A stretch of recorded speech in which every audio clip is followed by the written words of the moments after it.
Introducing PubCoin. PubCoin is the rewards program for pub sports contributors. Regular chat contributors share their play of the day, POD, in the YouTube chat, including the phrase POD in their message. At the end of the week, the amount of units earned are converted into PubCoins. PubCoin can be used as reward points for prizes, shop discounts, and contests. Hey, what's going on, y'all? It's Mills here, Pub Sports Radio. Do you guys want to challenge the personalities here at Pub Sports Radio? Do you guys think you're better than them at entering in your MMA predictions and picks? Would you want to get paid for it? $100? Here's how you do it, man. You sign up right here at the link below. It's just this easy. PubSportsRadio.com. Enter your email. Pick your weekly picks. That's it. Oh, and you get bonus points if you can predict how they're going to win in what round. Every single week, a new winner's getting crowned. So every Saturday on Pub Sports Radio. So come on and check us out. You can win $100 just for signing up. Only thing you need to do is see if you can beat us here at Pub Sports Radio by entering your UFC predictions and picks weekly. Do it. I dare you. See you guys soon.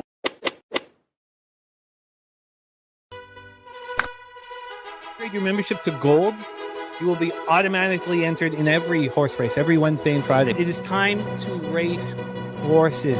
We are racing camels today. Shout out to the Gold members. We're racing in San Antonio immediately here. And we're off. 2 minutes, 74 canals on this racetrack. It's wide.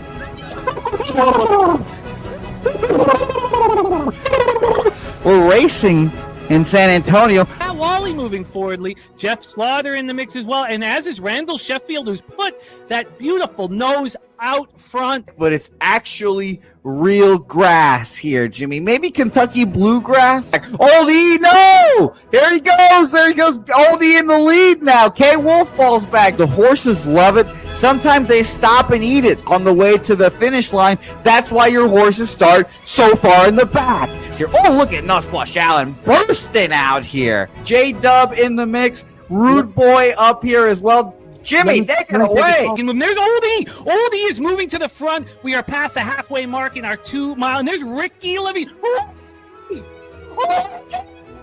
Oh my goodness, he's in the mix here. Jimmy, take it home. This is our first dog race ever. 19 seconds left in the horse race here. It's Fernando Mendoza trying to find the wire. 14 seconds left. Can Fernando Mendoza take this home? Here comes Kenny Can. Kenny Can wants a piece of the pie.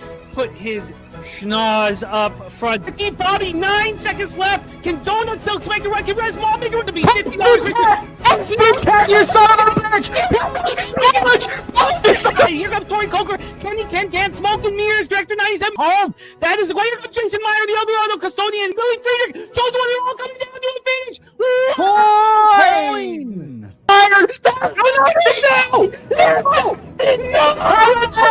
Nowhere! Oh no! Fanatical Jim!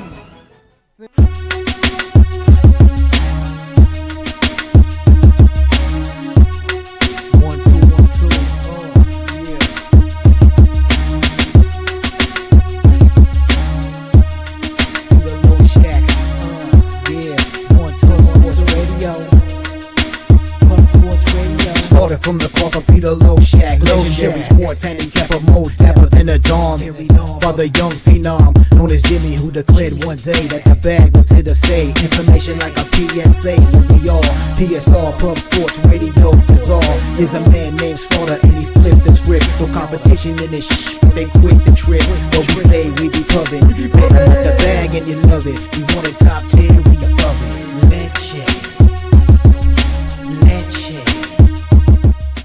What up, cappers, gamblers, punters, hustlers, low baggers? Happy Thursday, October 30th to all of you.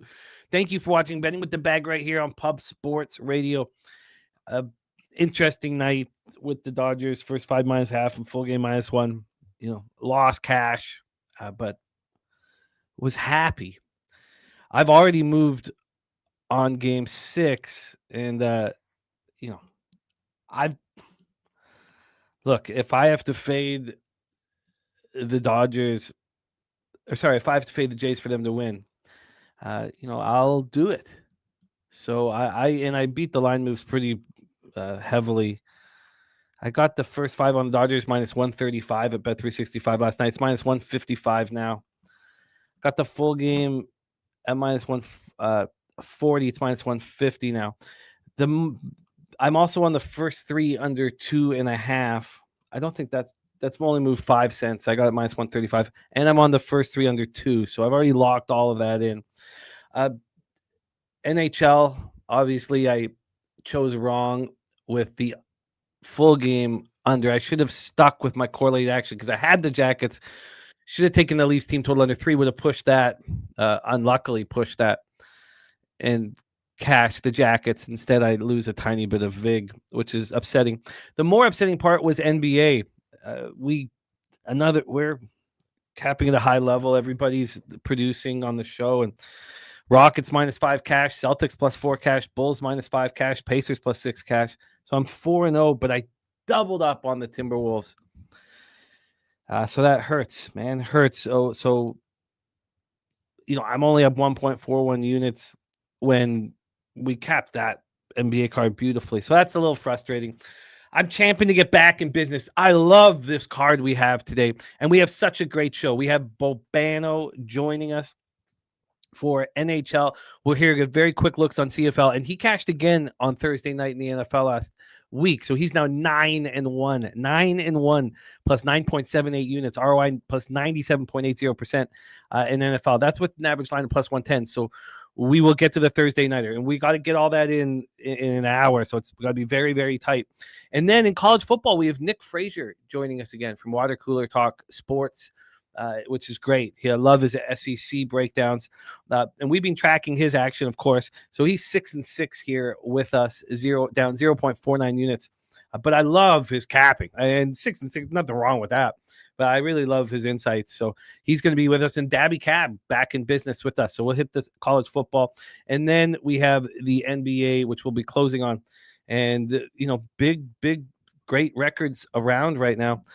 I'm a little, to be sitting here, what am I in NBA? To be sitting here 19-14, I would think I'd be up more than 2.73 units, but ROI plus 8.27%. Justin Mcelvy, who'll be joining us with Brizzy. Justin Mcelvy, 11-6, hitting at 64.7% plus 5.07 units, ROI plus 29.82% to start the year. So we're really excited about all that. Shout out to all the cappers in the chat. We got Kent Davies. There's Justin McKelvey. Stacks play today, 1 and 2. Fap win with college football action. The Nuke Worker, Gorky, Aaron.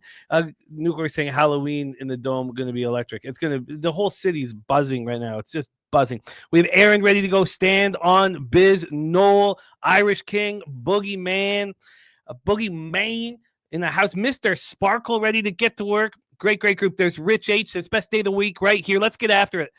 Ronnie Lofton, Kelly McInnes, Spencer Hicks, Toby Lane in the house. Kelly McInnes coming off a monstrous day backing the Jays. Big Scott, thank you for signing up as a PSR Silver member. Means a ton to us.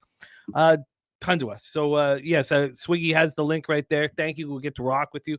I popped all my NHL action and MLB action in the Discord late last night and early this morning. Swiggy saying, shout out to Wine Time Sports, up 6.81 units yesterday. Billy Briz up 2 units. Dutch Boy Fresh up 2 units. Gorky and 2 cents up 1 unit. Great job for all of you guys. And Razor Sharp picks in the house off a monstrous day. Jay Stoney, Ulysses Hayes, table tennis matches at 1 p.m.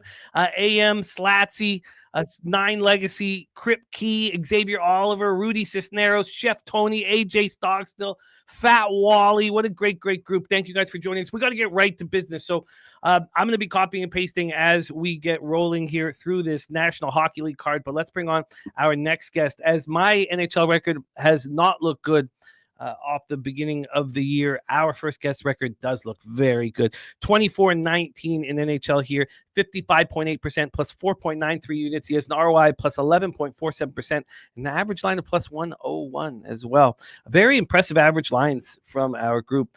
Please welcome from Canada's black and yellow Steel Town, Hamilton, Canada. We have the star of the hitting the Books YouTube page, NBA OG Show, and the Ice Guys. Please welcome Ian Cameron to the show. Ian, how are you, my man? I'm great. Nice, busy Thursday, loaded with action. Looking forward to it. I am as well. So when I'm looking down, it will be because I'm copying and pasting action from the chat because we got to move quickly. We got to utilize every second that we have you on screen, Ian. Let's get right to work. We get into the National Hockey League, 7 p.m. Eastern. We have the Buffalo Sabres at Boston Bruins. I have a very simple card today in NHL, and I'm going to add to it, but I have 5 teams, 5 home teams, 5 favorites on the -1 line. And of course, I've doubled down fading the Canucks, as I will be doing every single game as we move forward. Your own team. Sad. Oh, it's just about money. If they were healthy, I'd be fading them. So imagine what we're doing as they're dealing with all these injuries. Pretty bad when the Rangers and 40-year-old Jonathan Quick roll in and shut you out. I mean, that's pointing and laughing. Is what I was doing, Ian. Let's roll here. We have Alex Lyon and Jeremy Swayman. Now, again, I don't know if these goaltenders have been changed, so let me know as we roll through here. Alex Lyon, 3-4-1, 2.77 goals against average, 919 save percentage, 1 shutout. I think Alex Lyon's impressive numbers and any goaltender that's in between the pipes, impressive numbers in net is based on what I think is an extremely strong defense. Dahlin takes a lot of heat. Owen Power takes a lot of heat. I think this is an elite defense. We see it in their special teams. Bowen Byram now on the third line. Connor Timmins up on that second line with Owen Power. Matthias Samuelsson, Rasmus Dahlin. I think it's an excellent group. Jeremy Swayman, I thought he was going to have a big year. It looked like he was going to off the start. He has not produced 3.44 goals against average, 887 save percentage. This Buffalo power play and Boston power play are both middling. Boston power play 22%, 12th in the league, is a little better than I expected it to be. And their penalty killing 81.6%, 14th, a little bit worse than I thought it would be. Buffalo power play middling, 21.1%, 13th, but their penalty kill is the best in the National Hockey League at 91.2%. And in my estimation, this is all predicated on this very, very good defense. Let's get into the line history here and hand it over to Bobano. We've got to move quickly through these this beautiful NHL card. So work quickly, but get in there and get that cash as Bobano has been doing. With the plum. We have the Sabres -115. They opened up at -106, so 9 cents of movement towards the Buffalo Sabres. From a total side of things here, we have these Buffalo Sabres Bruins 6.5, -111 to the under. I mean, I have a vividness bias of these two teams playing each other and cashing unders, getting 6s down to 5.5s. That is not the case anymore. This is a very high total. Buffalo Sabres still dealing with injuries. We knew Josh Norris would get hurt right away. We knew Philip Hedl would get hurt right away. It blows my mind that these general managers are going to bring in players that can't physically make it through this very violent, intense sport. If you can't do it, don't have them on the roster. Josh Norris, of course, out. Justin Danforth, right winger, out. Jordan Greenway, left winger, out. A couple depth pieces in Carson Meyer and Tyson Kozak, a centerman, right winger for Carson, and the center is Tyson Kozak, are out for the Sabres, and they've been dealing with that. It's not that big of a deal. The Boston Bruins just have Jordan Harris, a defenseman, out, so Hampus Lindholm is back. Ian Cameron, these Bruins come back from that 5-2 victory at home. Just to show me being snake bit, I was on the Bruins first period, so I lost that bet. Oh my God. As they came back and won 5-2. They won 5-2, yeah. It made me want, and now that's what happens when you get too cute. You have to deal with that. That's my fault. I was getting too cute. I was focusing on 20 minutes instead of 60. I don't like the Islanders either. I love fading them. And then the Sabres are coming off of back-to-back overtime losses, 4-3 at Toronto and then 4-3 at home to Columbus on Tuesday. Both teams played on Tuesday and had yesterday off. Bruins didn't have to travel. Buffalo had a short trip to Boston. Ian Cameron, take it away, my friend. Yeah, Jonas Korpisalo, by the way, is in net. I don't know if some people thought that it was going to be Jeremy Swayman, but it's not. It's Jonas Korpisalo. This is a message being sent by Marco Sturm, the first-year head coach of the Bruins, that I don't think he loved Jeremy Swayman's performance against Ottawa when they got shellacked 7-2 that night. I'm very surprised he's not back in Swayman. and maybe rewarding Korpisalo for a better start against the Islanders. And it was better. He gave up 2 goals on 33 shots. I still don't trust Korpisalo. He didn't really have a good start before that win against the Islanders. If you look at his numbers this year, 2-3. Still, he had a 1-3 record before that win against the Islanders. He gave up 6 in a loss to Anaheim, and you faded him heavily in that game. You faded him heavily. You had the Ducks. You had the Ducks team total over, and you had the full game over. You smashed and grabbed all 3. Yeah, I did. That was great last week. Anaheim money line and team total over there. He gave up 3 in a loss to Utah. He gave up 4 in a loss to Tampa Bay. They did beat Chicago with him in net, but he still gave up 3 goals in that game. We'll see how he fares. I'm going to keep it brief here. I know Buffalo hasn't won on the road yet. They're 0-2-1. I don't know. I like what I'm seeing from the Sabres right now. Tough loss to Columbus. They probably could have and should have won that game, but they lost 4-3. They split the back-to-back home and home with Toronto. They won 5-3 at home. They lost a tough one 4-3 in overtime. I'm going to actually, haven't bet Buffalo very much the last year and a bit, but I'm going to take them here in this game. Minus 115 on the money line. And I am also going to go with the team total for the Sabres in this game. Over 3, just to be safe, over 3 at minus 130 instead of the 3.5. Again, I think Korpisalo, aside from the Islander game, he's given up 3 goals or more in every start. Buffalo trying to bounce back after a couple of tough losses, overtime losses to the Leafs and the Blue Jackets. Good spot for them. I don't trust Boston. I still don't think Boston's particularly good, especially defensively. I know they got Lindholm back. Hampus Lindholm being back does help. But I like this spot for Buffalo. Don't trust Korpisalo even after a better performance. I still think he's mediocre at best. The Bruin defense is mediocre at best. So Sabres money line, Sabres team total over. You are in business. I if I was given the free spot to hammer, I would join you on the Sabres. I feel like there's enough volatility. If this was a shorter card, I'd want to get involved. Well, they've owned the Sabres long term. There's no doubt. But short term, Buffalo's actually taken 3 of the last 4. I completely understand the look, and it makes sense to me. Makes sense. Korpisalo's not been good, although he's getting the opportunity to have the keys to the car, it looks like. And then Sabres here, money line for Bobano. Let's roll on. 7 p.m. Eastern. The Calgary Flames 2-8-1, 1-5-0 on the road. They are as bad as I told you they would be finally, because last year they were better than I thought they were going to be. But historically, fading this team, betting their season win total under has been glorious for me. And it's going to be once again. Senators 5-5-1, 3-2-1 at home. We're at Canadian Tire Center in Ottawa, Ontario. Dustin Wolf and Linus Ullmark I have listed. Let me know if that's right. No. Devin Cooley for Calgary. Ooh. Second start of the season. His previous start was against Utah a week or 2 ago. Oh, that's going to make my action look even better. Sammy Culmer on the Sens team total over 3. Lex Steele says fading the Flames. And AM says Senators winning streak snapped. So that's a spot where AM is going to fade the Senators. Yeah. Not me. I thought the Flames were going to step up against the Leafs. No, he didn't take. AM did not take Calgary. He leans Calgary. The system says bet Calgary, but it's a price parameter scenario. Okay. Didn't fit the price parameter for him to bet Calgary. Yeah. The Flames stepped up against the Leafs. I think this is going to be a rough road trip. The Flames deserved better in that hockey game on Tuesday. The Senators lost 7-3 at Chicago, but I don't know if, they have that big 7-1 win at Washington, but it's at home where I want them. Look at the last 3 games they played at home. They're unlucky to lose to Edmonton at home in overtime. They took out Philly, a team that I'm high on early in the year. May not be late, but early in the year. They destroyed the Bruins 7-2, and then they go lose badly to the Blackhawks. That's a situation where I want the Senators. Second best power play in the NHL at 31.7% and the worst penalty killing in the NHL. Well, thankfully, they're going up against the second worst power play in the NHL. Completely snake bit.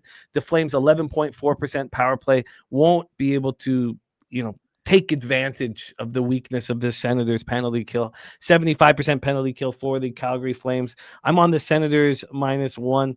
I moved on this last night, and I got what I thought was a very reasonable price at plus 100, minus 160 on the money line, plus 160 on the puck line. It was still available. That line had not moved when I was up this morning. This total is a 6. It's minus 116 to the over. This opened up at 5.5. It was heavily juiced to the over and then moved to 6. And when we get to the money line here, we have the Senators now at minus 170. That move happened 30 minutes ago. It was an 11-cent move to the Ottawa Senators, I'm sure predicated on the goaltending information here. Ian Cameron, take it away. Yeah, I mean, the price has shifted. The juice has shifted on it. At Pinnacle, it's still good enough. I could have gone with over 6 instead because it's mostly 6 now everywhere. Some 6.5s are actually even starting to show. But I will take, as I got it over 5.5, my original bet on this game was over 5.5 minus 135. Pinnacle, I can still get over 5.5 at minus 138. So I will lock that in. Over 5.5 minus 138. Don't look now, but Calgary couldn't score for the early part of the year. Now they're scoring, and now their defense is getting worse. Just as their offense is starting to get things rolling a little bit the last 3 games, their defense has fallen off. And I don't trust Cooley. He's a marginal goaltender in my opinion. I know he actually played pretty well against Utah, his one and only start, but I got to see more before I'm ready to trust him. Ottawa's power play, you mentioned, very good. I think Ottawa will score goals and find the back of the net, but I think Calgary will too. Like I said, Calgary started to perk up a little bit offensively. Linus Ullmark is still good, not great to begin the season. The Ottawa defense has been shaky. Total only 5.5 with one of the goalies being a backup. So 5.5 for me, over. You are in business. Just trying to catch up with the copying and pasting here, adding the Blues money line here to our guy Toby Lane's action.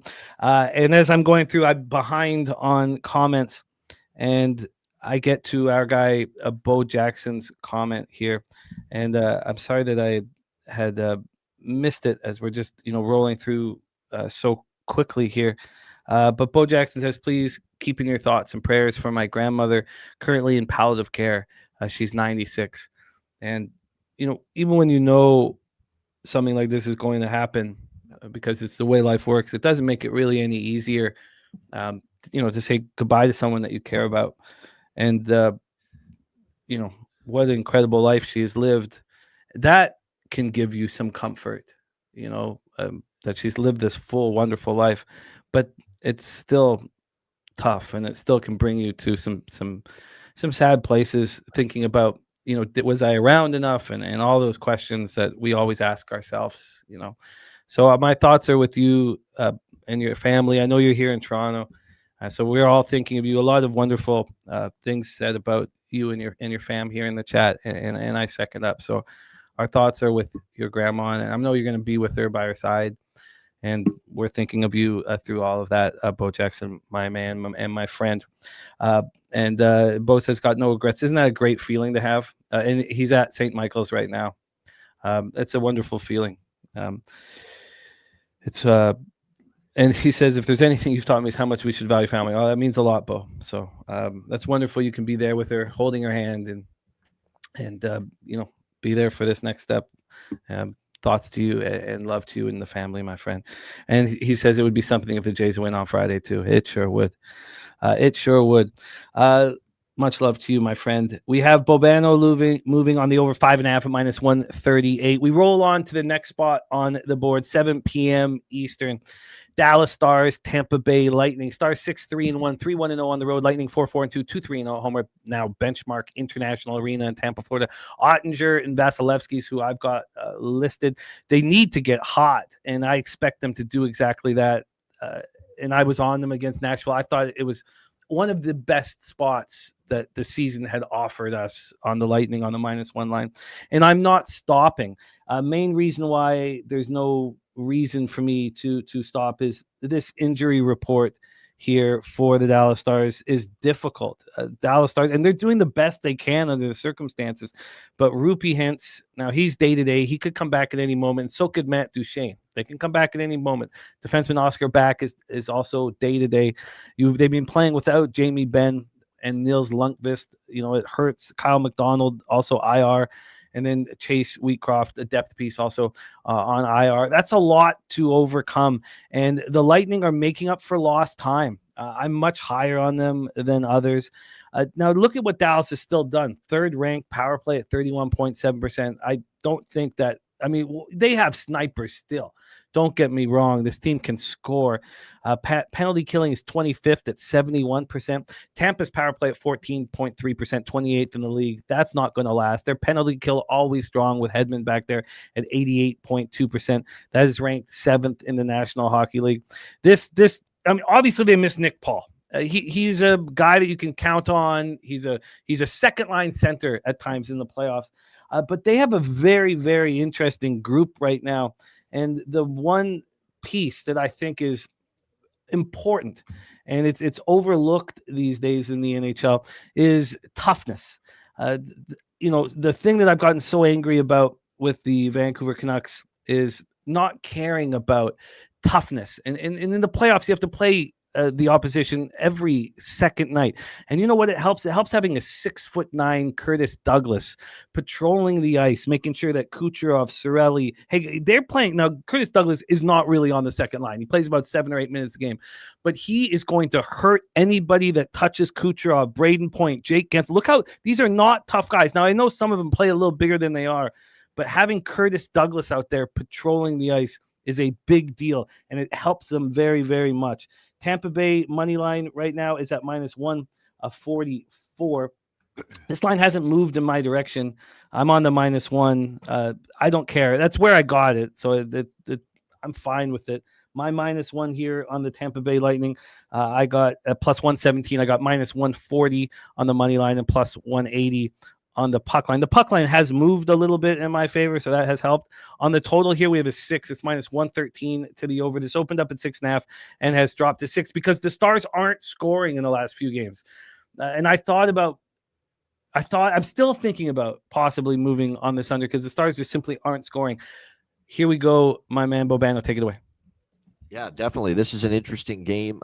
Tampa Bay starting to get it going a little bit. We know they had a rough start. They've won 3 in a row against Anaheim, Vegas, and Nashville. We'll see if they can keep the ball rolling here tonight against Dallas. Dallas has won 3 in a row as well. They went through their own 4-game losing streak, but they beat Carolina, Nashville, and Washington in their last 3 games, and only 4 goals allowed in those 3 games. So some real good performances in between the pipes, 2 of them by Ottinger, who we know is really good when he's on his game. Vasilevsky will be in net here for Tampa. This is one where there's still a lot of injuries here from the Dallas side of the equation. Rope Hintz day-to-day. Ben's still out. Matt Duchene still out. Radish and Nick Paul look to be the main injuries right now for the Tampa Bay Lightning going into this game. I lean the other way, actually, Dallas, but I respect what Tampa's doing. And Dallas, to me, is the one thing about Dallas's win streak is, win against Carolina, but Carolina's a beat-up defense right now with a ton of injuries. Nashville beating them is not so impressive. And Washington is shutting them out. But like I said, there's been enough jankiness in Dallas's play that with Tampa starting to rev it up, that they were very impressive in the win against Vegas at home. So it's a lean to the Stars, but I'm not going to bet it. Not going to use it as an official play. I'm interested in the under 6 as well. Now, a trend that AM's on has him with the Stars and Bobano very close to the Stars. I think that you guys should keep an eye on the result here. If Lightning, because I'm interested in the under, and I may move on it. It's slightly, it wasn't a real 6.5, and it's moving slightly to the over at 6. But if the Lightning win here, let's say 4-1 or 5-2, like they beat Nashville, it'll be their 4th straight victory. Then they go and play Utah, Colorado, and Vegas. And I think they can give those tough teams a run.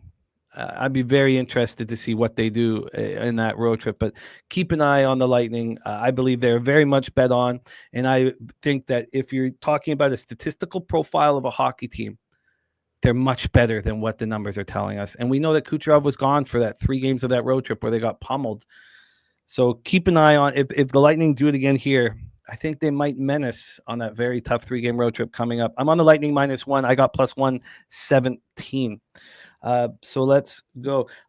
Nate Dogg says, what is happening with Austin Matthews? Look, I'm so much higher than everybody else on Mitch Marner. I've had to defend him constantly. You take a playmaker who's an elite playmaker. What's he done? Eichel's the leading scorer in the National Hockey League, which now he could get hurt. But I told you guys before the season started that Eichel's going to lead the league in scoring because Mitch Marner's there. And so you take Mitch Marner off that line, what happens to Matthews? And even though they weren't on the same line all the time, they played a lot together. Mitch Marner is the reason why Matthews is struggling. He'll probably find his way, but he's not going to be the scorer he was before. Let's roll on. Predators, Philadelphia Flyers. Ian is next up for us. Predators 4-5-2, 1-2-1 on the road. Philadelphia Flyers 5-3-1, 5-1-0 at home. I'm a big Luke Evangelista fan. I do think that Nashville is playing pretty well. And because of their statistical profile, I believe that we are getting really nice numbers to fade them every single game. Now, they played a lot of last year without Roman Josi. Roman Josi not there, of course, as we speak. So they can handle it. Willsby is banged up a bit, but they have him in the lineup. And Brady Shea obviously helps quite a bit. But I want to fade them as much as possible. UC Saros, he's got a 2.84 goals against average, 904 save percentage. When's that going to go under 900? Like we predicted, he had a great start to the year. His smallest goaltender in the NHL. Vladar is playing very, very well. I believe he's supposed to be in that 1.81. Yep. 1.81 goals against average, 932 save percentage. Nashville power play is 30th in the league, and their penalty killing is third. I think if we talked about this at the beginning of the year, we would imagine that would have been flipped. But that's the situation right now. Philadelphia power play 17.2%. That's 24th. Remember how anemic this power play was last year? They brought in power play specialists to try and fix it. Tocchet's made them a tiny bit better, but that helps a great deal. Maybe it is also, a couple offensive pieces that have been added to the puzzle. 88.6% penalty killing. It's a Rick Tocchet hockey team. You know that Rick Tocchet hockey teams are going to have very strong penalty killing. So that's no surprise here. I moved on. I've been betting the Flyers a lot, and it's been working. Philly -1 at +116. I got the money line at -141 and the puck line at +179. That was the only bet I used an offshore for. 365 was giving me, I think, -150 and +180. So that was the only one there. Let's take a quick look at the line history and hand this over to Ian. We have the total at 5.5, -118 to the over. This opened up -130 to the over. So even at a 5.5, we've had an 11-cent move towards the under. This is the lowest total on today's card. And then on the money line here, we have the here we go. On the money line, we have the Flyers now -149. It's moved 8 cents towards them. There'd been no move as of last night. It had moved away from Philly. But I saw a couple sharp books had moved it back 8 or 9 cents, and I figured the other books would follow suit, and they now have. Ian Cameron, take it away. Predators, Flyers. So I'm on Philadelphia in a different fashion. I'm taking Nashville team total under 2.5. At +100 in this game. I am impressed with the structure that already they're playing with, and I'm not surprised with Rick Tocchet. He demands that. Penalty killing, I'm not surprised. It's been good. Usually you get that with a Rick Tocchet coach team. And one thing that's interesting to note about Nashville, we don't trust them. I don't like the way I don't trust them to really have the puck as much, to get the rush started up the ice as much without Roman Josi, who's just phenomenal at that. He quarterbacks the power play. It hurts that. Really hurts their offense just as much as their defense. Well, the interesting thing about Nashville is they're 4-7, and in 6 of the 7 losses. So when Nashville loses, they don't score for the most part. 6 of Nashville's 7 losses, they've scored 2 goals or less. So I figure if I like Philadelphia here in this game, and I like the way Vladar's playing, why lay -150 on Philly when I can take Nashville team total under 2.5 at even money? And that's exactly what I'm doing. Preds team total under 2.5 +100. You are in business. So we see that game similarly. I went for the plus money on the -1. You went to take away the VIG by taking the Preds team total under 2.5. I think both routes make sense to me. Just to repeat it, 6 of 7 Nashville losses this season, they've scored 2 or less. I love it. Spencer Hicks on the Flyers, Sabres money line parlay. Steve G on the Flyers on the puck line. AM on the other side with the Predators money line. I love hearing these systems, so keep rolling them out, AM. They're great. They're very helpful for all of us.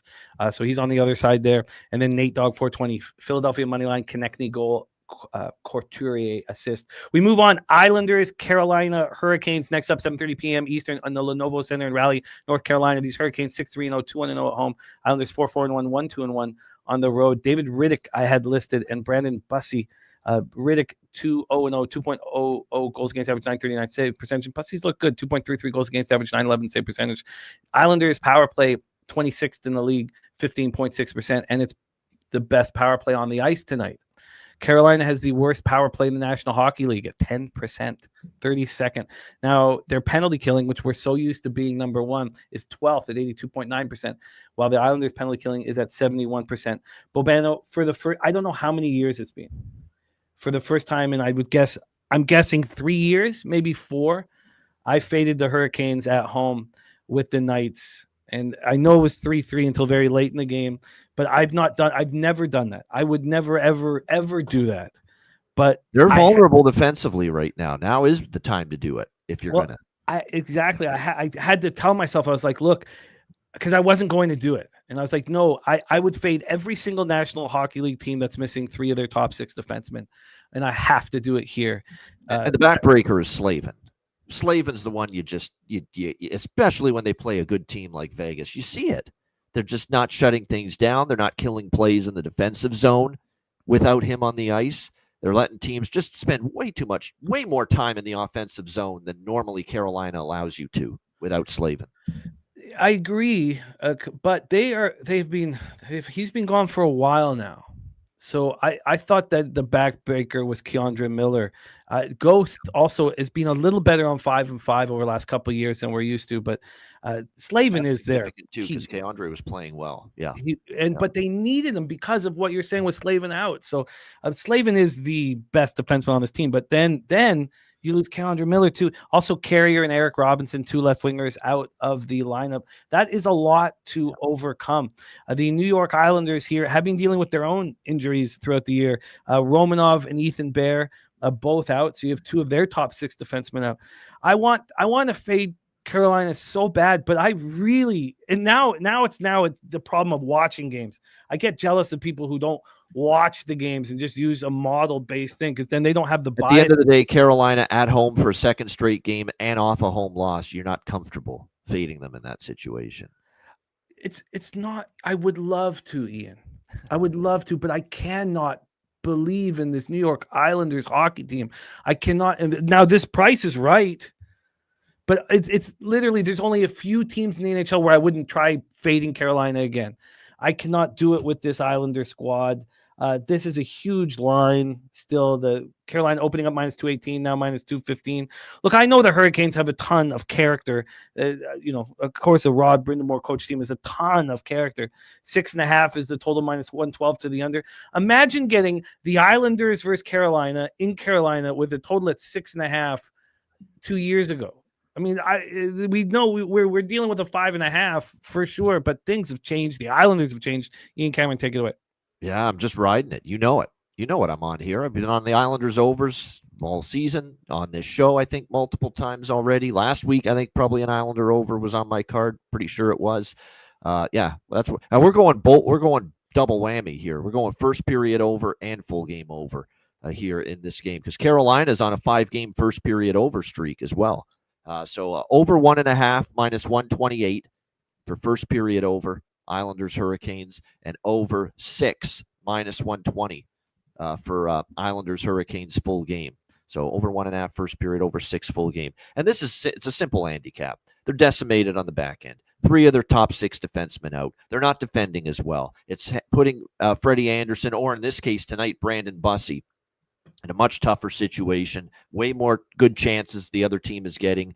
The Islanders, meanwhile, they stink defensively. Well, I know they won 5. They lost 5-2 to Boston. That tells you all you need to know. But they are not the same team defensively at all. It's been a rough up and down, more bad than good from Sorokin and Riddick, the 2 goalies. David Riddick's going to get the start tonight.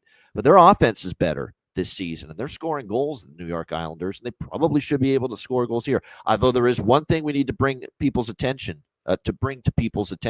Matthew Barzal's a healthy scratch tonight for the Islanders. Wow. How about that? Late to the rink. And Patrick Waugh reprimanding him for it. But he will be back in the lineup, Patrick Waugh said, tomorrow night against Washington. But no Matthew Barzal tonight for the New York Islanders. Healthy scratch punishment for being late to the rink. First period, full game over for me. Wow. And what was the juice on that first period? -128. Wow. I usually like backing teams when they do something like that in the NHL, but I just don't like this makeup of the Islanders team. Let's roll on. 8 p.m. Eastern. Vancouver Canucks 5-6-0, 3-3-0 on the road. St. Louis Blues 3-6-1, 1-4-1 at home. Enterprise Center in St. Louis, Missouri. If Jordan Binnington didn't have that run on Team Canada in the Four Nations, I don't think he'd have a job right now.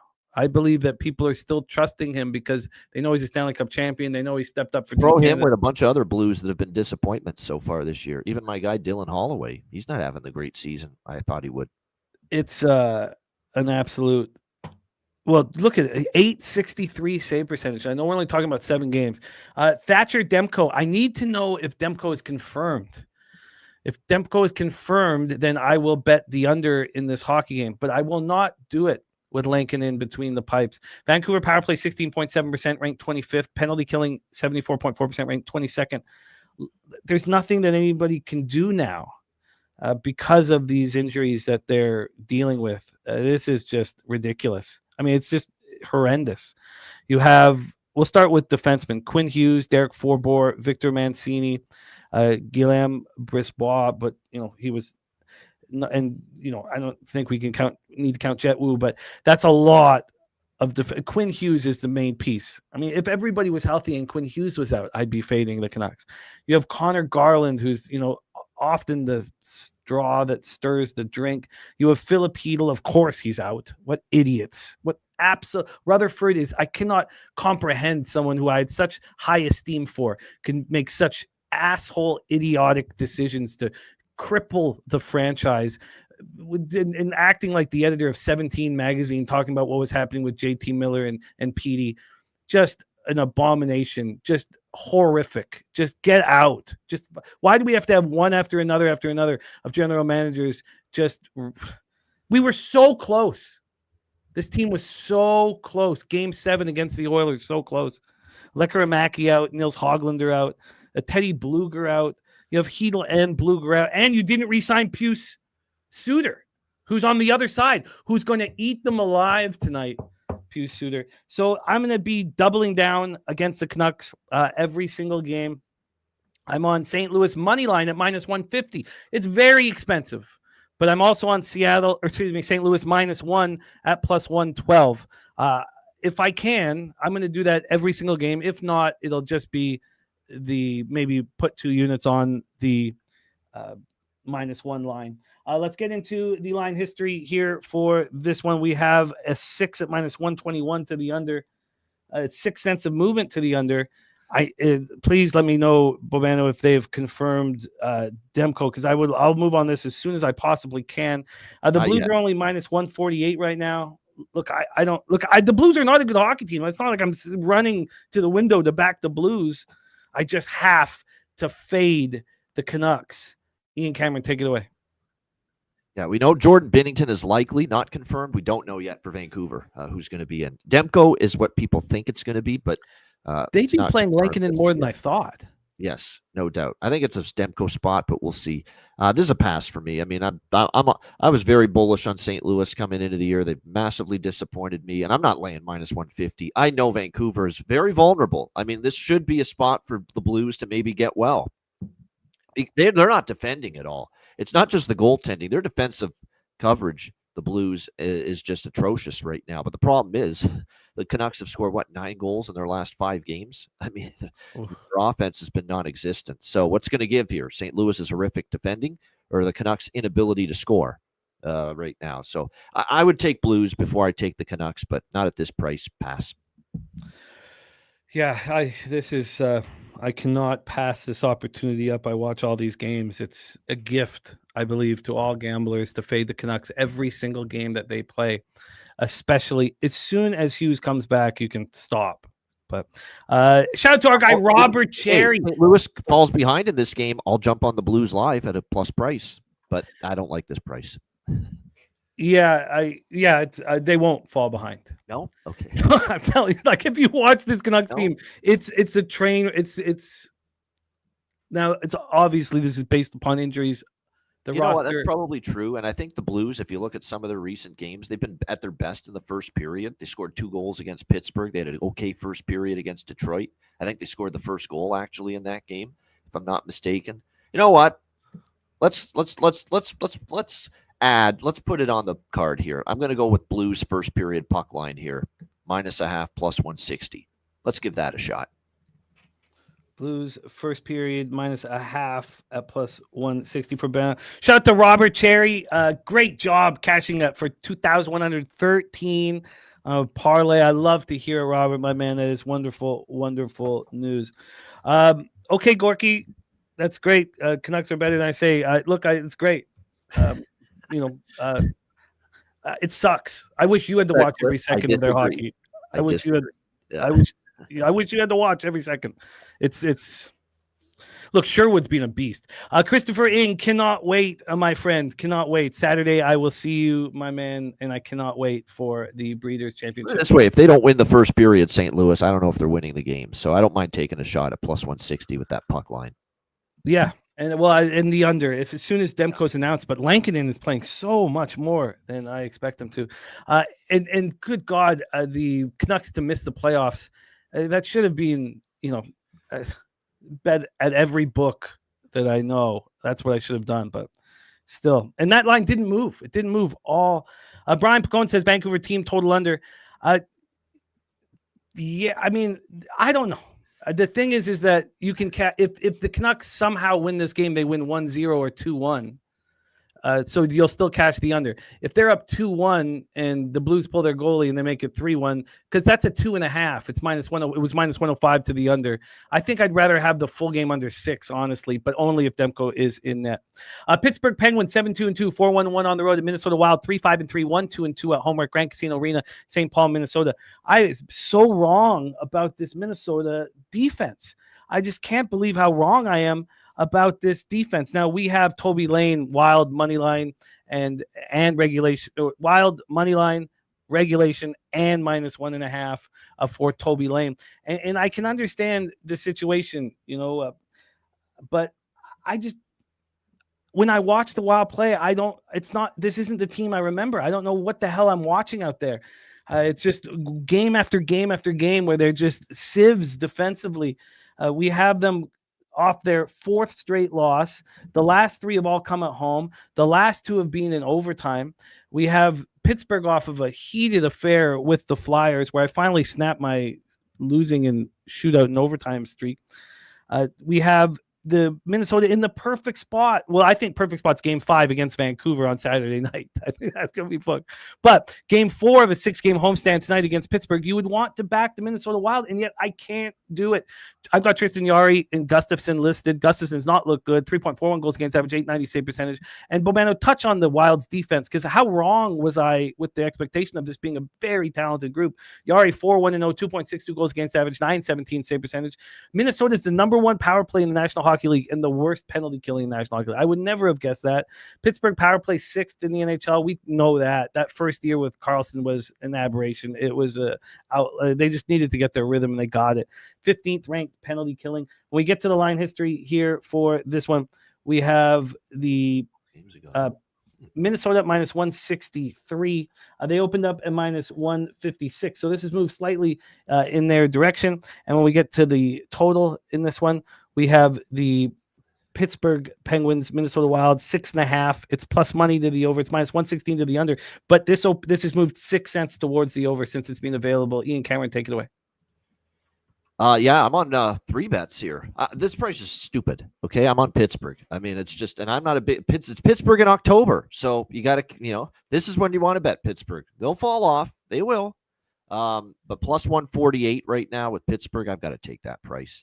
Plus 150 is actually out there. So there we go, plus 150, best price out there right now. I got to take them at this price. With the way the Wild are playing, they're struggling. They're not holding leads. Again, they blew that 3-2 lead to Winnipeg. Not playing good hockey, not playing good defensively. I'm also on the over by Fecta here. Minnesota, believe it or not, they played 5 home games this year. All 5 games have gone over the total, and 4 of the 5 have gone over in the first period. So that tells you all you need to know. They are not tightening things up here on home ice right now.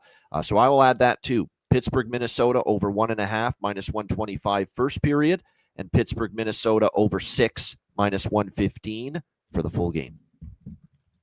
You are in business. Over 6 minus 115. Over 1.5 first period.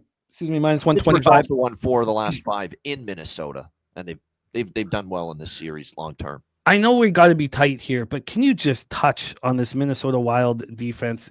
I can't believe what I'm seeing. You know what I see? You know what I see when I watch them? I see a lot of guys that don't have the foot speed, a lot of age on some of these blue liners, like a Spurgeon, like a Brodeen. Even Brodeen has not looked himself. So Middleton's not a great. Like Middleton's physical and he'll fight, but he is. You can beat him with speed, and we're seeing that. You know, Zeev Buyem is. I think he's great lugging the puck offensively. He's a work in progress at times in his own end. I love Faber. I think Faber's probably been their best defenseman so far, but there's a lot of issues with the rest of that group right now. Faber is a monster. I thought I just can't believe. I think we're seeing Brodeen decline a bit, and we've really seen Spurgeon decline. I think the injuries have just debilitated Jared Spurgeon. He's nowhere close to the defending defenseman he once was. I just am astonished watching them, and this would be a spot where I would be betting them, but I cannot do it. 8 p.m. Eastern, Chicago Blackhawks 5-3-2, 2-1-1 on the road at the Winnipeg Jets 7-3-0, 3-3-0 at Homer Canada Life Center, Winnipeg, Manitoba. Spencer Knight, I got listed. He's been excellent. 2.11 goals against average, 930 save percentage, and Helly doing what he does. Now, people say that he's trash in the playoffs, and I have to defend him every playoffs, but 926 save percentage, he's excellent. Winnipeg power play 27.3%, ranked 8th. Penalty killing ranked 2nd. Chicago 18.2% power play, ranked 21st. It's that penalty killing ranked 8th that has been a real revelation for me. The Jets both teams played on the frenzy on Tuesday. The Blackhawks beat Ottawa at home 7-3 and are feeling very good about themselves. They won 3-4, while the Jets beat Minnesota in overtime 4-3, which came on the heels of that loss at home to Utah, which was a pretty disappointing 3-game homestand for these Winnipeg Jets. Still, of course, dealing with these injuries, and the Jets have handled them very well, and they're getting healthier. It's now just Lowry and Perfetti, who they've been dealing with all year out, and then Sandberg out on defense. For these Blackhawks, Mcelvy is going to be day-to-day all year. If he could be healthy, he would still be on the Leafs or still be on the Canucks, or because he's got the skills to succeed. He's just broken all the time. We have Chicago at plus 195. They opened up at plus 224, now plus 195. You had the Blackhawks against the Lightning last Thursday at plus 1.5, a plus 105, and that cashed. And I was on the other side. We went 1-1-1 when we were against each other, which probably should be expected, that kind of a situation. But here we go. You get one, I get one, and we push the other. All right. Everyone's happy. 5.5 opened up minus 130 to the over. Now it's minus 128. Take it away. So Chicago's played 10 games this year. They've either won or lost by 1 goal in 9 of the 10 games. Wow. It's really remarkable how competitive they've been. The spirit, the camaraderie of this group. They're sticking up for one another now in scrums after the whistle. I mean, I really like that. Jeff Blashill deserves some credit with changing, just the feel of this team. And I think they can compete here with Winnipeg. Now, I don't love that Winnipeg lost. Actually, they won in overtime. I keep thinking they lost because they got outplayed. But, yeah, they came back and they won in overtime 4-3. But they've shown a little bit of inconsistency all of a sudden. And they've actually lost 2 of their last 3 here in Winnipeg at Canada Life Center, to Seattle and to Utah. So I think Chicago can hang here. I'm going to take Chicago plus 1.5 minus. I don't know if I have the guts to take the money line, but Chicago plus 1.5 minus 125. Again, the Chicago puck line plus 1.5 is cashed in 9 of their 10 games this year. Their only margin of defeat was LA, 3-1, and it was an empty net goal for LA. So, and it was 2-1 before that. That was easily close to being a 1-goal game once again. So I like the Chicago plus 1.5 minus 125. And I have not gone very much into the draw bin early in the season here on the show. But at plus 370 at FanDuel, I have to take the draw here. This is a great draw spot. Positive expectation bet. Chicago's played a lot of 1-goal games. And in the series history between the Blackhawks and the Jets, these teams have played 5 of the last 6. 5 of the last 6 have been a 1-goal margin in this series, Blackhawks, Jets, and 4 of those 6 games have gone to overtime or a shootout. So there you go. Draw plus 370, Chicago plus 1.5, minus 125. You are in business, my friend. First draw of the year for Ian Cameron. We move on to Rangers, Oilers. Rangers 4-5-2, but 4-1-1 away from Madison Square Garden. Oilers 5-4-2, 3-0-1 at home. We are at Rogers Place. In Edmonton, Alberta, Shesterkin 2-4-2, 2.25 goals against average, 916 save percentage. He's been very good. I'm sure watching Johnny Quick have his 63rd shutout, something like that. Will have him rolling. Stuart Skinner 3-3-1, 2.41 goals against average, 898 save percentage. Rangers power play 14.3%, 27th. Penalty killing has been strong, 89.3%, 5th. Edmonton power play 30%, ranked 4th, and their penalty killing is much better this year. I'm telling you guys, the worst schedule to start out the National Hockey League was the Edmonton Oilers. It was absolutely horrific, just ridiculous. They finally get a chance, and they're not going to get another chance. I mean, this is just horrible. Do you know that they have a 7-game road trip coming up on November 12th? They're not going to have a legitimate homestand until the beginning of December. This is the one time where we get a couple games where they can take a breath at home. And they're going to use it. We watched them beat a good Mammoth team 6-3. They play New York tonight. They're going to beat them handily, and they're going to beat Chicago on Saturday handily because they get a chance to take a break, take a breath, not have to travel. And I think they're going to roll here. I'm on the -1. I was on the Rangers heavy against the Knuckleheads. Here I'm fading them. This total is a 5.5. It's -125 to the over. This opened up -133 to the over, so it has moved 8 cents in the other direction, predicated on Shesterkin stepping up and the Rangers' inability to score. Edmonton is at -156. I think I got a little bit worse than that. I got -160 and +165, so I got a +102, -1 here. And look, I don't think this is the Oilers team we're going to see come playoff time. They obviously need to make massive additions and see what Hyman is like back. But this Rangers team is going to be a different hockey team when Trocheck comes back. But that's not until they come home. Take it away, Ian. Let me just see here. Yeah, you know what? I don't do this very often, but I'm going to do it here. We'll cut down the juice in the process. Don't make a ton of regulation bets anymore, but I'll do that here. Edmonton in regulation for me in this one. Let me just see what the price is on that at Pinnacle here a bit. Yeah, Edmonton in regulation, +102. +102, Edmonton in regulation. I think they'll win in regulation. They've won 4 straight over the New York Rangers in regulation, so they haven't needed overtime in any of the last 4 wins. Rangers haven't won 2 in a row yet this season. I know they shut out Vancouver, big deal. I still think their offense is not very good. And if you're Edmonton, you lost those 2 games against Vancouver, Seattle. Yeah, you came back from a deficit. You beat Utah. You're not resting on your laurels. You're not saying, oh, we won 1 game after 2 losses in a row on the road. No, you got to get some traction going, get a little momentum going, get a little streak going. So I expect the Oilers to have focus here. They're the better team still.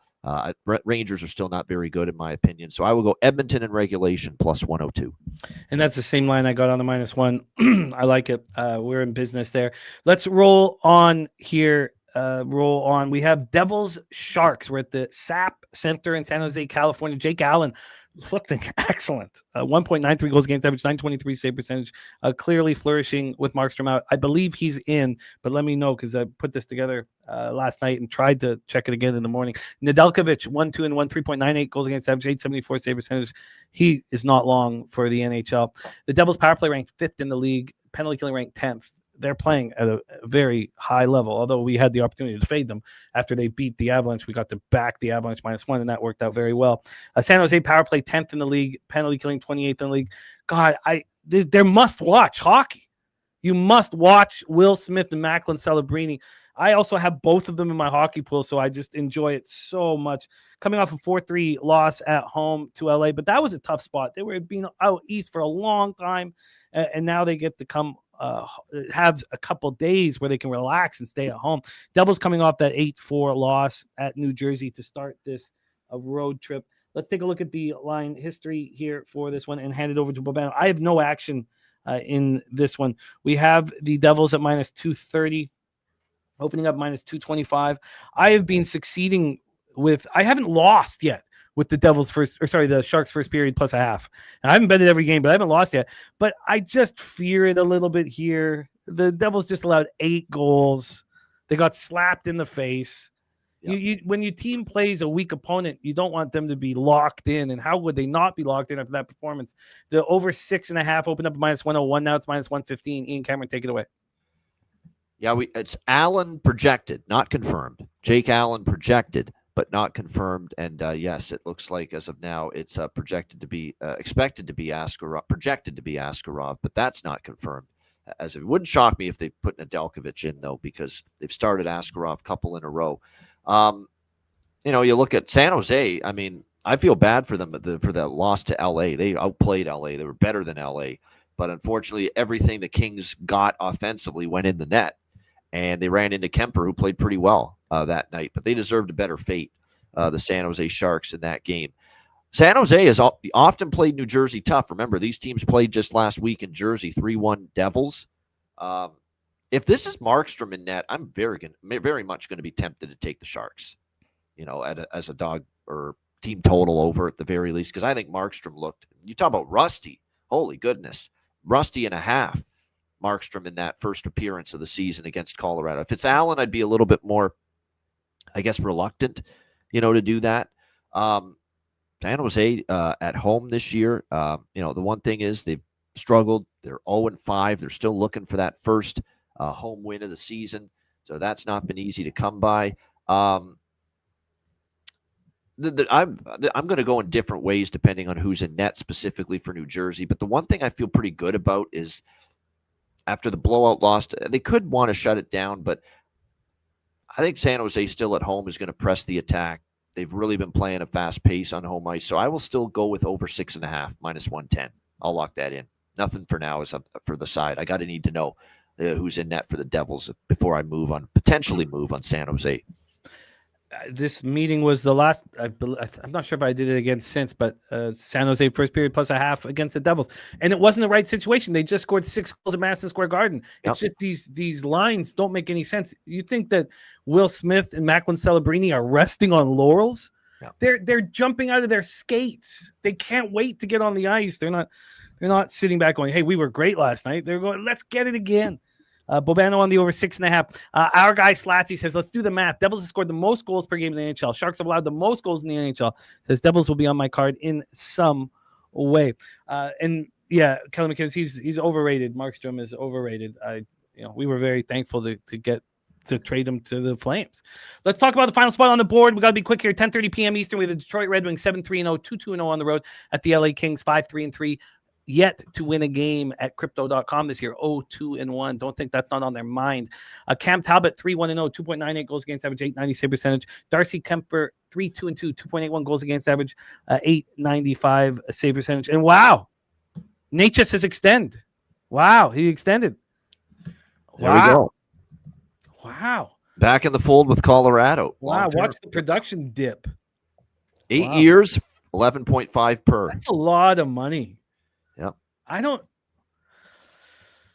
not sure if I would have given him that term, but wow, that's wild. Thank you for the heads up, Gorky. That's very, very interesting. Let's talk about the spot here because it is a very, very interesting one. And then we only have a few more minutes with Bobano. We got to be very quick through CFL, and we'll hear his action in NFL. Then I'll review everything. We don't have time to review everything right now. We have the Kings coming back from a road trip now. Part of me was like, well, they were just in San Jose, so they were back in California, but that's a long road trip, and I just can't. I don't like backing a team on their first game. They also looked excellent. Now they were outplayed in those games, but I mean, any road trip that you go on in the National Hockey League, and it's weak. Look, St. Louis, Dallas, Nashville, Chicago, San Jose, but 4-0-1 in the road trip. And you guys know I'm much higher on the Kings than you and Gorky, and I know Gorky's here on Detroit money line. I can't back the Kings off a 4-0-1 road trip on their first game back. This total opened up at 5.5. It was -130 to the over. Now it's a 6. At one point it was juiced to the over 6. Now it's slightly juiced to the under 6. And then on the money line here, and I thought long and hard about it because I'm not sure how good Detroit is. I mean, they're certainly playing very well. -148 are the Kings now. They opened up at minus 155. And just very quickly with the Red Wings, still waiting for Kane to return. And these LA Kings, after a long trip, are pretty healthy. Just Warren Fogle and Kyle Burrows on defense out. Take it away, Ian. Yeah, I like Detroit here. Detroit's won 3 of the last 4 against LA, playing solid hockey. The Kings are in a brutal spot, really. 5-game road trip, a lot of games back home. Don't be fooled by beating San Jose. They got dominated. Should have lost. Should have lost that game to the Sharks. In fact, they didn't play that great in that entire road trip. I thought the wins they got were very unimpressive. This LA Kings team remains unimpressive in my mind. Their coach is a dolt. I've talked about that over and over again. Like I said, and they haven't won at home yet. They're not going to go in 41 at home, but and they're going to win eventually at home. I just don't know if this is the spot. It's a brutal spot off a long road trip, first game home. That's usually a fade spot. And Detroit has played good hockey, especially and head-to-head against LA. I like the price. +1, I think it was +130 when I bet it. Let's see if it's still out there. Oh, it is. Yes. Yeah. Oh, +132 at Pinnacle. So we'll grab that. Red Wings, live dog. +132 for Bobano. Again, I'll go over all of the NHL here shortly. We only have Bobano for a couple more minutes, so we're just going to roll right on. By the way, my fears came to look like they're going to come to fruition. It's going to be Lankinen in net for the Canucks. So wow. I don't even know if I could. I don't even know if I want to add the team total under for the Canucks, honestly, with Binnington and the way they're playing defensively. I've got 2 units. I got one on the money line, one on the -1. I think I just leave it at that. Thank you for that heads up, my man. I love it. So let's move on to the CFL playoffs. We can't do the full analysis. That will be done tomorrow with the Goracle. But talk about the Eastern semifinal for Saturday, 2 p.m. Eastern, Bombers, Alouettes. And let me just touch on this line history very, very quick, because these are 2 big favorites. And I'll tell you right now, Bobano, that my first thought was, the Bombers can stay within 6, can't they? Look, I love the Alouettes. We have our futures on the Alouettes. The Alouettes are going to, I believe, pay us out very handsomely. We were pushing you guys to join us on the Alouettes futures when Davis Alexander was out. And I think we're just in business here. The Alouettes open -4.5. They're -6 now. I don't need the hedge or try and middle. This total is a 49.5. It has not moved. Ian Cameron, take it away. Yeah, this is a very interesting game, obviously, with Winnipeg, with a perennial playoff team. We know there's always that potential, right? You think in the back of your mind, maybe they turn a switch, flip it on, and here comes Winnipeg making another playoff run, get through this eastern side of the bracket, and make it to another Grey Cup. I just don't buy it. I don't buy it. I think this team is finally, hit the wall. It's not the same team. Zach Collaros is making so many mistakes. I mean, I've been ashamed of the way he's played in a couple of these games. The Saskatchewan game was pathetic.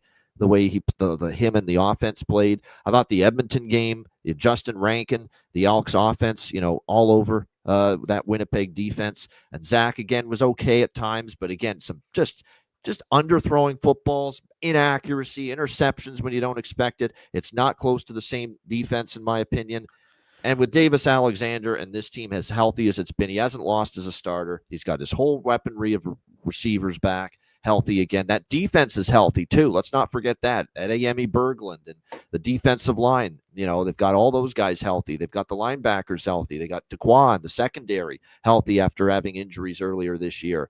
I think Montreal wins. Not comfortable laying the 6, but I am comfortable expecting them to score at least 28 points. That's what Davis Alexander and this offense has done repeatedly. You go and look at every Montreal game that he started. Majority of those games, he scored at least 28 points, and this offense has scored 28. So I'm on the Alouettes team total over 27.5 +102.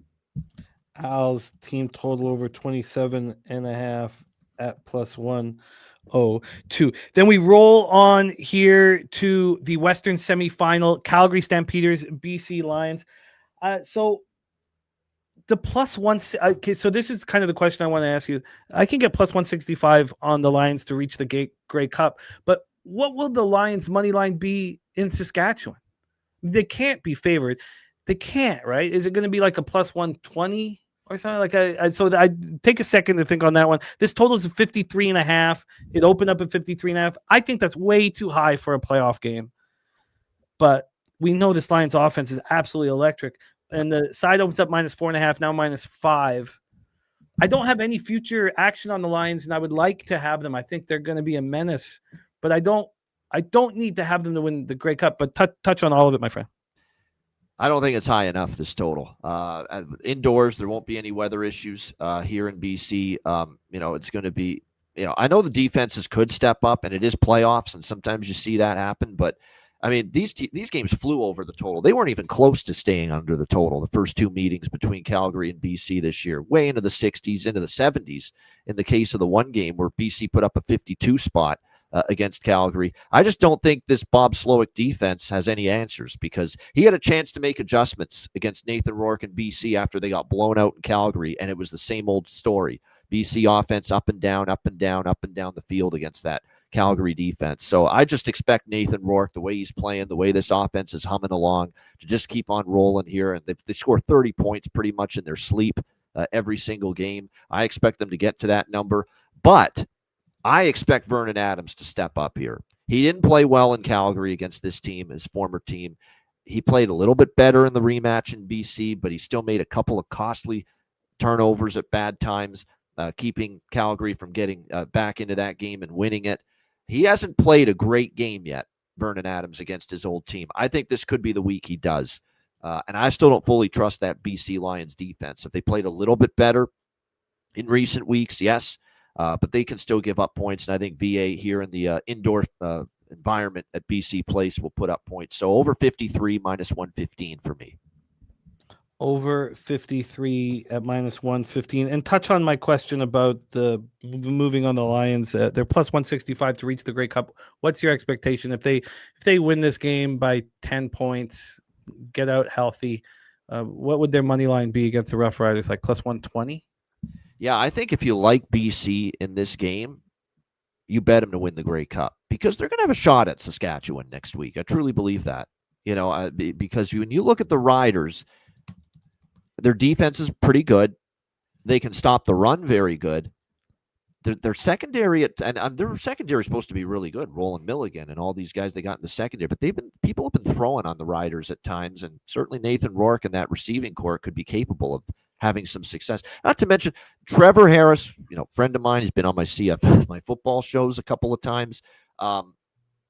Great season overall, but I don't think he was at his best down the stretch. The last few games that he started, I think he's been a little off. Just inaccuracy. There's a couple interceptions that you're not used to seeing from him. The offense was a little out of whack for Saskatchewan, late in the season for Corey Mason, his crew. So I think if you like BC here to advance, take a futures on them. 100% agree. Grab the Grey Cup future on BC if you think they win and advance to the West Final. I don't know if I want the full Grey Cup. I'm so confident in the Owls. But we see dogs. I'll say it right now. I'll say it right now. If Montreal beats Winnipeg, which I expect them to, that's going to be a big bet for me on Montreal next week against my Ticats. It's going to be a very big bet. We're sitting on +570. I'm already on the future, but just as an individual, but I want more on because you're going to get Montreal there at a pretty decent price. I think it'll probably be in that, we'll get them at a cheap money line. It'll be close to a pick 'em, but because they'll give Hamilton some respect for home field at Hamilton Stadium, but no, they're going to beat Hamilton in my opinion. I'm just being honest. If it's Montreal, actually, if I'm a Ticat fan, I'd rather take my chances with Winnipeg. Oh, yeah, without a doubt. Without a doubt. You're open for an upset. You don't want any part of Davis. Davis Alexander kicked our asses 2 times he started against us last year. The Alouettes win the Grey Cup would be a very helpful wager for a lot of us. It would take all the knots out of our back. Let's get into the NFL. Yes. Bobano, you've been absolutely spectacular here. We're going to do a full breakdown here in a second. But right now, we just want to hear your plan of attack. Look at that record here on our show in the NFL. That's preseason and Thursday night football. Ravens, Dolphins, Hard Rock Stadium, Miami Gardens, Florida. Troy and I are both on the Ravens double result. Newkirk also on the Ravens double result. What is your plan for this one? Well, my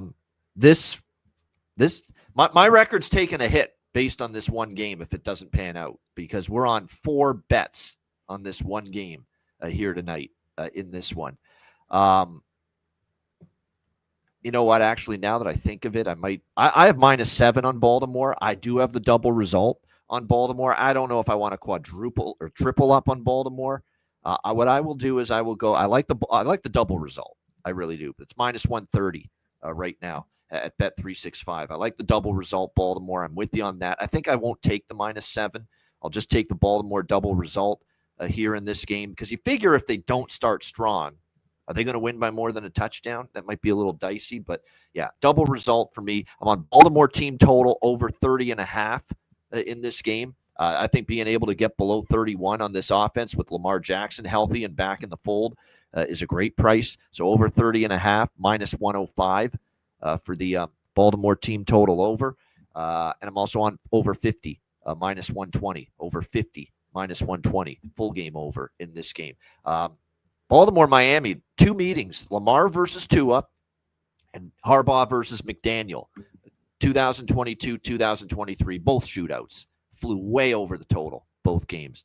Baltimore put up a big number in both games. I think they'll do that here. I think Miami's defense still stinks. I mean, don't be fooled by the Atlanta game last week. Atlanta was flat as a pancake. Kirk Cousins, rusty as shit, and couldn't get anything going. It's a bad bottom-tier defense still, and this is the game where it looks like a bottom-tier defense again, in my opinion, against the Ravens offense now that it's healthy. But on the flip side, I'll say this. Baltimore still without Madubuike. They're still inconsistent with pass rush. Now, they do have Van Noy back. They've gotten Humphrey and Hamilton back in recent games. That certainly helped the defense, but their pass rush at times has not still been great. So I think Miami can chip in at home here a little bit offensively. I'm looking at Baltimore getting 38 in this game, something like that, 35-38. So if they get to 38, all I need is 14 out of Miami, and the game goes over the total. I think that's doable. So there we go. I'm going to go Baltimore double result, -130. Baltimore team total over 30.5, -105. And Baltimore, Miami over 50, -120. You are an absolute business, Bobano. I'm going to review all your action here. Sorry I kept you late with this big, beautiful NHL card. And, of course, we had to hear your looks in the Canadian football playoffs and the NFL. 9-1 is absolutely spectacular. And it's not just on Thursdays. You're delivering on NFL Pop-Up, ranked first out of 30 cappers, and just crushing there. Keep up the incredible work. We have the NBA OG show back in business, Ice Guys back in business, and Hitting the Books YouTube channel. Tell us a little bit about what's going on in the next little while for you, my man. Yeah, lots. It's that time of year, and college basketball starts on Monday. So absolutely lots going on right now as far as the world of sports and sports betting. We've got NFL, college football, Football Frenzy show on my channel every week. We've got obviously Hitting the Books college football show Mondays with Connor Mack, members only shows Wednesdays and Fridays on the Hitting the Books YouTube channel. And thank you to all the members that have signed up for the Hitting the Books YouTube channel. The members, we thank you. A lot of you watch Pub Sports Radio and Jimmy's show as well. So we thank you for that. And of course, the Ice Guys NHL hockey betting show, me and Alex B. Smith and various guests 7 days a week, Monday to Friday, 2 p.m. Eastern, Saturday and Sunday, noon Eastern. So great stuff. We're off the NFL Monday night streams for the next few weeks, but we will get back to it closer to December. You haven't seen the last of me there, but we'll be back at some point with that. And Jimmy, good luck to you. Good luck to everyone in the chat. We'll see you next week. Great job. Ian Cameron in the house. Support those channels. They're lockstep with us. Ice Guys, NBA OG show, and of course, Hitting the Books YouTube channel. Okay, we're going to go back to NFL, but first let's do a review of what just happened, because that was fast and furious, and he did a hell of a job here. So we go into NHL. Bobano is on the Sabres, and the Sabres team total over 3. I'm leaving that game alone. They're both teams that I think that we can get some nice prices on as we move forward. I'm not on it. I'm on the Sens -1 at +100. I love it. I'm looking forward to watch the game. They're now getting more. They're now rolling without Kachuk. I mean, it's hard to say that. He's such a big piece of the puzzle and their most important player. Well, Sanderson, but they're both very, very important players. But Bobano on the over 5.5 at -138. I'm on the Lightning -1 at +117. And I think I'm going to move on the under as well. I want to sit with that a little bit longer. I got the Flyers -1. I got the Flyers -1 at +116. And Bobano on the Preds team total under 2.5. Bobano on the over first period over 1.5 in the Islanders Carolina game. And he's on the over 6 at -120. I want nothing more than to try fading Carolina again at home with missing 3 of their top 6 defensemen. It's an incredible opportunity, one that will not get, to fade a team with such a very incredible statistical profile. In saying that, I couldn't, I just couldn't get there. Island, I can't back the Islanders. I'm on the Blues -1. This is, $600 invested in the fading the Canucks. Blues -1 and the Blues money line. Bobano moved on the Blues -1/2 at +160, and it was great that I waited because it's not Demko, it's Lankinen. They're still worried with Demko's injury issues. Then Bobano is on the Penguins +150 and the over 1.5, first period over 1.5 -125, and the over 6 at -115, and Penguins Minnesota Wild. I like what the Penguins are doing early in the year. It's something that we predicted, even though I've not been financially rewarded for it. In the Wild have cost me money, and I'm just leaving that one alone. Bobano on the Blackhawks +1.5 -125, and the draw at +370. It is the Oilers -1 for me at +102. Bobano on Edmonton regulation at +102. And this is just the worst schedule that we've ever seen. They don't have a legitimate – this is a 3-game homestand, so this is game 2, so they get a chance to take a breath. But they don't have a real homestand until the beginning of December. They're put in a real tough spot. Bobano on the over 6.5 in Devils Sharks, and he's on the Red Wings +132. In the playoffs, he gave us – Canadian playoffs for football, he gave us Al's team total over 27.5 +102, and the over 53 at -115. And then he's on the Ravens double result, Baltimore team total over 30.5, and the over 50 at -120. Razor gave us Loop over 1.5 field goals and Patterson over 1.5 field goals. He also gave us the Gambler's First Glance. Gambler's First Glance is in from Razor Sharp Picks, and it is the under 51.5 for Razor and GFG.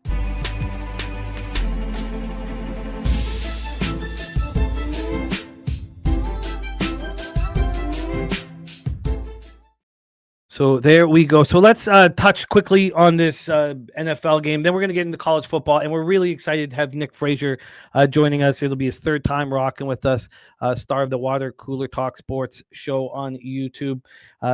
Great capper, great SEC capper, and a welcomed addition, big addition to our squad here. Let's just touch on the situation here, line history, cash flow, and then get into college football. First off, with the line history here tonight, it's a pretty strong 7.5. Some of the sharper books have juiced it a little bit. This opened up 7.5 -105 at this site I'm looking at, never came back. You could have got a 7 and paid for it at some books, not the one I'm looking at here. There was no look ahead because of the injury issues. From a total standpoint, we have opening up at 50, moved up to 50.5, now at 51. Since it got to 51, there's been a 5-cent move on the under. When we get to the cash flow here, we have 70% of the tickets, 70% of cash on Baltimore, 72% of tickets on the under, and 62% of cash on the under.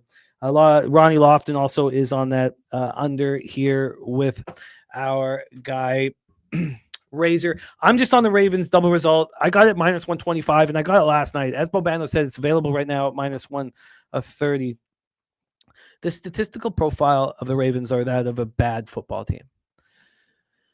We know that they're favorites to win the North, and they're a team that we expect to get better and better as the season goes on. Now, we didn't think that we'd be sitting there, 1-5 before their win last week. 0-2, yet to win a road game. 29th ranked pass rush. Madubuike done for the year.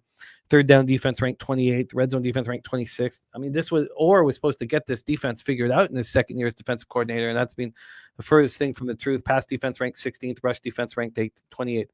What I think happened here, and why I do think that the under is interesting, is Patrick Ricard came back. That was his first game last week. He's arguably the best blocking fullback in the NFL. And as soon as he comes back, the Ravens run 35 times for 177 yards and 2 touchdowns. And he's a big piece of that. The bye really helped the defense. Now, the question about this Dolphins is, are they similar to what we saw in that 34-10 victory at Atlanta? Is this a chance to sell them high? No. Everybody thinks the Dolphins are trash. I don't think people are too involved in what we just saw. The problem is Storm Duck tried to come back and he left. They're already missing Jason Marshall. They're missing Kader Kohu, Artie Burns, and Jason Mader. That's 3 more defensive backs. Ashton Davis has a quad injury. He's questionable, may not be able to go. And so the Ravens are an angry group. Are they a powder keg here?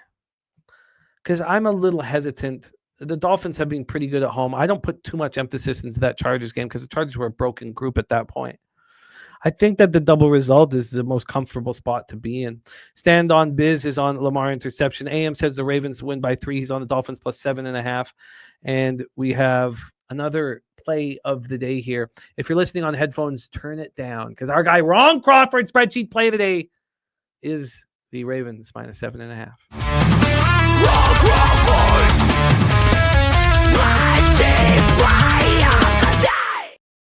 Stand on Biz is on the Finns double result at plus 500. That's an exciting one as well. So, our full breakdown with Troy Torrance is here on our channel. And we have our live stream popping off at 7:20 p.m. And Troy and I will be on it. Troy does have a teaser with the Ravens -1 and the Bills plus 7.5 at -120. And he's got the double result. I am just going to stick to my double result. I'm going to keep things clean. I am going to look to live bet the Ravens. That will be my plan. And I'm getting a little more interest in the under. I respect it. I don't know if I'm going to put my own cash on it, but I'm interested in it. That is our Thursday night football. We've had back-to-back strong weeks, now hit double-digit units. While that feels like I'm, succeeding, it also isn't close to what my partner in crime, Troy Torrance, is doing, and he deserves enormous shouts out for what he is doing. He is just delivering the highest measure possible. Troy 115 and 77. He's at 59.9%. 35 plus 35.08 units, and ROI plus 18.27%, average line minus 104. We combined to go 32 and 16 last week, up a little over 15 units. So we're rolling and excited about the season here. Johnny Gunn says, have you explored double results with first quarter and full game? I have, Johnny, and if I'm on a double result, I want more time, not less. Now, if I was like high on a dog or a situational spot, that would be very appealing. But for me, the double results are when I have a pretty big favorite where I'm a little uncomfortable with how big they are, but I expect them to handle business. If that's the case, I want as much time as possible. The real question is, should I stop betting double results in NBA with the volatility in NBA? That's more something that I'm dealing with right now. Let's get into college football here. We have 2 games before we are joined by Nick Frazier, and I'm excited about our college football programming. And our first guest is the guy who brought us the great Nick Frazier, and they haven't had a chance to work together. So that's why I moved Nick from Wednesday to Thursday so that these guys could be rocking together here on screen on Pub Sports Radio. So please welcome the star of Medicate Mondays, the star of the Tailgate, the magic man himself, Dabra Kadabra in the house. Dabby, what's good, man? How are you? Oh, where's my mic? I guess I need my microphone, right, Jimmy? We'll get my mic no, we just need winners, honestly. Right? Yeah, that's all we need, right? I tell you what, week 0 and week 1 were brutal for me, but since then I've had 8 out of 9 winning weeks in college football, and just got to keep it rolling. Like you said, it don't matter now. Last week don't matter anymore. We'd love to see it. And I'm almost on your record still. I still got to finish you and Gorky's college football records. But I was watching it. I watched you succeed. That was a 1-5 start, and then you climbed right out of it. So I'm tracking you succeeding. And I want to show everybody it as well, which I will have in a second. It's just these hours are ridiculously long right now. I missed a couple weeks here because when I was sick too. So it'll be a little different too. Yeah, but still, I'm seeing it when you are delivering. Let's get into our Thursday night action. Thank you guys all for joining us here on Pub Sports Radio. One thing that's happened to me is the opposite. I have gotten destroyed the last 2 weeks, and just now I'm like hesitant. It's the money is always extremely important. But what happens when you lose is you become hesitant and don't trust your angles, and the cycle gets worse and worse. When you're winning, you trust yourself, you fire, you see your edges, you attack it. So I'm a mess right now in college football. Last year was my I haven't been doing this near as long as you, but last year was my first year to have a negative season in college football, like overall. And then having the bad week 0 and week 1, my head was all fucked up. And now I feel good again. It's wild how much it can swing, It's the swings. They're always the toughest to deal with. It's always, my whole life has really been about that because, I was in comic and film and TV, and the highs were the craziest highs that you'd have, and then the lows were the most horrifying lows.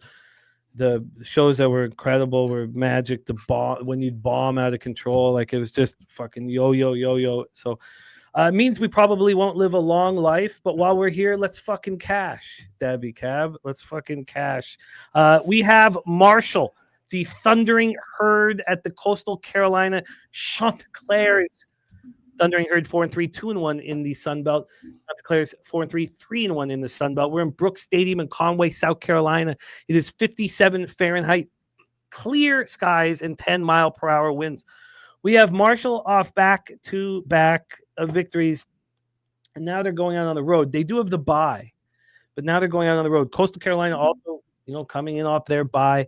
They just looked quite good, 45-37 victory at App State. Generally speaking, I kind of like messing with teams that are pretty comfortable at home. Marshall has not played a road game since that UL Ragin' Cajun 54-51 double overtime banger back in September 27th. The loss to ODU was egregious. It was egregious because the win over ODU. I was on ODU, and they demolished ODU, and then they beat Texas State back-to-back. This is a high-flying program feeling good about themselves coming off the bye. But again, they haven't been on the road since September 27th. Let's get into the line history and hand it over to Daby Cab. We have Marshall -6.5. They opened up -3.5. So it's just a monstrous move towards the Thundering Herd.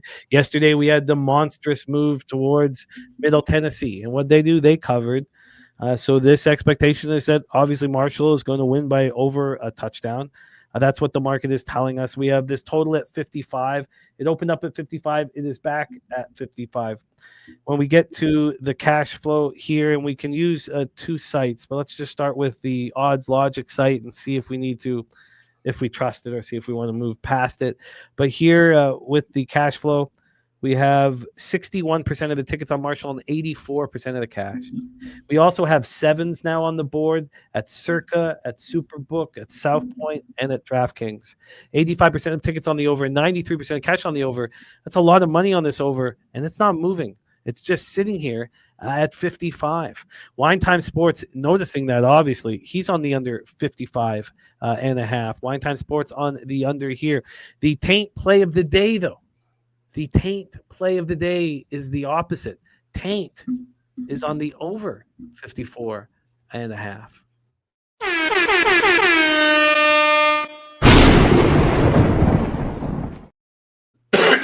Ravens -7.5. Oh, no, sorry. That's NFL. Sorry, my man.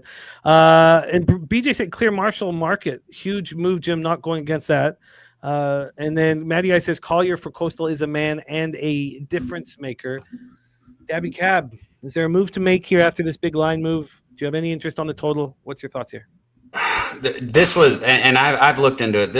I do have action in the other Thursday night game. This one was tough for me. I did get close to going with Carlos Del Rio Wilson, the quarterback for Marshall's rushing yards. It's at 63.5. And I know some people have told me they don't have books for college props. Go get one, guys. This is a very untapped market that does not show it doesn't get bet the way other things do. And I have absolutely loved the past couple of years betting this college prop market. He's been solid this year, 74.4% completion rating, 12 touchdowns, 1 interception. Where you look at the other side, who are you going to get with Coastal Carolina? This team is so Jekyll and Hyde on offense. I mean, on the season, only averaging 19 points per game, which is awful. But then you look at App State, where they put up on the road 45 points against App State. It's a matter of can they not turn the football over or not? And I don't like betting in a game where I'm saying I need this team to either control the football or not turn it over. What I do think happens is I think Marshall probably eats the clock and runs the football a lot this game. The time of possession is going to be swinging heavily in Marshall's favor, which would kind of lean me towards the under, or taking the Rio Wilson Russian prop. I really think that, he gets that 63 today.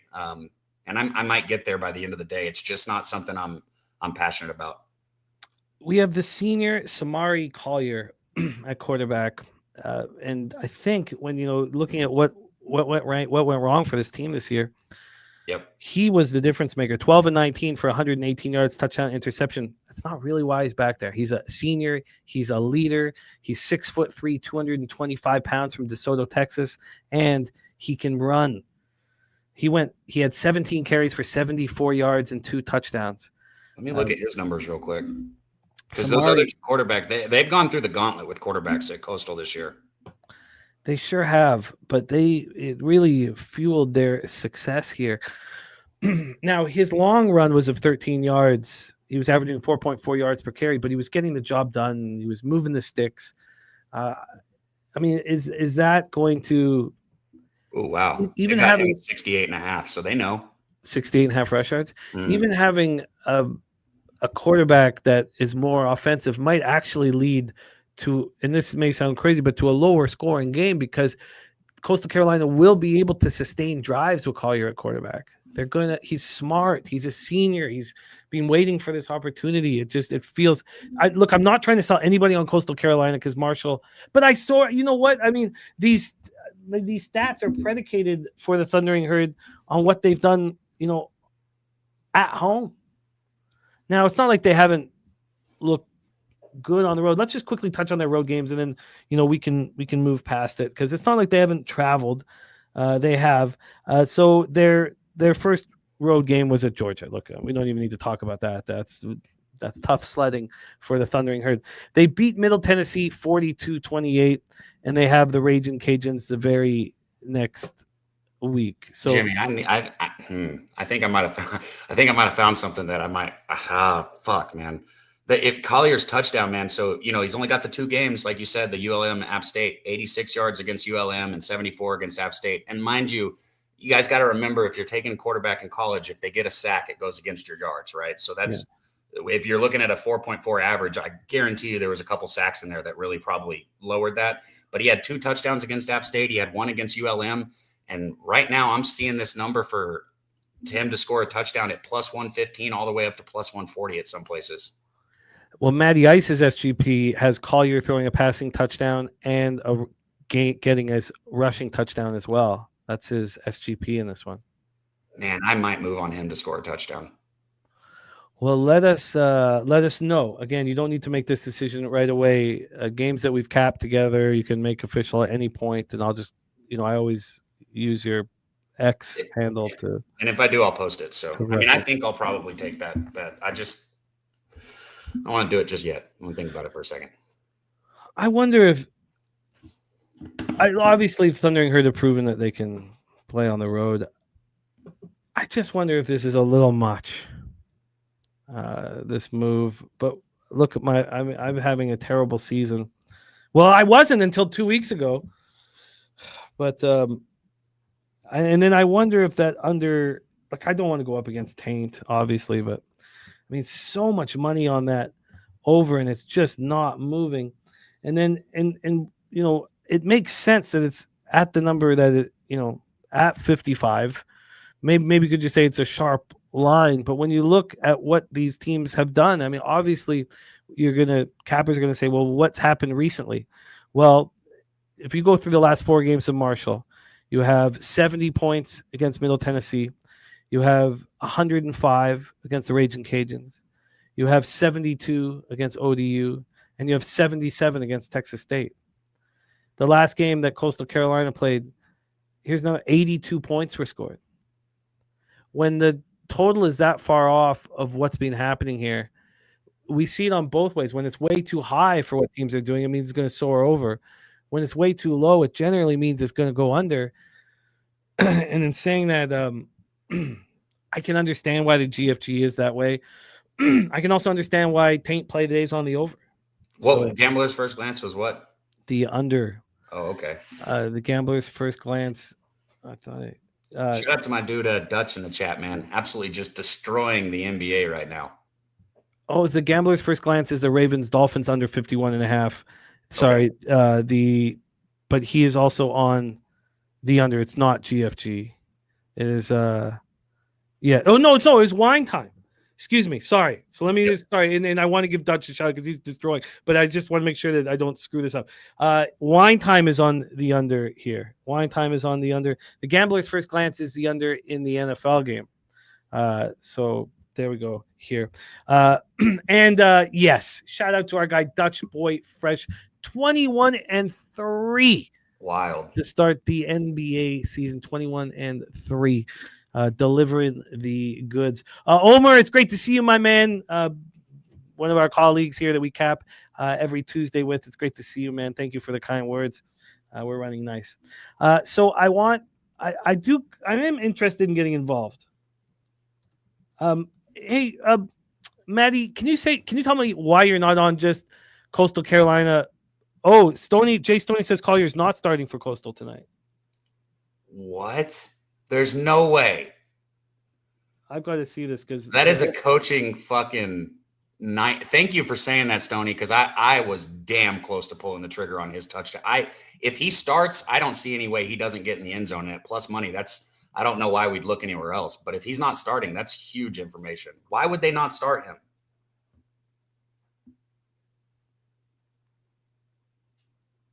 So are you saying that Tad Hudson is back for this? This is just crucial information. I mean, why would they have the props up like that? Let me see if I've got Hudson's props available as well. I do. Okay. I mean, I got Hudson's props available as well, but I can't get his rushing yards. So hold on. Let me pull this up on another book really quick. Sorry, guys. But this is important because I did want to bet it, but now I don't think I'm going to. Well, let's get because what I'd heard from cappers was that the senior was starting from Texas. I mean, they finally looked good the last two games, and a large part in due to him. If he's not starting, this coach is an idiot. Well, Stoney, can you confirm that? Yeah, we know Hudson's off the injury report, but whatever the hell was going on was undisclosed. Like, so I don't know if that means he goes right back in. Okay, according to the score, guys.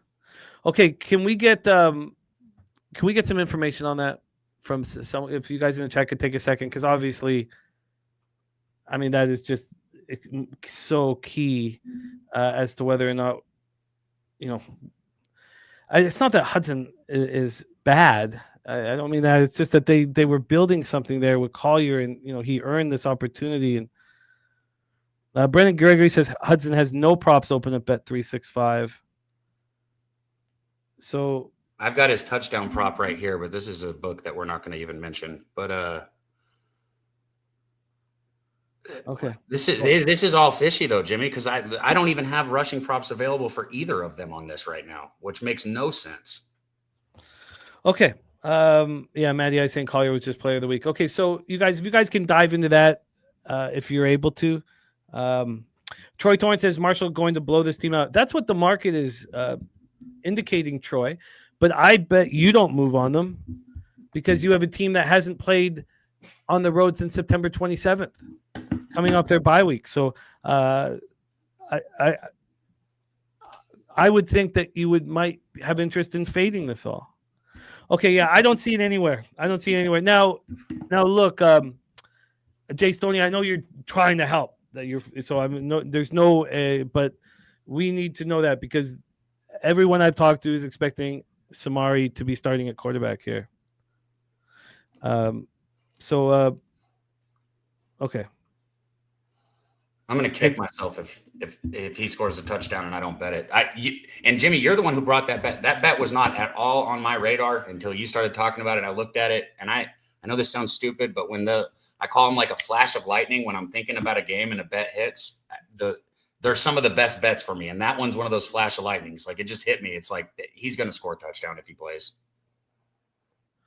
Okay, my man True La 4th-1 says that Collier is the starter. So obviously crucial information. So if anybody can help us with that, that would be great. Let's talk about our final game here for Thursday Night Football before we're joined by Nick Frazier to cap these giant SEC games. They're going to be a lot of fun. We have a UTSA graduate in our midst, the producer of this very show, proud of his Roadrunners, loving going to the Alamo Dome, season ticket holder who goes maybe once a year. Please welcome our friend, Jose Bouquet, to the show. Jose, how are you? I'm doing great. Didn't get my money this year, those Roadrunners, but yep, 2 years. You canceled your season tickets? He told me that he was actually an Aggie now after that UTSA A&M game. Yeah, I canceled my season tickets. I go to one game a year, if that. So I didn't get my money this year, thankfully. Like the WNBA subscription, they got my money. They snaked me this year, those motherfuckers. WNBA League Pass, they snaked me. I forgot to cancel them first day of season. Bam, charges. Like fuck. So I learned, and I had to cancel my tickets. That's Nate. Don't worry about how much Jose didn't win because we won on the Celtics last night. And Jose wants the best for us. Jose, it is your UTSA Roadrunners here. Do you want to set the table for us here? Sure. UTSA sucks fucking cock. Wow. Now. Wow. Okay. Yeah, they are not good Maybe anymore. I should take over. Maybe I should take over. No. I got it. Don't worry. I'll take the rock. But they're terrible this year. They're not terrible, but they haven't been good in the last few years, and it's one of these NIL casualties of war here, where UTSA simply does not have the monetary funds to keep up, which now makes our coach not want to be here anymore. And I suspect that he has a wandering eye right now, as maybe John Summerall is too. But I think Jeff Turner has a wandering eye to other programs, Arkansas being one of them. So very interesting from that standpoint. But McCown has not looked good this year. The only times they look decent is when they're at the home turf here of the Alamo Dome, when all of my cousins are out there yelling at the boys. But it's going to be a very sparsely attended ball game tonight. I can guarantee you that here as well. For the market here, let's talk about where this opened up. Oh, my God, this is ridiculous. Okay, 3.5. This is where it opened up, and now we're up to 5.5 here for the Marshall or for Tulane, excuse me. Not something I want to back here if I was a UTSA backer here. But more importantly for me, this opened up at a 56 total, and now it is a 53.5, Jimmy. And I bet this morning because I figured that, I saw the first movement, I guess, and I thought it was very interesting. Totals market here. We have 70% of the bets and 77% of the money on the over. That's called a pregnant pause. You're welcome. And we've gone down from, again, 56 to 53.5. UTSA does not contribute in the scoring here. UTSA gets boots to ass here, and they get blown out. The under is what I bet here in this game. So I am on the under, and I'm going to tell you right now, I am on the under. If we're loading, we're still loading. 54.5 minus 110. Under 54.5 at minus 110 for SN1P5. Daby Cab, take over. What do you think? Man, I'm cool with the under because it'll help play towards my bet. And look, there was a part of me that wanted to find a way to get involved in this game with the side or a total. But, I'm one of those people that's volume's a little bit lower. And if I find a bet that I love in a game, I'm probably just going to stick with that bet. And I've got one here. I took Jake Retzlaff, the QB for Tulane. I took him over his rushing yards. Reason being is because he's hit that 4 out of the 7 times this year. Really, 5 out of the 7. He missed it by 1 yard on 1 here. And this is just a situation with this UTSA defense. I'll be polite with how I say it. They're a rebuilding program. How about that, Jose? Does that sound better? But their struggles this year are just paramount. That was much better, by the way. Yeah, much way better. Yeah, thank you. Giving up 169 yards per game to FBS opponents. And it's gotten worse as the season goes on, right? Early in the season, and now I'll tell you why, because A&M didn't run the ball. They ran the ball 8 times against UTSA, so they gave UTSA a break right there. But as the season's gone, these numbers have just got worse and worse. In August and September, it's gone over 196 yards per game that they've given up in rushing. And you look at the North Texas game, they gave up 270 yards rushing to North Texas. The front is just non-existent is what we'll say here. So I'm going to take the rushing prop with Tulane's quarterback over 51.5 yards, something that he's hit multiple times this year. And I think with the under being in play, I think they're running the ball here. And I think we get this prop. I don't want to say easily, but I love the bet. Wow. Rest lap over 59.5 rush yards. What was the VIG? 51.5, Jimmy. And it's minus, hold on, let me give it to you. Minus 115. And by the way, our guy Brandon Gregory here saying RotoWire has announced on the score Hudson will be back in the starting role. Collier will be back up.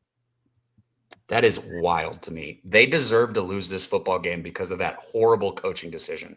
So we'll see. We'll see. Keep monitoring that situation. RotoWire announcing that is very interesting. That makes me want to fade Coastal Carolina. Those are 54.5 at minus 110. So, Jose, why are you not fading UTSA here? Because I think I am when I'm betting the under.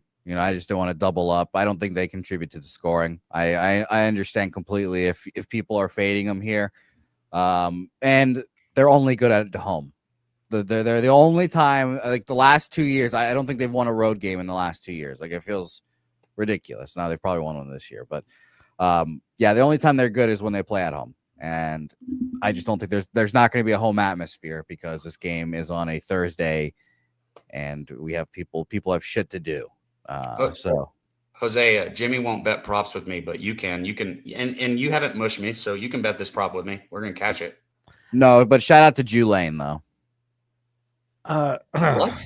Jesus. Julane, BY Jew, Jake Retzlaff, the whole thing. Yeah. All right. This is. Oh my God. I wish we could just cut that last 30 seconds here. No wonder a whole country hates you.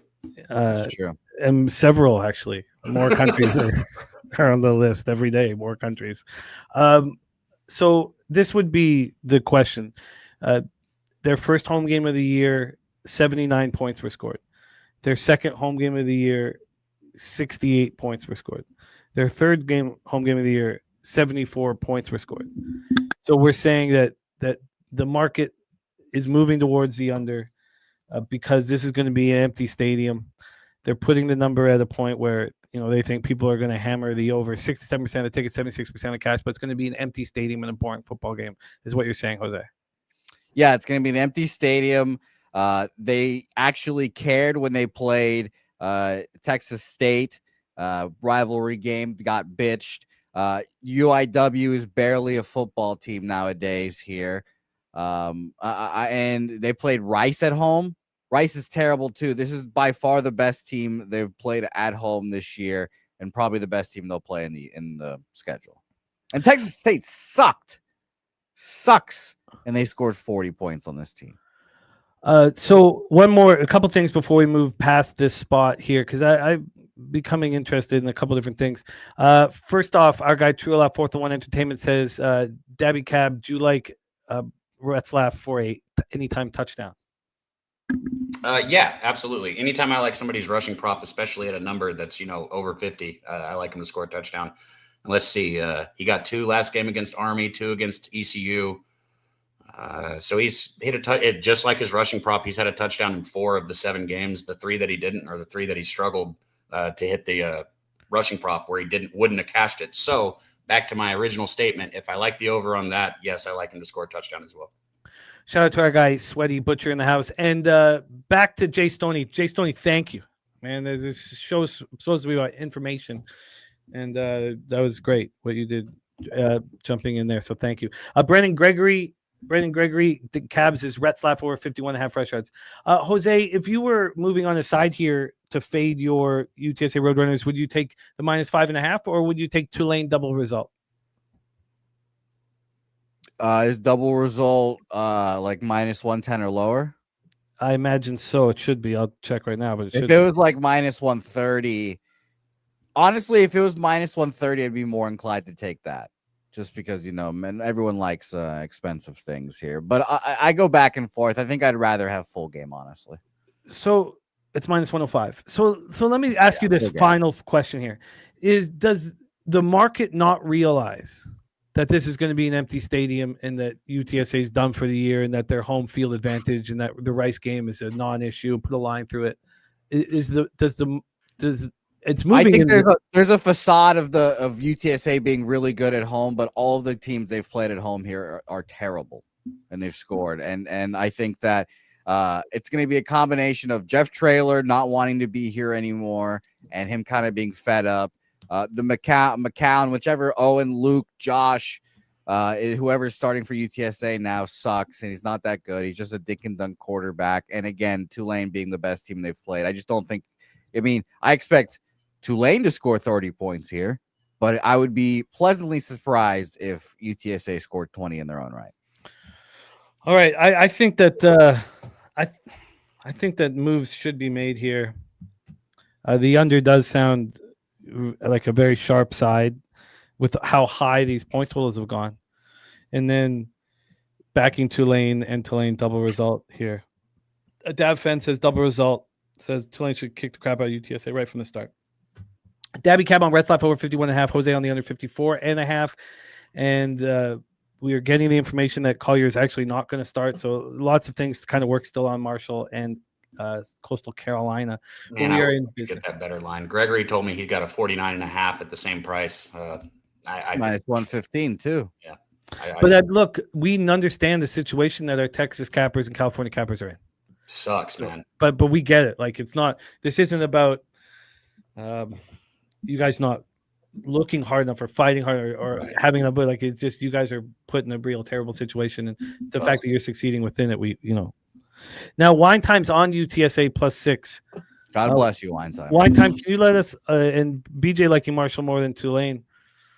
But BJ, maybe that the market can't move this line because everybody knows the expectations of UTSA at home, but it's not going to happen here because it's going to be empty.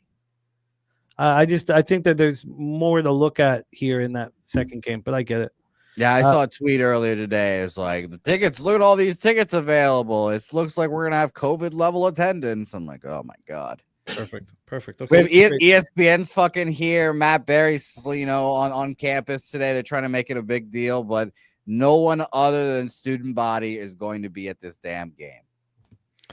That's great stuff. Thank you, Mr. Bouquet, my friend. Jose, are there any of these games here in the SEC that you want to be a part of? No, honestly, this is the only I looked at the other game too that we talked about, but this is the only bet I have so far. I will figure out all those sides that I'm interested in tonight, and then we'll talk about them tomorrow. So it should be interesting. A little less volume, perhaps, in the college football might help me here. But we're going to see you on Saturday again? I think so, yes. Helga's birthday was last Saturday, so I couldn't obviously make it then, but I think I will be on there this Saturday. Well, let's roll on to SEC action and bring on our next guest, making his third appearance here and doing a very, very good job here. Some bangers last week as well. Got me on Ole Miss, first of all, so I'm very thankful for that. But looking forward to cap with him, star of the Water Cooler Talk Sports Show on YouTube. We're going to have that link here, as if Jose could pop that link at some point here during the breakdowns. Please support our friend Nick, because he is supporting us and improving our game. So please, without further ado, welcome our guy Nick Frazier to the show. Nick, what's good, man? How are you? How you doing, man? How you feeling? Y'all doing all right today? Yeah, man. I am, you know what it's like. You don't here in the 2 weeks that you've been with us. But I am just falling apart and in this one sport, And so it's in my head and I want to get out of it. And I have my own personal kind of rule is like, I don't really let go until I'm down 20 units in the sport. Okay. So I'm not letting go now. And that's part of the reason why I wanted you on the show, Nick, It's because I'm not letting go. I'm still gonna fire, and I need guidance. And I also wanted you and Daby Cab to be rocking together because Daby Cab's brought you to our attention, and so I know he's a big fan of what you're doing. So so let's get to work, fellas. We have SEC action now. Daby, of the games here, you have action on 3 of them at this point. 3 of the 6. Yes, I have not actually put my bet in here, but I'm going to go ahead and do it after we talk about it. This game right here that we're about to talk about, it is, I can't get it off my mind. It is driving me crazy. We talked about it a little bit on Monday, and we're going to go over it, and I'll tell you why. But this game right here is the one that's really just got me. It's got me. It's a fun one. So let's get right to it. 12 p.m. Eastern, the number 9 ranked Vanderbilt Commodores, 7-1. 3-1 in the SEC. At the number 20 ranked Texas Longhorns, trying to make something of a season that looked lost. 6-2, 3-1 in the SEC. We're in Austin, Texas. 64 Fahrenheit, cloudy, 4 mile per hour winds. I was on Vanderbilt against LSU. That was, pretty easy. We thought we were getting a nice buy low spot against Alabama. I stayed off the Vanderbilt Missouri game. Texas was a bad break for you guys. Bad break for Nick. Nick had Mississippi State +7 and had to settle with the push. You deserve. They got a 7.5 too at kick. Oh, wow. Yeah. You deserved a better fate, but the cap was on point. Yep. We have 3 of the last 4 games we've seen Texas on have been on the road. They've played 1 home game in October, and they held Oklahoma to 6 points. It was a very impressive spot, and that was when Jose, caught fire. He was on Texas, and he really liked the opportunity. Let's take a look at the line history and the cash flow, and then hand it over to our guys. So, line history-wise, we have Texas -2.5, the dreaded 2.5. It opened up at 2, got to 3 really quickly. This was on Sunday. Then it came back down to 2.5 for a while, back up to 3, bouncing all over the place. The interesting thing was on Monday, this went all the way down to a pick'em, which was very surprising, all the way down to a pick'em. Then Texas started gathering steam once again, now -2.5, -120. So we have the very dreaded U-shaped movement, the dreaded 2.5, a lot of dread in this one. Hey, I was all over those 2.5s last week, and I was scared as hell, but I got out alive. I went 4-1. So yeah, no, you crushed the 2.5s, no doubt about it. But it is, it's hard to have comfort or confidence if it doesn't move to the 3. We have the total at 46, up to 46.5, down to 44.5, and back to 46. Remember, 29 points were scored the last time Texas played at home. When we get to the cash flow here for Vandy, Texas, 51% of tickets and 60% of the cash on Vandy, 69% of tickets on the under, and 83% of cash on the under. We'll go back and forth. Each capper getting a chance to hit leadoff. Let's start with you, Nick. Commodores, Longhorns, take it away. Yeah. Looking at this game, this on paper statistically, this is a pretty evenly matched game. Off Vanderbilt's number 5 offense in the SEC against Texas's number 3 defense, and Vanderbilt's number 8 defense against Texas's number 10 defense in the conference. I look at this. I'm the 2.5 is very, very scary for me to take. But when I started to look at the lines, I started to look at what Texas has done the past couple of weeks. Texas went to Kentucky and had an overtime win against Kentucky there by 3. Then last week they went to Mississippi State, had a come from behind win from about 21 points down on the road at Mississippi State. Actually paid Mississippi State plus the points. I just wish Mississippi State can learn how to close games out and win. I would have won that one. But I look at this Texas team. I just don't know what to expect from them. Now Arch Manning is out potentially. He's progressing, but not certain if he's going to play with being in concussion protocol. Matthew Caldwell, a guy from Auburn who's coming in to step in, had a nice throw in the end zone to Mosley to get that overtime touchdown. But then when you look at Vanderbilt and you look at what Diego Pavia is doing, leading the team in rushing and the leading rusher on the team, and of course the leading passer on the team because he's the quarterback. You look at Junior Sherrill, you look at all these guys on the offensive side of the ball, Cedric Alexander, who can break a long run as well. Then you look on the defensive side for Vanderbilt, Randall Fontenette on that side of the ball as well.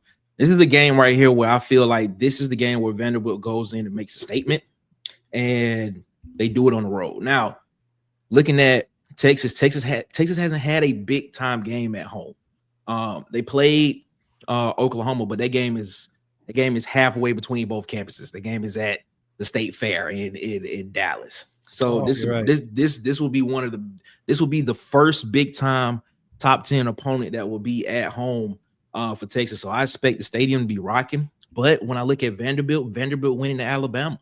And I always say, I said in that game, if it wasn't for a fumble by Diego Pavia on the second touchdown drive to go up 14-0 against Alabama, and if it wasn't for a pick six, Vanderbilt played pretty well in that game. Only held Alabama to 3 touchdowns in the second half, but until Alabama scored that last minute rushing touchdown with Jam Miller with like 17 seconds left in the game, Vanderbilt's a legit team. I'm gonna rock with Vanderbilt plus the points in this game right here on the road. What are your thoughts, just before we go to Daby Cab, on this total? It seems the offshores are keeping it right around the initial number at 46, but the legal books, a lot of them, I guess Circa hasn't, but a lot of these others have moved to 45.5, flat 45.5. Feels like I don't want to. Because you're right, that State Fair game, that was such a good point. Thank you for adding that. What do you think of this total? It feels like this is going to be just a battle at the line of scrimmage, smash mouth football. Exactly. What's key? Because you've moved on unders throughout your appearances here. What's keeping you off this one? I just because the thing here is like I saw Vanderbilt go into Virginia Tech, and granted, Virginia Tech is not a good team. They fired their coach after like week 3. They went into Virginia Tech, was down 23, but came back and put up 44 points in the second half. It did not allow a Virginia Tech team to score in that game after the first quarter. I also saw this same team go into South Carolina, a place where everybody says that it's dangerous to play, and you just saw Alabama go in and squeak out a win against South Carolina on the road and beat that team 31-7 on the road. But then I look at them at home against a LSU team, and they win by 7, and they allow 24 points from an LSU team that has that caused 5 turnovers against Florida, but only won that game by 10. So I mean, I look at this and I'm saying, could this be a 24-21 game? Definitely. Could this be could Matthew Caldwell come out here and be something that Vanderbilt's defense hasn't seen and has and it's something that they have to prepare for? And in the first half, this could be a closer game than expected. And it could be, 31-28 at halftime or something like that, because Vanderbilt can score. I can see that as well. So when I feel that way, that if this was a higher, if this was somewhere like around the 50, 51, 52 mark, I probably would take the under. But that 44 seems like, I honestly think that Vanderbilt can score 24 in this game, and I think Texas can put up 21, and that easily can go over. So I'm gonna stay away from that over. I'm gonna stay away from that under on that game. So, but I'm gonna take Vanderbilt plus the points. Vandy plus the points. I will line shop for you. Daby Cab. What a fun football game. Ron Crawford says this. Ron Crawford says this reminds me of USF after all those wins. Going to Miami, get blasted. He says, Texas, this line isn't high enough. Then Razor saying, we need to know what the hell's going on with Arch. We need to know it. But Ron Crawford says this recruiting level is tenfold Texas. Big boys. Daby Cab, take it away. I could be wrong, but I would imagine, how it dropped down to a pick'em. I only saw 1.5, but I guess it got all the way down to a pick'em. I wasn't following it that close. I would imagine that was the Archie Manning concussion protocol. Like when that broke, it probably dropped down to the pick'em. And then I think that people said, well, we're not betting on Texas because of Archie Manning. I mean, he has been not that overwhelming this year. He's extremely underwhelming. So if we're betting Texas, we're going to do it anyways. And then the number came back up. Guys, we talk about, you know, being a fan or this, that, and the other stuff. And I always say I'm a fan of who I make money on, right? I've made money on Vanderbilt. I've bet this Vanderbilt team. I did it last week against Missouri with the 2.5. I've done it multiple times this season. So I'm a fan of Vanderbilt. I'm a fan of Diego Pavia. And as everybody knows, you know, I got the Aggie blood running through me. I fucking hate Texas, okay? I'm going to just come out and say it. I do not like Texas. I never will. So it hurts me to say this, Jimmy. It hurts me to say this. Wow. And I don't want to go against you, Nick. I don't. But Texas wins this football game, guys. And it's like, why do I think it? Because, you know, Diego Pavia, I said it last week, you know, the Michael Jordan juice and fucking Space Jam, he's got it, right? Because he just finds a way to win football games that, you know, otherwise would not be won without him at quarterback. I'm just going to say that. But when you look into his numbers, you know, he hasn't had over 200 yards passing against any SEC football team this year. You know, he got 198 against Alabama, but, you know, 129 against Missouri, 160 against LSU, 177 against South Carolina. This is just a situation where we saw Vanderbilt struggle to get in the end zone against Missouri. And I think we have a repeat of that. And another thing, too, with Texas, and I don't want to pitch a storyline for Texas because I don't like them. Okay, I don't like them. But that win last week, that game that they were dead to rights, they were down by 17 points. Their season was over, and they found a way to win that football game. Now you go beat Vanderbilt here this week, and all of a sudden Texas is a darling again. All of a sudden, I bet their playoff percentages jumps up to the 45 or 50 range. This game right here means everything to Texas, everything to the Longhorns. Vanderbilt, I'm not saying that they don't want to win it, but if they lose it, they could still, you know, reach those seasonal goals that they have. So I like Texas here. It's the only one that I haven't bet yet and I think I haven't bet it because of how much I hate Texas, Jimmy. And I can't let that be a reason why I don't bet something. No, absolutely not. But you're aware of the bias, and that's key. You have to be aware of what biases you have when we talk about it all the time. You know, and the famous stories when you know, I started learning about Spanky, you know, 15 years ago, they would beat the line move and they'd go out for dinner.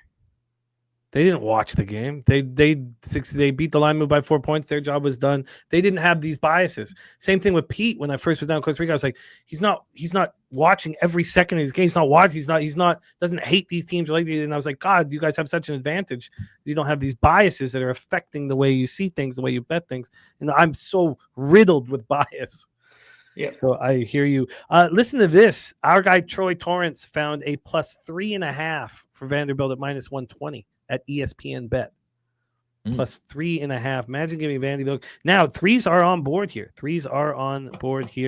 So we run and move on. Robert Cherry on Vandy money line.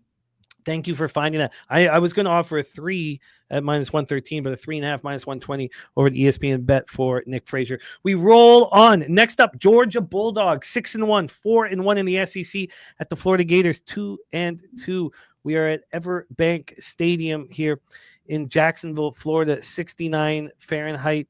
No wind at all, just 1 mile per hour wind. So it's a beautiful day. We talked Bulldogs Gators yesterday with Wine Time. Let me get over to those notes here from yesterday because moves were made. Wine Time moved on Florida plus 7.5 at minus 110. And in my notes, I have Florida and the under. Now, I've not bet either, but that's what I was thinking about was Florida and the under. We're at Everbank Stadium for this one. This is the party game here, the greatest cocktail party on earth. How can you say the word cocktail and football in the same sentence? 3 straight wins for Georgia, 43-35 at home over Ole Miss, which looks a little better after what we saw from Ole Miss last week. Both teams coming in off their bye, and we watched Florida bounce back after the Texas A&M loss. Now, they didn't cover, but they beat Mississippi State 23-21, and even that looks better. Both of these teams' last games looks better after what we saw their opposition do the week that passed.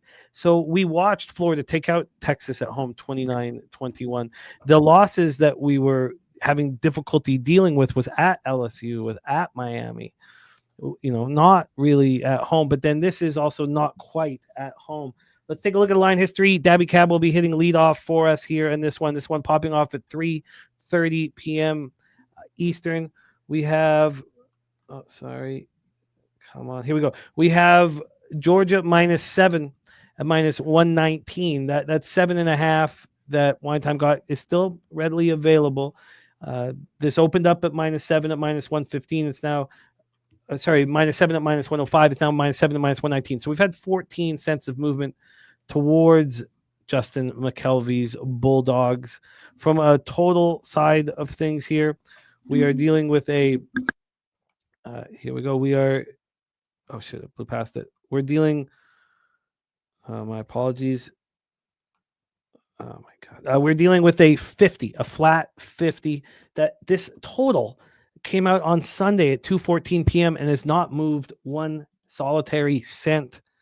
And then when we get to the cash flow for Georgia, Florida, God, let me see if I can find it. Too many. Here we go. 75% of the tickets and 90% of the cash still on Georgia. 75 and 90. And we don't have information on the cash flow for the total. So I'd like just to very quickly switch to a different site, one that we don't trust as much as we do with Odds Logic. But let's move over to the Action Network and see what we are dealing with the cash flow here for the total. So move over here, and why don't I pull it up after the breakdown? I don't want to be sitting here. Here we go. We got it right here. So the cash flow for the total here, according to Action Network, is 68% of the tickets on the under and 59% of cash. So I guess that's why it's not moving. Daby Cab, a giant one in the SEC. Take it away. Stacks in the chat said not to fuck up our friendship by taking Florida here. Don't worry, I'm not going to. I'm not going to, Stacks. But I can't tell you that I'm going to get behind Georgia. Look, this is a situation where Florida, where it's like a pulse check, right? When you lose a coach, it's one of those things. And I said this last time, but shout out to Mississippi State for being the team in the SEC that when somebody beats, they fire their coach afterwards. Got to feel shitty. A&M fired Jimbo after they beat them. Florida just fired Napier after they beat them. Got a kind of trend going here. But the first game after you lose a coach, a lot of times I think that it's a good spot to back a team, right? Because the players are wanting to step up for each other, or maybe the interim coach who's stepping in, this, that, and the other. And there's like a lot of momentum. But this isn't that game. This is the game after that game where reality starts to set back in, so to speak, in my opinion here. Florida, the Swamp is one of the hardest places to play in all of maybe the hardest place to play in all of college football. And they don't care that Florida's having a down season right now. Okay. The fans are going to, this is Florida, Georgia, right? They're still going to show up. The place is going to be rocking. And it's going to be a tough environment to play. So, and one thing I've learned with Kirby Smart is I don't like laying numbers with him, because he is perfectly happy winning the football game and shoving the football right down your fucking throat. He is fine when there's 7-8 minutes left on the clock in the fourth quarter and he's up by 7. He's fine running that timeout. He's not trying to go put it in the end zone again. He's not a Lane Kiffin, right? He's not somebody who you can trust to just keep the foot on the gas. So, Daby Cab, I don't mean to interrupt, but this one is at Everbank Stadium in Jacksonville, Florida. This is not at the Swamp, and that's why it's always there. This huge. It is. My bad. This game's always this big party down there. So I would add that into your thought process here, because is that something that would then lead you away from the Gators? I do. I think that puts more like I said, I think reality sets in here for Florida. You lost your coach, right? Florida had high expectations with Lagway and this offense, right? And he can't get out of his own way and stop throwing interceptions. So I like Georgia here, but I haven't bet it. Yeah, I don't like neutral stadium. I should have known that. Oh, no worries. It's all good. I don't generally like to back football teams. Football is just too complicated of a sport. It's not checkers, man. This is chess. And when you lose your head coach, I just think that you start falling apart. We certainly see that in the NFL. Nick Frazier, Bulldogs, Gators, a big one. What are your thoughts? Yeah, you stated it. Billy Napier is no longer the head coach at Florida. So that is a fundamental change in this for this Florida team. The guy that was calling plays, now Ryan O'Hare, who's the quarterback's coach, will be calling plays for this Florida Gators team. But here's the thing: both of these teams are coming off of a bye, as well. And when you saw Georgia come off a bye last time they played Alabama at home, and in that first half, if I'm not mistaken, they only put up 14 points. So it was pretty slow coming off of a bye. In of that situation. Now, Florida, to that degree, we don't know what Florida will be because we don't know exactly what O'Hare would do differently than what Billy Napier was doing as the play caller in his game. But when you look at the stats, Florida's in the SEC as a whole, Florida's number 11 offense in the SEC, Georgia's number 11 defense. Georgia's number 7 offense, and Florida's the number 5 defense in the conference in the SEC. So another pretty evenly matched game statistical wise in this game. This was a tough one for me. I want to ask a question. What is there anything on the first half in this game? Because I could not find anything. Let me grab you the first half line here. See what we are dealing with. So do you see this as a bump? Like, is this a boost, Napier gone, or is this could this just get worse? No, it really depends on the reaction from the players. It really depends on how they respond in this game. Do they want to come out and basically see if they can save the season, because there is 4 games left, and they do have the opportunity to still make a bowl game. They do have the opportunity to still win 6 games and make a bowl game. In that regard, I mean, they are 3-4. So winning this game would give them a boost to make it to a bowl game and potentially give the new interim coach the opportunity to throw his name in the hat, which I'm pretty sure everybody's seen the reports of who Florida wants to go after. But -4 is your number at first half, -4. First half -4? Yeah, or +4 if you want the other side. Okay, that's interesting. That is really interesting. But I mean, I would probably say coming off of a bye, you would probably see something maybe a little different from this Florida team. I don't think it would be that much different, but now that I know that number, I'm really interested in taking Florida plus that 4 in the first half. Just based off of what I've seen Georgia do coming off of a bye against Alabama at home, and now this game is at a neutral site. And Georgia's defense is number 5 in the conference. As well ranked. So I'm gonna take Florida plus the 4 in the first half.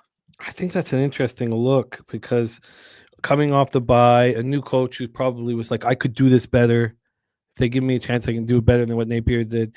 But the question is, it's not, are your scripted plays going to be better, but can you make the in-game adjustments? And that's probably where he's going to falter, you would guess. But Nick, moving on, Florida first half +4, and I will line shop for you on that one. Georgia, Florida, and touch on the under in this one, Nick, if you could. Yeah, that 50, man, that's sitting right at that 50. I mean, in all of Georgia's games, Georgia has put up, I think except for Auburn, except for them playing against Auburn, they put up 26, 27, 30 plus points, per game is what they put up. I'm looking at it right now. Georgia's offense is averaging, let me look at it, 33 points per game on offense right now.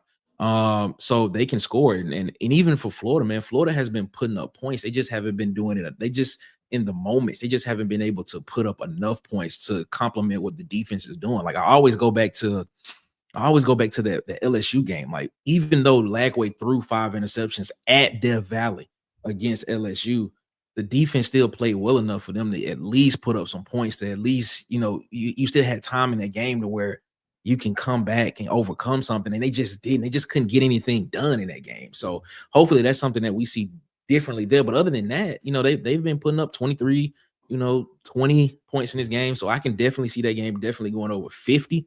But I'm gonna stay away from that over under, because this defense could come out here and play inspired, and they could have Gunner start to run for his life as well too. So it's interesting. That 50 is tempting to take the over there, but I'm gonna just stay with Florida plus the 4 in the first half. First half +4. I will line shop for the least vig that we can find for Nick. Let's roll on to our next spot on the board. We hit the Fayetteville, Arkansas, where the Razorbacks have now lost 6 straight games. And some of them being close. They lose by 6 at Ole Miss, by 1 at Memphis. That was pretty egregious. They get annihilated at home by Notre Dame, lose by 43. Then they go to Tennessee and lose by 3. Then they take the Aggies 45-40 right down to the wire and lose by 3. And then were in control and then fell apart late against Auburn, losing 33-24, 6 straight losses for these Hogs. And Mississippi State's got to be building confidence. I know they've lost 4 straight, but man, they lose at home to the Volunteers in overtime. They get beaten up at Texas A&M. We know how tough it is to play there. They almost beat Florida, losing 23-21 at Florida.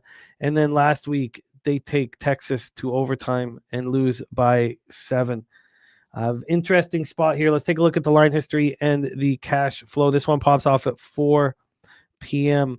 We have Arkansas -3 at -108. This is exactly where it opened. It opened at -110. So we've had no movement. It hasn't gone to 2.5 or 3.5. It's fluctuated within 5 cents the entire time this line is being available.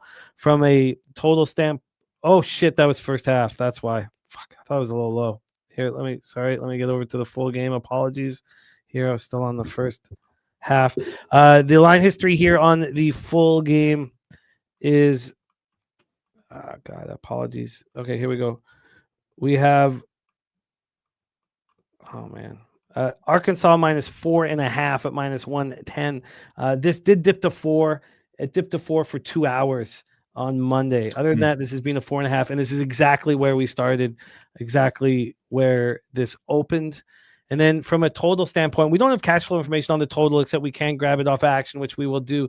From a total standpoint, we have the Mississippi State Arkansas game at 67.5. I'm looking at some 68.5. The sharper books have taken this higher than the less sharper. We've moved 5 cents, 67.5 -110 to -115. When we get to the cash flow here, we have 57% of the tickets and 59% of the cash on the Bulldogs. And when we look at Action for the total, we have 67% of tickets and 54% of cash on the under. Nick Frazier, take it away. Bulldogs, Razorbacks, SEC action. Yeah, you're looking at the number 2 offense in the conference in Arkansas against Mississippi State at number 8. 2 suspect defenses, one that is very bad in Arkansas, ranked dead last, and then Mississippi State just at the bottom of the third quadrant of the defense of the SEC on the defensive side of the ball, ranked at number 12.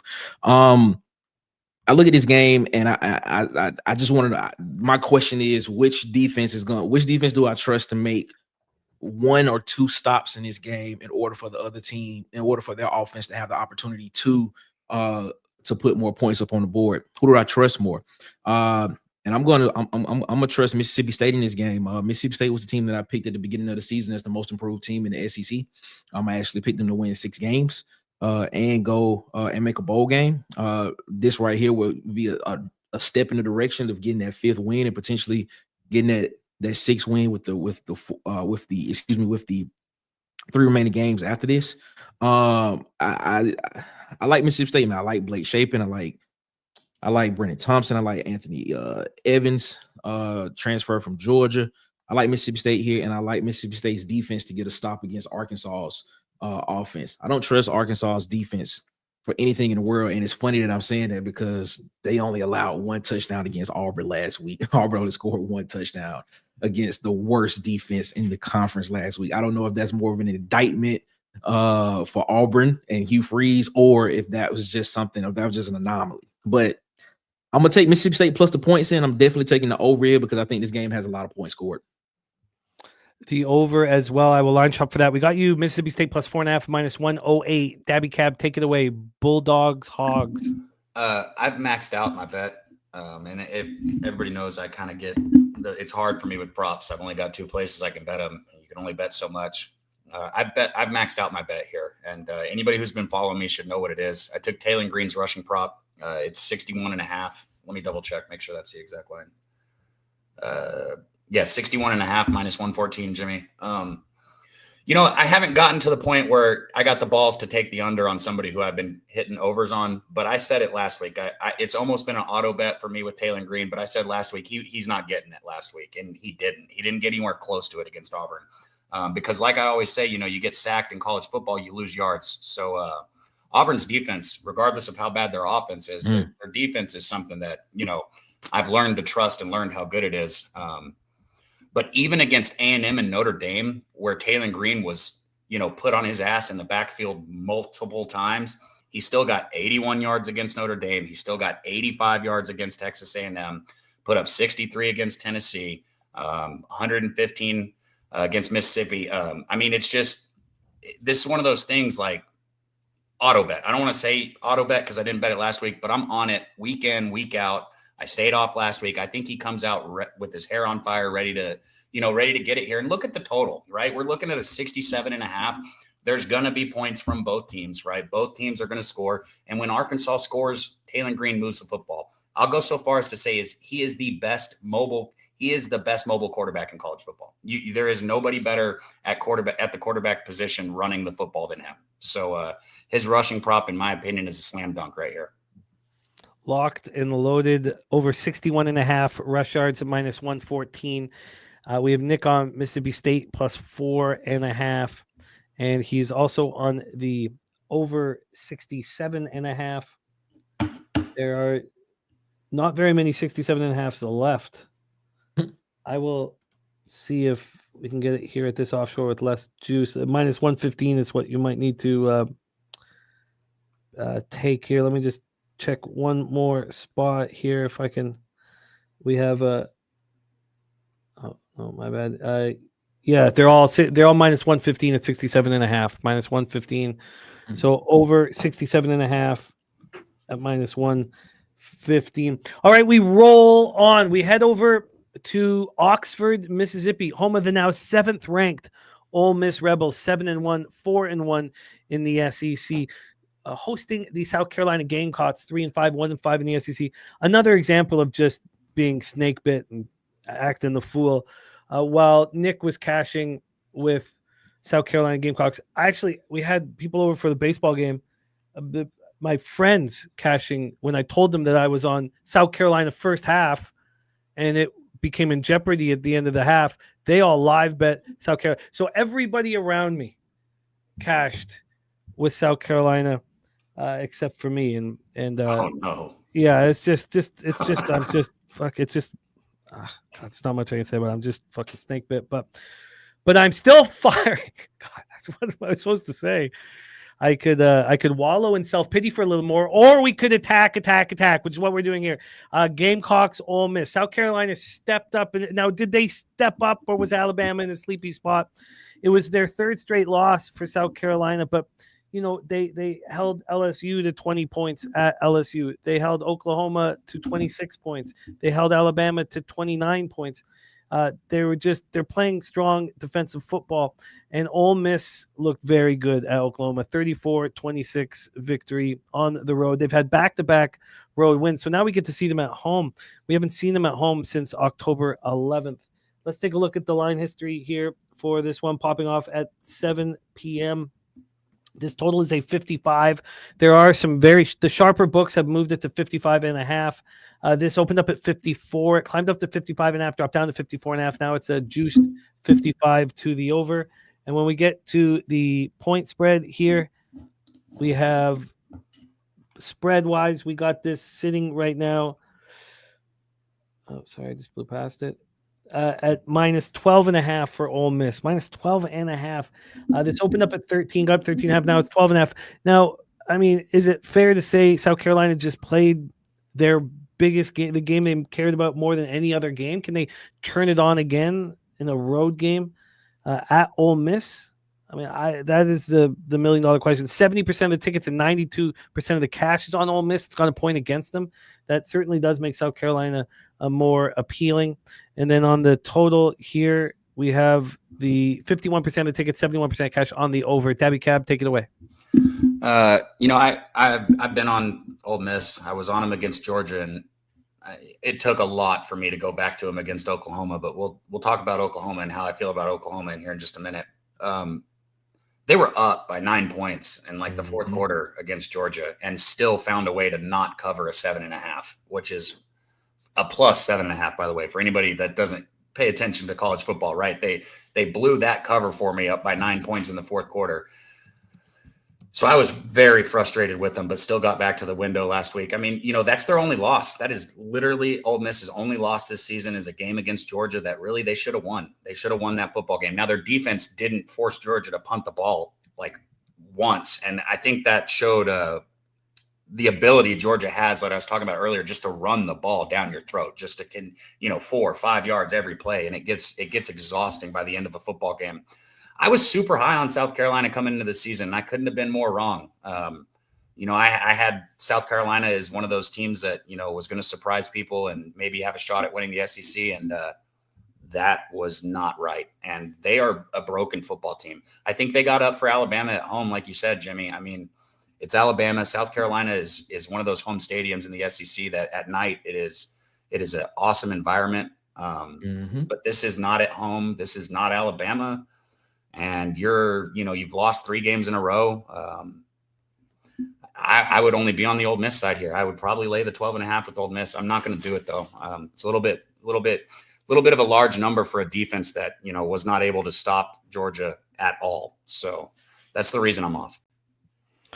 Let's hear from Nick. I mean, certainly it feels like South Carolina is the sharp side. It feels like this is too many points.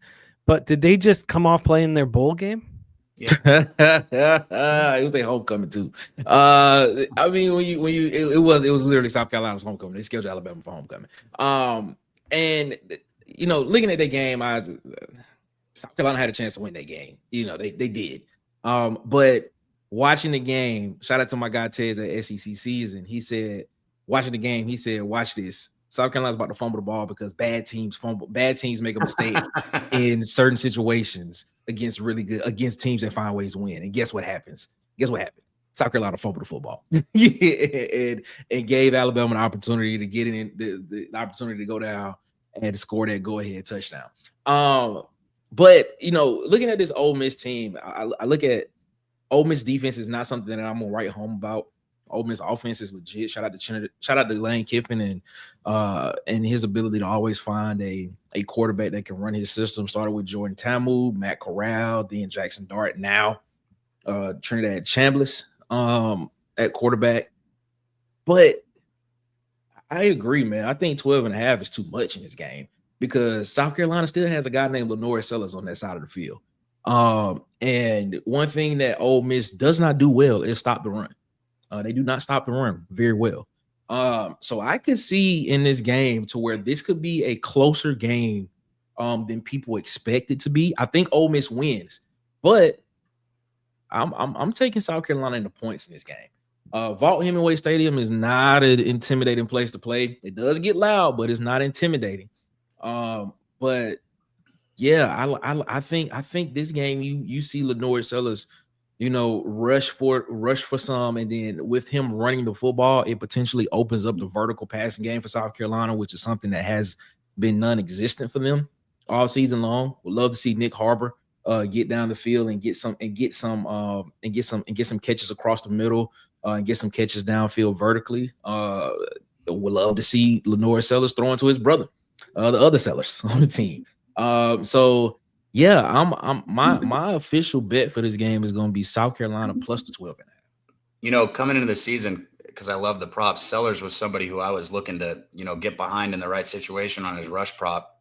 It's been so tough, right? 67 yards against Alabama, great. Would have cashed anything. 81 against Kentucky, but then the -9 against Oklahoma, the -28 against Missouri, the -3 against Vanderbilt. Jimmy, after hearing all those numbers, just throw a guess out there. What do you think Sellers' rushing prop is in this game? 38. Damn, you're good at that too. It's 31.5. 31.5. Very tempting because Ole Miss is not going to get him in the backfield. And you take the sacks out, those numbers are completely different. Very tempting to take his rushing prop here. I might. That's a fun cap. These are great caps. You guys are doing a hell of a job. I love it. It's very fun.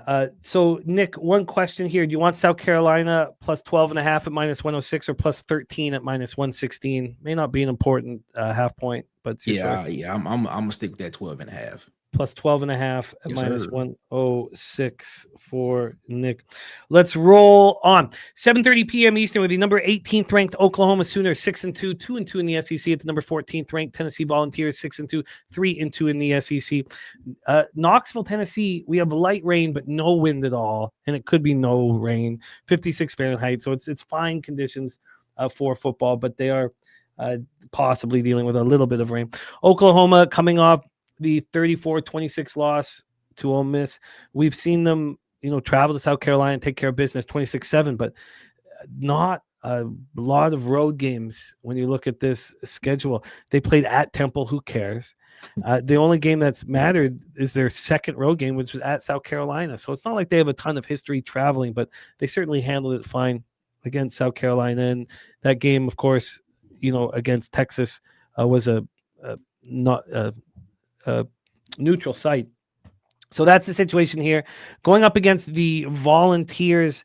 Volunteers just smash and grabbed Kentucky 56-34 at Kentucky. They played back-to-back road games. We haven't seen them at home since they beat Arkansas barely 34-31. They have not made anything look very easy until they took out Kentucky last out. That's the situation. Let's take a look at the line history and hand it over to our guys. We have right now, that's a Kentucky Auburn. That's our last game. Let me move over here. We have Tennessee -3. Unless I'm back at first half. Did I screw that up? No, you got it right. Okay, good. Tennessee -3. This opened up at 3.5. So we've had this half-point move towards Oklahoma. And that's a big tell, I think. A big tell. It's and then from a total standpoint here, we have one game after this before we get into NBA. We have a 55.5. This one opened up at 56 and climbed immediately up to 57. So the move back to 55.5. It's also juiced pretty heavily towards the under. When we get to the cash flow here, we have 75% of the tickets and 64% of the cash and a move towards Oklahoma. 50% of tickets, 50-50 on the total, but 78% of the cash on the under. Daby Cab, take it away. Sooners, Volunteers. I was about to type in the chat and say, nah, Troy, grab it, because he said he wants to take Tennessee here. Bro, take Tennessee. Listen, Oklahoma was ranked 18th to start the season, and it was burned into my brain when I saw it. I said, why the fuck is this team ranked 18th? What did they do to deserve this rank? Oh, okay, everybody's all high on Mateer. Well, I was one of the first people to tell you that Mateer's overrated too, okay? Some of y'all might not want to hear it, and some of y'all still believe it. The kid's, he's good, but he's got a lot of development to do. He is not as good as he was hyped up to be, in my personal opinion, and he's shown that this year. Oklahoma, all right? They didn't beat anybody good in the SEC last year. Nobody, right? Who have they beat this year? Who have they beat since they started the SEC, schedule that they have that tells you that they're the number 18 football team in the country?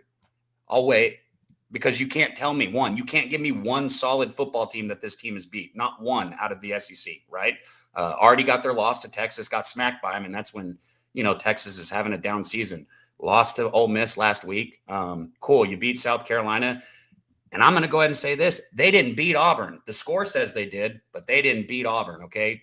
Nick can tell you Auburn should have won that football game. The refs took that football game from Oklahoma. So I'm looking at an Oklahoma team sitting here at 6-2, ranked 18, that I think is 5-3 and still has yet to show me any reason why they should be only a 3-point dog on the road against Tennessee. I'll take Tennessee in this spot all day, every day. I'll go back to the window again next week, even if Oklahoma wins this by 30 points. I don't think Oklahoma is a good football team, and Tennessee is going to do exactly what Ole Miss did. Okay, Oklahoma has a good defense, right? We can say that they do have a good defense on the front side. When you get the ball out of the quarterback's hands and you stretch the field, they have problems. We saw it against Ole Miss, and Tennessee now has the script that Ole Miss gave them. Don't hold the football. Get the football out of your hands. Get to the corners, and Oklahoma can be got. And if you put points on Oklahoma, I do not trust them to return those points. So I got Tennessee here. What line did you get? -2.5. Ooh, nice job. -2.5. What was the vig? Gotcha. 1 second. Sorry, Jimmy. I got a -3, -108. Shit. I thought I had a -2.5. Still, that's a fine line. -3, -108. Let's move on to Nick Frazier, Sooners, Volunteers, Knoxville, Tennessee.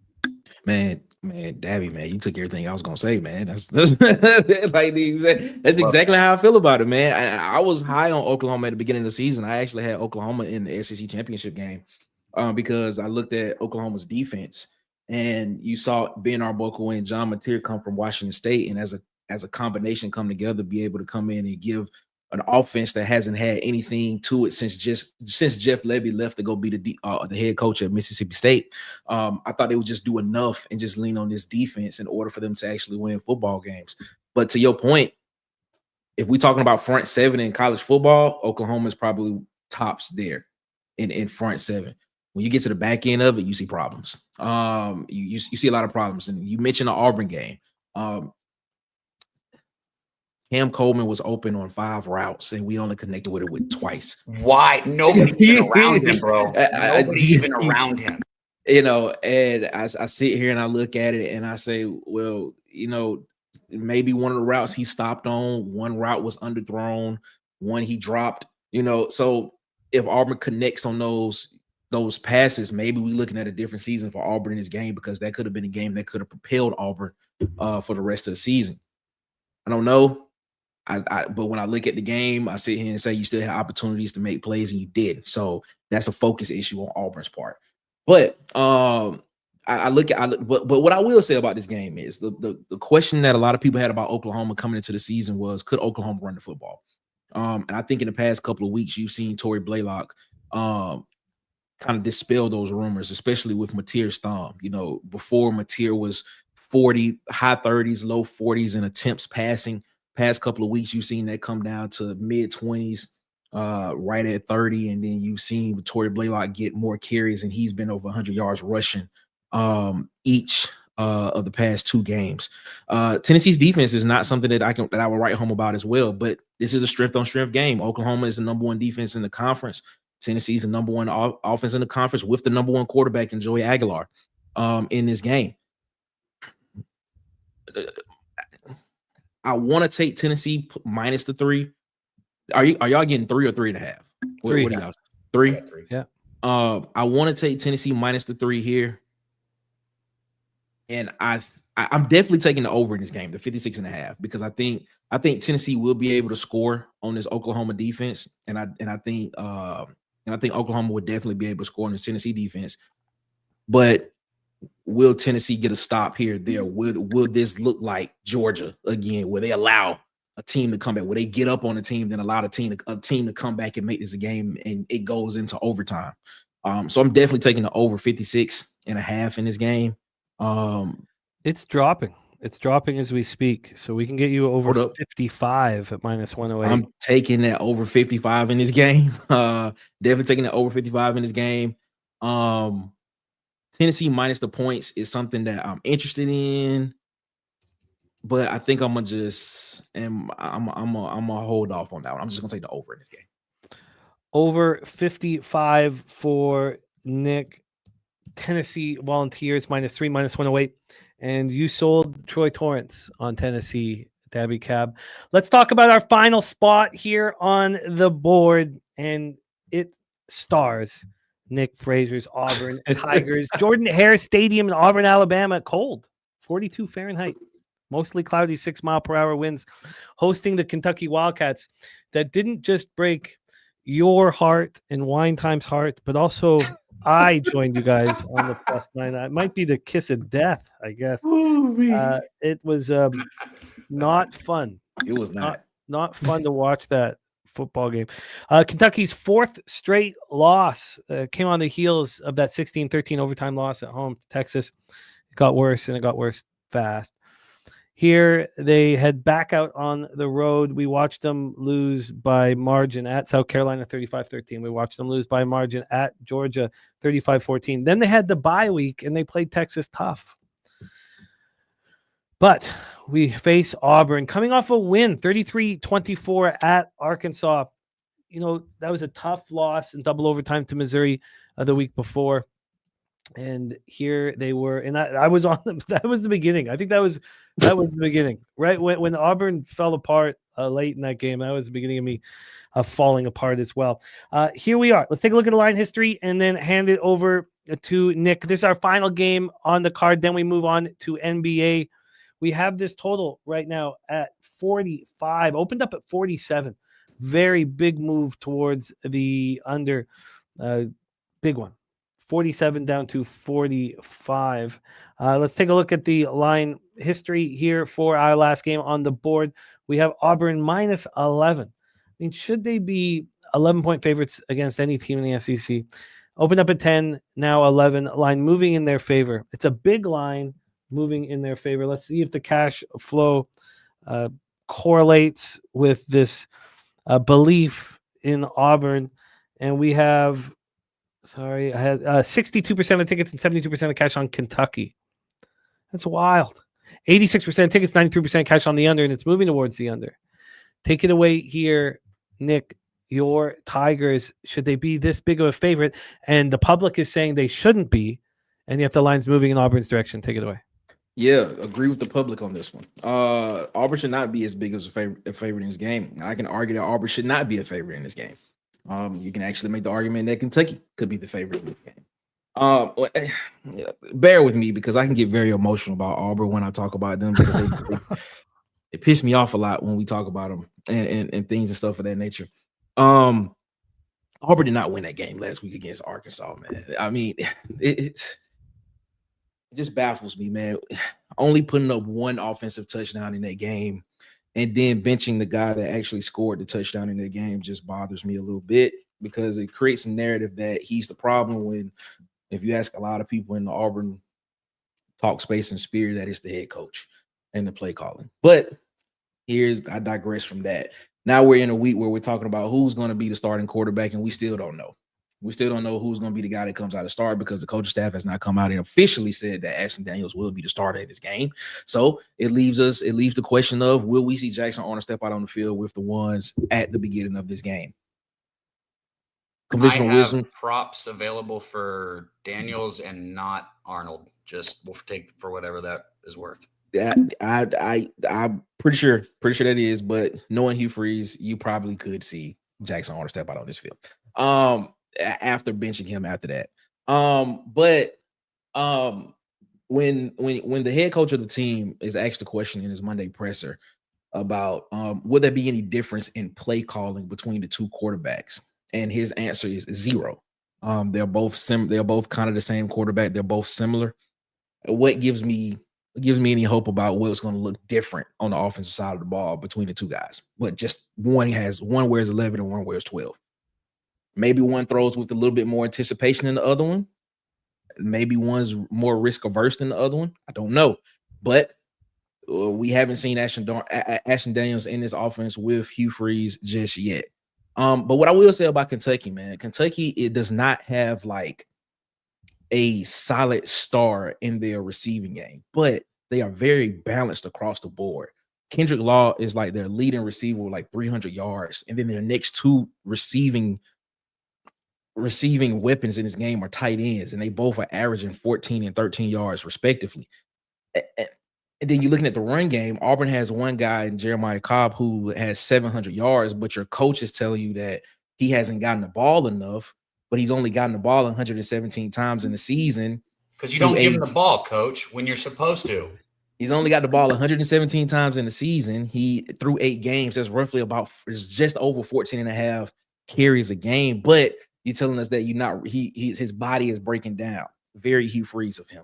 But then you look at these guys and Seth McGowan, and you look at Dante Dowdell, near 500 yards rushing, another one over 300 yards rushing, both averaging 4 and 5 yards a carry. And then you look at how well Cutter Boley is playing.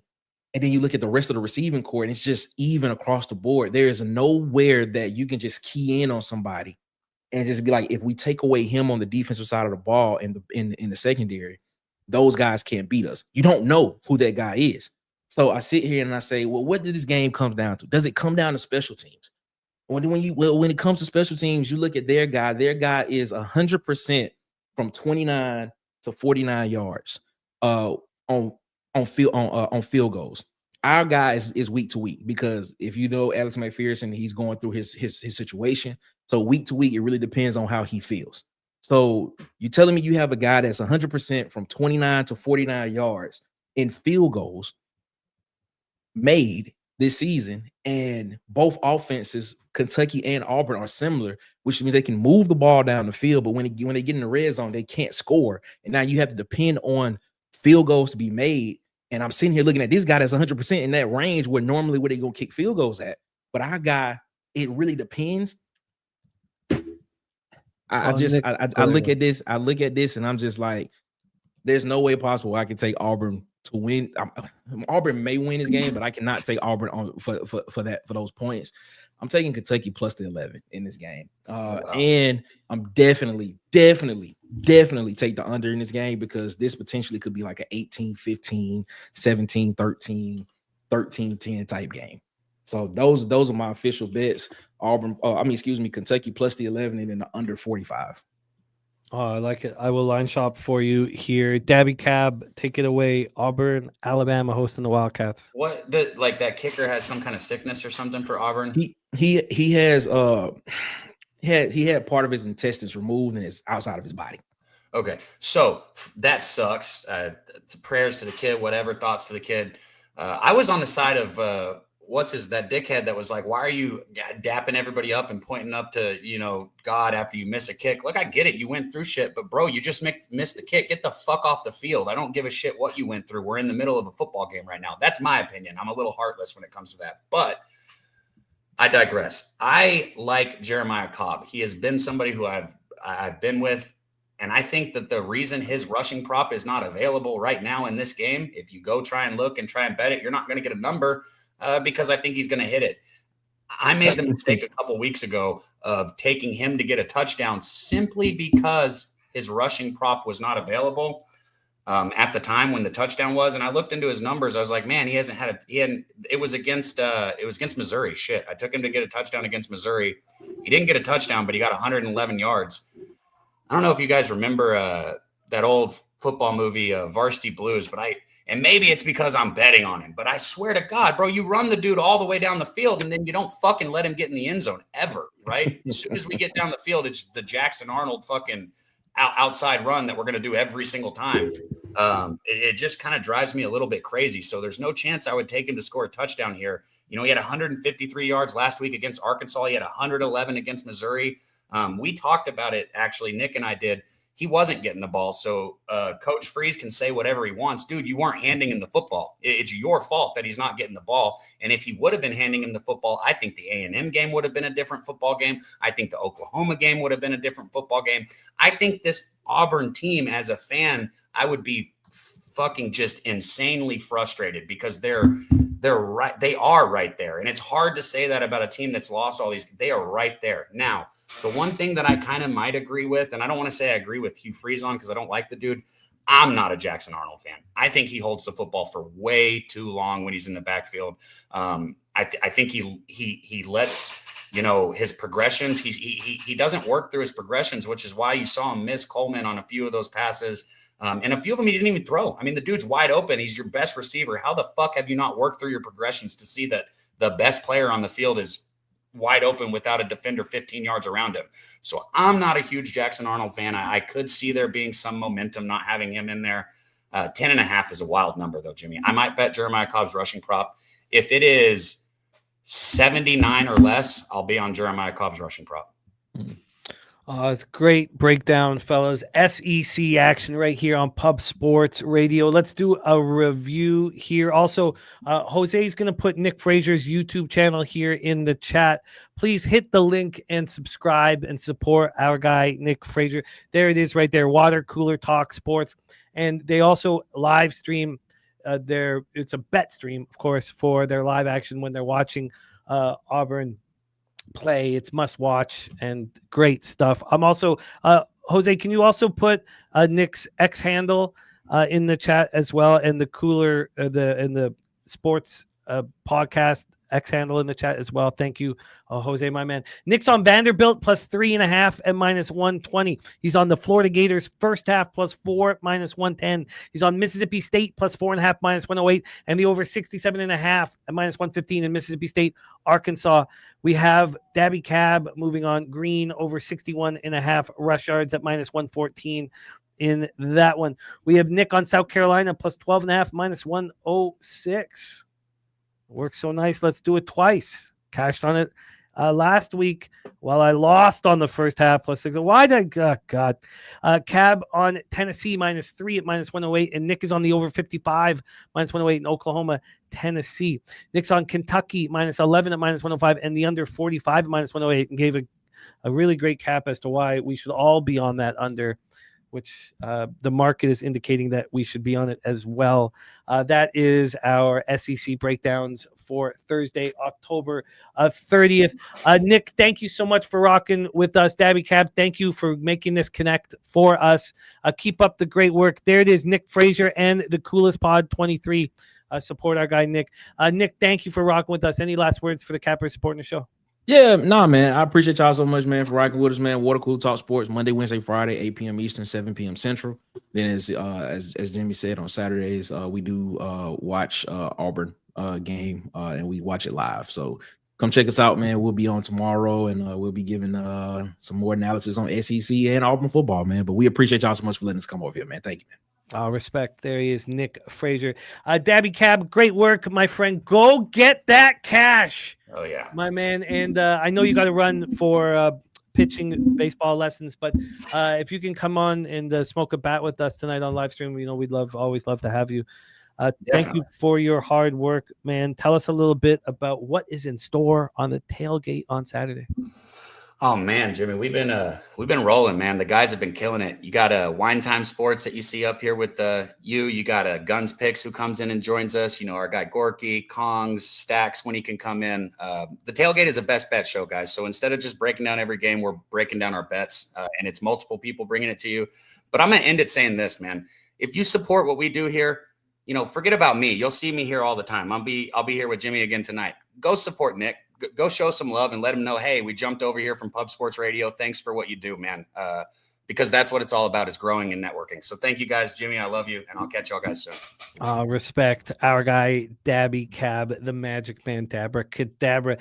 It is time to move on to NBA. And the squad is running nice, seeing things clearly, and we are getting paid. I should have had a monstrous day yesterday. 4-0 going into a double dip on the Timberwolves. What the hell was I doing doubling down on the Timberwolves? Also, when I look back you have to look back. What was the mistake in the cap? The reason why the Timberwolves looked so good in their game before was because of an outlier performance. That's what it takes for a basketball team to win. You need one heavy outlier performance. Randall goes for 31. Why didn't I recognize that? I should have recognized that. I did not. And I had not only had one unit on the Wolves -7, I also had the double result. So we cash Rockets -5, we cash Celtics +4, cash the Bulls -5, cash the Pacers +6, and then give back 2.59 units.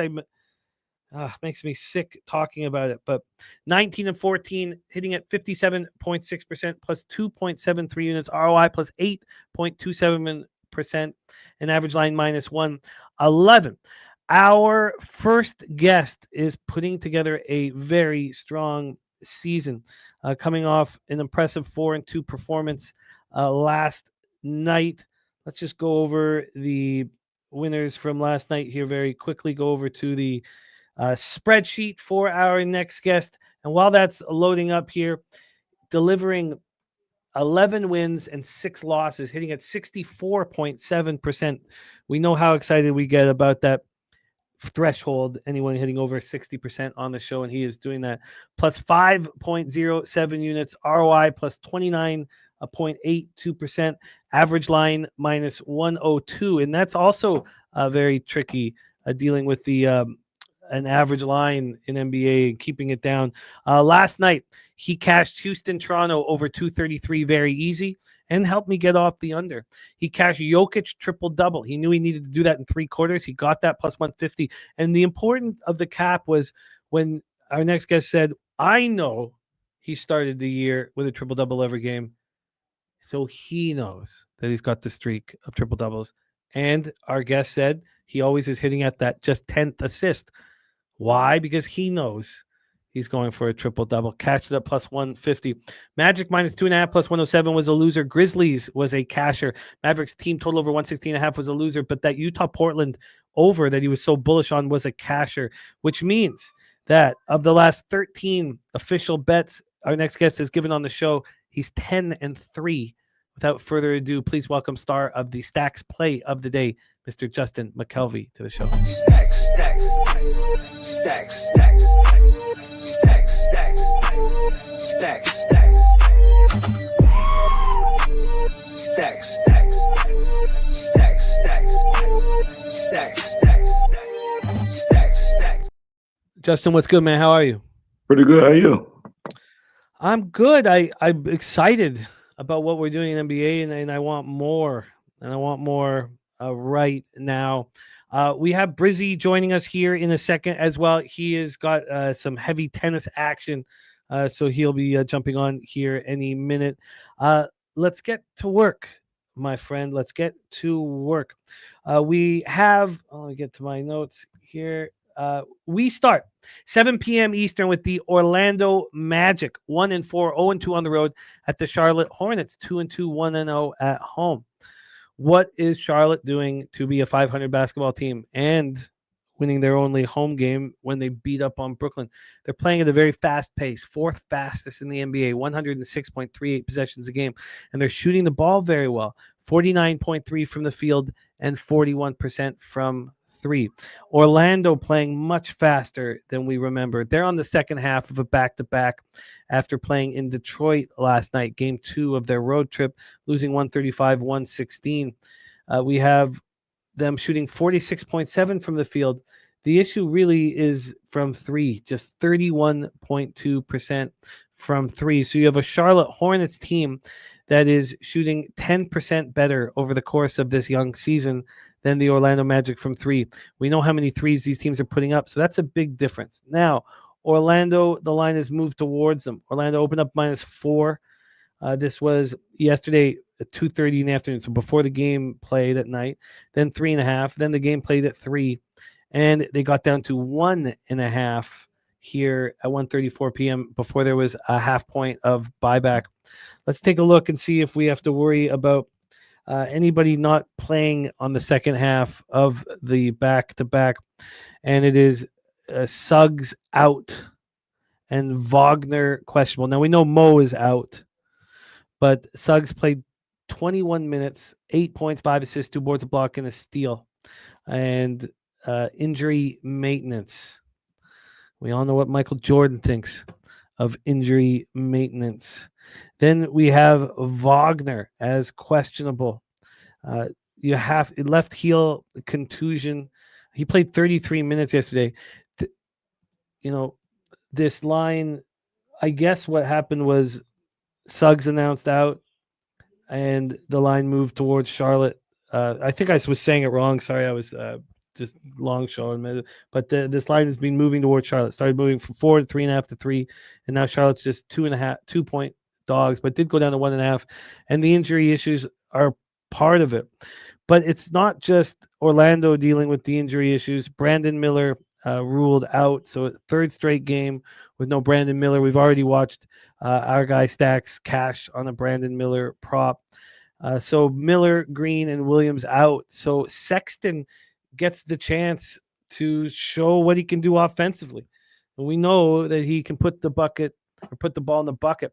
So we have Sexton and LaMelo Ball, a 1-2 spot here at guard. Let's take a look at the cash flow and then hear if Justin plans on attacking.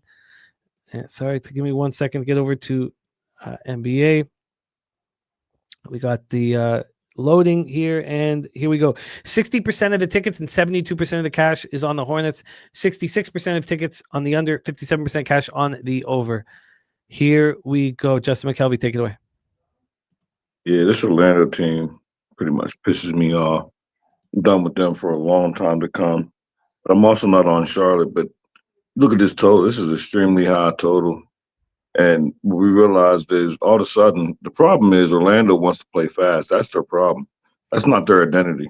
Their identity is a slow defensive game. And now all of a sudden they're trying to play fast. And playing fast is getting them ran out of the gym.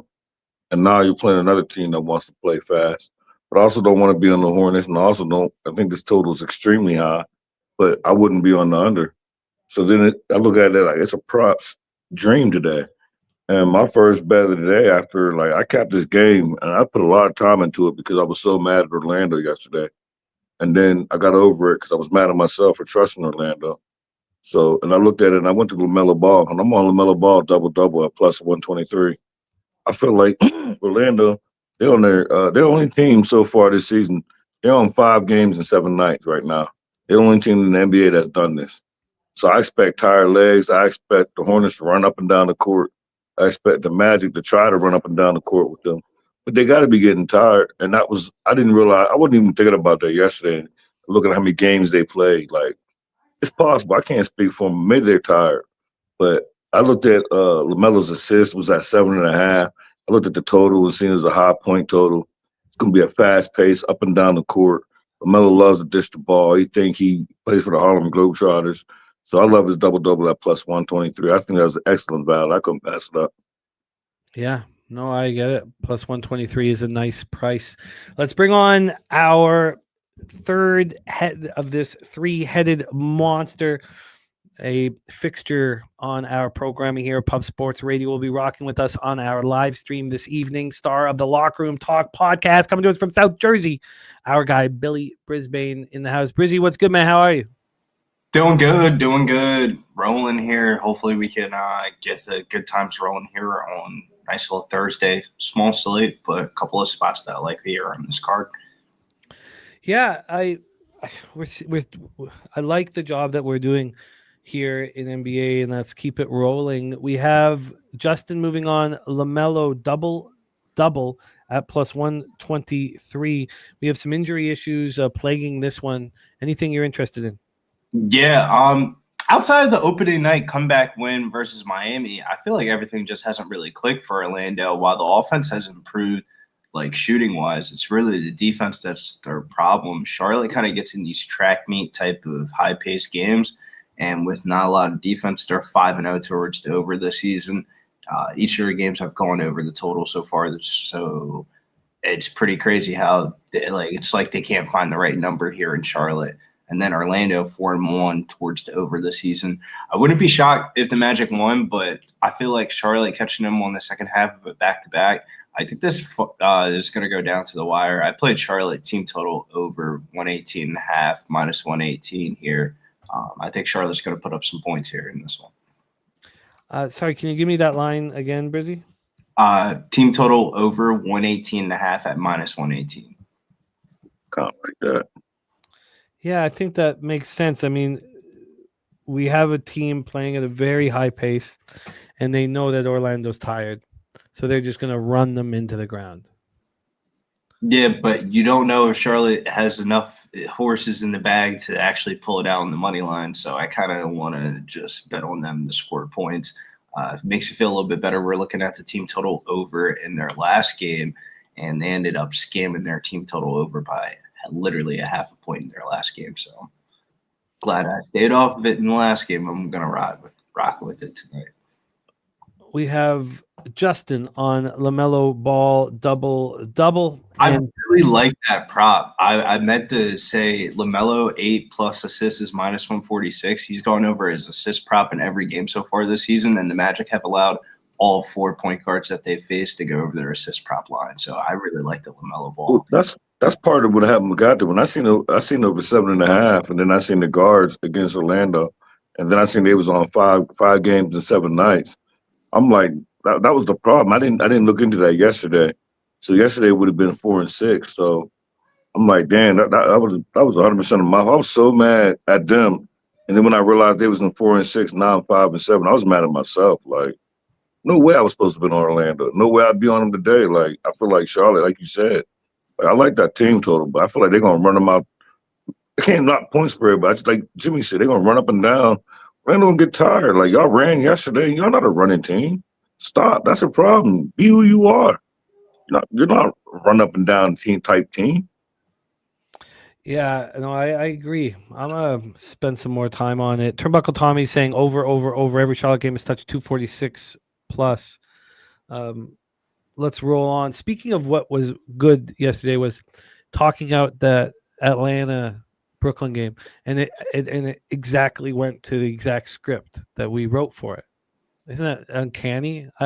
And I had to keep fighting myself not to bet Atlanta, and then of course they don't cover at the end of the game. Backdoor covered by Brooklyn. Atlanta was in control. It was excellent. What they end up winning by? 5. Remember, you said 6, and I was like 7. Well, still, it saved me, and I'm thankful. Let's roll on. 8 p.m. Eastern with the Golden State Warriors. What a start to the season. 4-1, but 1-1 on the road at the Milwaukee Bucks. 3-1, 2-0 at home. We're at Pfizer Forum in Milwaukee, Wisconsin. The Warriors had this is their third game in 4 nights. First 2 were at home, beating both Memphis and the Clippers by margin. And now they head out onto the road where we've seen them go 1-1. It's just a 2-game trip. They play Indiana on Saturday. Then they come home for 1 game against Phoenix on Tuesday. So this is game 1 of a 2-game trip for the Golden State Warriors. And for these Milwaukee Bucks, this is game 2 of a 3-game homestand as well. So game 2 of a 3-game homestand. Take a look at the expectations of each squad in the injury report. Giannis Antetokounmpo is probable. Porter is out. Tui and Melton are out for the Warriors, but Antetokounmpo is listed as probable. So it's just a left knee soreness. Expected to be good to go here tonight against the Warriors in a high marquee matchup. Let's take a look at the line history here for this one.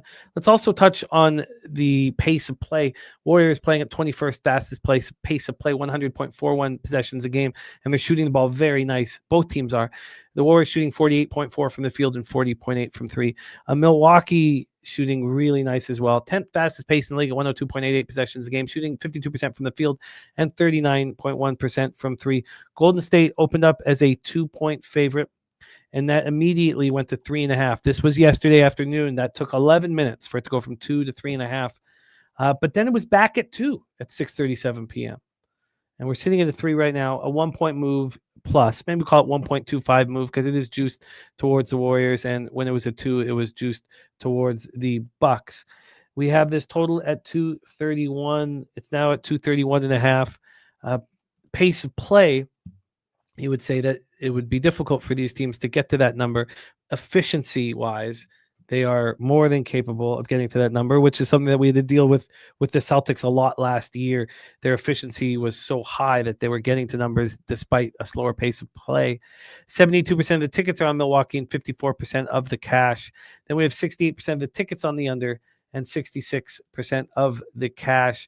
We had Justin hit leadoff last game. Let's have Brizzy hit leadoff here. Warriors, Bucks. Brizzy, take it away. Yeah, this kind of seems like, or I should say, this is giving me vibes of like a home underdog trap spot here. The Bucks have not played the Warriors well, and Jimmy's played well versus Milwaukee, going over his points prop line in 10 of his last 11 head-to-head meetings with an average of 29 points over 3 meetings last year. The Bucks have lacked some size on their wing, and when you kind of think about it, they might be able to get away with the Gary Trent, AJ Green, Rollins combination against the New York Knicks, but Golden State, I don't know, man. That might be a spot where they have an advantage in this matchup with like wings like Jimmy Butler, Kuminga. Both teams have trended towards the over, 3-1 towards the over this season for Milwaukee. Golden State 4-1 towards the over. Kind of wanted to get back on the Milwaukee team total over. Played that one on Tuesday against the Knicks. But you know what? This is a Golden State spot. I just don't know if I want to be betting Golden State minus 140 because it's like you're kind of buying Golden State high on the road. They haven't really lost any games this year. I like the Jimmy Butler prop, though. Jimmy Butler, 20 plus points plus 110. Really good number. I have a 20-point player prop parlay, but we'll reveal that at the end of the show here. But it'd be Golden State or nothing for me here. I feel like this Milwaukee spot's a trip. Is Butler 20 plus at plus 110 official? It's a part of a 20 plus point player prop parlay. Yes. Okay. So, okay, perfect. Okay, we'll see that. Let's hear from our guy, Justin McKelvey, Warriors Bucks here at Pfizer. Yeah, I kind of agree with Brizzy. I'm not on it, but it is the Warriors or nothing spot for me. I hope that they go down early and maybe I'll live bet the Warriors. Warriors are 5-0 last 5 ATS against this Bucks team. But you look at that's why I'm not a trend better, because these are two different teams. Like the Bucks is pretty much the same team. I mean, they added some Giannis relatives and they added Miles Turner, so they a little different. But one thing I love to do, I love to pick on bigs when we play against Golden State. When the Warriors played the Nuggets, I was on his rebounds, I was on his triple-double, both cashed. Both of them lines moved. And even though he's not a center, I'm on Giannis' points and rebounds over 43.5. I got that at minus 115. I just think he's going to get all the boards, all the points. He ain't going to need it because I feel like they're going to be playing from behind at some point. This Warrior team on the road, it's not really what I want them. But the trainers telling me this is where I want them. So maybe if they go down live, maybe at halftime they're down like 5 or something, then maybe I'll get on them. It depends on how the game flow. I'm going to watch this game, but I love Giannis. I love bigs against the Warriors, period. Draymond, old. Warford, old. Ain't none of them going to do nothing with Giannis. Giannis going to get down hills. He's going to be on the Angel Reese type shit. He's going to get his own rebounds, putbacks. 43.5, he could get 35 points by himself. So he could get 40. So I love his points and rebounds over 43.5 at minus 115. You are locked in. Stand on Biz says, sounds like the Giannis triple-double is live at plus 300. Will John says, Bucks not that good. Had a few games so far. That's about it. We will see by December what their record will be. I agree. I really agree with that comment. I agree. The Bucks are good, but they're in that there's two different tiers in the East. There's the contenders, and then there's kind of the pretenders, and the Bucks are right at the top of the pretenders. They're on the 5 through 8 when it comes down to the end of the season. They won't be a playoff team, but they won't be top 4 seed either. Who knows? The East is in a down year this year, where the East is weak. I mean, look at the Sixers. Sixers are undefeated so far this season. That don't count. It counts. It counts. The Sixers fuck around and be a top 4 seed this year. Briz, I think you're frozen, or you're just sitting extremely still.